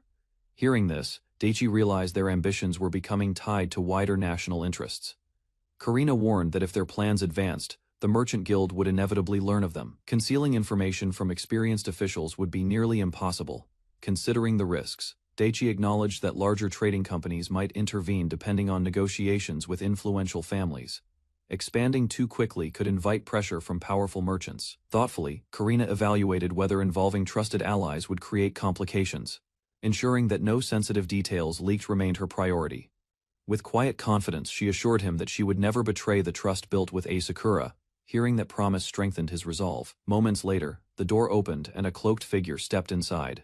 The meeting they anticipated had finally begun. Facing the nobleman, Daichi stepped forward confidently and proposed an exchange of information, signaling the beginning of serious negotiations. Daichi attends a private meeting with a blonde woman and several associates inside a refined lounge where discussions about gathered intelligence begin. With a calm smile, the blonde woman reports that the information collected in a short period exceeded expectations, shifting the room's atmosphere. Evidence suggests a connection between fleeing adventurers and a powerful family, while suspicion rises about a former soldier hiding nearby. Confidently sipping tea, she explains that merchant guild movements are already unfolding according to her predictions. Suddenly, tension increases as a young girl steps forward, challenging Daichi and disrupting the composed negotiation. After reviewing the gathered reports, the blonde woman lowers her head and admits that certain details were lost during collection. Maintaining composure, she reveals an unknown source connected to a figure named Carl, requesting permission to investigate further. Across the city, a stern man linked to the Merchant Guild discusses Gilbart, a significant candidate whose movements could influence military decisions. Meanwhile, Daichi arrives by the window and explains that reliable information has already been secured through discreet channels. Although uncertainty remains, cooperation is proposed as tensions settle into a cautious alliance. The blonde strategist presents a document with a bright smile, while Daichi watches cautiously, sensing hidden intentions behind the display. Soon after, a young girl raises a careful concern, urging confirmation about a matter previously discussed with her grandfather. Attention shifts to a recently purchased property where investigations into land records and stored goods suggest irregularities tied to Heartland territory. Excitement rises as the girl connects the evidence, realizing that if suspicion proves true, their position will weaken significantly. In response, the strategist calmly redirects suspicion toward the commercial guild, leaving the room unsettled by the new implication. Two officials connected to Carl's property appear uneasy as responsibility for managing the building is quietly revealed. Inside the meeting room, discussion turns toward involving the merchant guild in a formal investigation, while Daichi listens carefully. Lowering his voice, the blonde strategist insists the knights must not learn of their internal suspicions to avoid unwanted interference. Reports arrive that confiscated medicine is being analyzed, and a visit to Heartland territory is expected by night back. At the lounge, cooperation with Asura is proposed, shaping a temporary alliance around shared interests and cautious strategy. Daichi sat near the candles while the blonde woman listened carefully, learning that he and his companion planned to inspect the goods personally within 2 days. Curiosity filled her expression as she considered the unfamiliar task and the expectations placed upon them. Understanding dawned on her face, and she happily prepared enough meals for everyone, including Daichi. Excitement built inside her chest, yet doubt soon crept in when the reality of the city's situation weighed heavily on her thoughts. Concern appeared on Daichi's face as he admitted the discussion involved complicated matters, not suited for a pleasant meal. Shock overtook the blonde woman, leaving her speechless, while Daichi suddenly realized the unexpected opportunity before them. Daichi reflected that discussing the appraisal results during a meal would create confusion. Meanwhile, preparations continued as everyone gathered at the large residence. Soon, surprise crossed his face when he saw the impressive mansion and realized the scale of the hospitality arranged for them. A lavish feast covered the table, including roasted meat and large dishes carefully prepared. The blonde woman proudly presented the meal, having worked hard to complete it. Gratitude spread among the guests as they admired the arrangement and the effort behind each plate placed before them. Later, documents and bottles rested on a desk while an older man examined the papers closely, acknowledging that Daichi's judgment had been correct. Daichi explained that the investigation revealed 2 types of medicine among the goods. One was a rare sleeping drug with unusual properties. The other substance remained unidentified, though tests confirmed it produced calming effects similar to a sedative. Still, the evidence was considered insufficient. The older examiner admitted that without further analysis, no clear answer could be given. Additional imagination and testing were required to avoid mistaken conclusions. Daichi calmly asked whether they intended to proceed despite the uncertainty. The officials hesitated as tension filled the room. At last, the elderly scholar declared the new drug might suppress awareness when administered, suggesting it possessed significant hidden effects. Daichi listened as the possibility was raised that the drug could manipulate others against their will. One official dismissed the idea as a simple reaction, yet uncertainty lingered in his expression. Doubt remained about whether the strange effects were truly accidental. The elderly scholar considered the concept carefully and suggested that adjusting dosage and frequency might influence a person's mental state. To demonstrate, Daichi suddenly moved toward a seated man, startling everyone with the abrupt action and forcing them to imagine the consequences. He explained that reduced thinking ability and weakened judgment could make someone rely entirely on others, insisting that extended testing over months would confirm the theory. Daichi felt the final pieces connect in his mind, realizing the scattered clues now formed a single pattern behind the incidents. He concluded that the Lily House and Rose House staff, along with certain sisters, had been subtly influenced rather than acting independently. Careful manipulation created opportunities to approach the sisters and employees, exploiting small openings that appeared harmless at first glance. Because the victims frequently left the orphanage, the drugs could be mixed gradually without raising suspicion, which explained the minimal visible damage. At last, Daichi determined that every underground deal and attempted abduction traced back to one orchestrated scheme, revealing that all events were connected. Daichi identified the pharmacist from the Farrell family's 5th son as the one researching the unidentified drug, realizing suspicion should shift from the guild to the original source. Despite the tense revelation, the group resumed their meal while discussing the matter calmly, determined not to waste the carefully prepared dishes. Elsewhere, reports confirmed that securing the former house head required traveling to the royal capital, delaying further action for the moment. Daichi reasoned that reducing the influence of the Giletti family was as important as solving the abduction incidents and protecting the victims.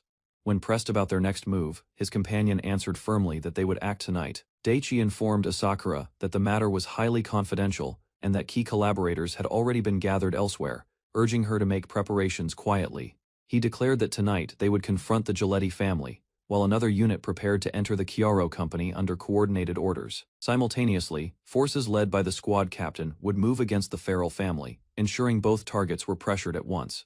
When asked whether the evidence was secure, his ally admitted it remained insufficient, causing brief concern among the group. Even so, surveillance confirmed 5 individuals connected to Giletti, though proof against the Chiaro company had yet to be firmly established. Daichi reviewed the situation calmly, noting that Chiaro's growing contact with merchants from the Upper Kingdom made suspicion unavoidable despite their indirect ties to the Farrell family. With quiet resolve, he declared that the Giletti family would be eliminated that very night, ending their influence before further harm spread. As darkness covered the city, figures moved silently through narrow streets, surrounding a large estate. Without drawing attention, allied forces gathered in position, reporting that the targets had assembled inside, while Daichi and his companions observed carefully. The operation began without delay, ensuring no one escaped while preparations were made to rescue the abducted children safely. Daichi confirmed that at least 3 rescue targets remained inside, deciding to focus on that priority while keeping other possibilities in mind. Reports estimated around 50 guards protecting Asakura, supported by several skilled fighters, though their overall coordination appeared weak. He weighed whether capturing the leaders would be wiser than eliminating them, considering the value of testimony and future leverage. Allies capable of real combat were already positioned beside Asakura, prepared to intervene if the situation worsened. With steady confidence, Daichi concluded that once the signal was given, they would act immediately and overwhelm the estate without hesitation. The squad captain questioned whether Bloodley would truly ignore the situation, noting that his usual decisiveness had not appeared. Daichi explained that, as the abduction investigation leader and a direct party involved, Bloodley had been instructed to take command. Another ally responded that such authority would likely be accepted, since objections were unlikely under the current circumstances. Tension rose when concerns were voiced about reckless action, yet orders were given to avoid unnecessary conflict at the scene. As the group advanced, Daichi reflected that Asakura's strength was evident, but pushing her further might reveal secrets others were not prepared to confront. The squad captain insisted that Arizia must remain in the rear, explaining that she had specifically requested not to take unnecessary risks during the operation. He added that Arizia had personally asked to accompany Asakura, yet emphasized that once inside, reckless interference would only complicate matters.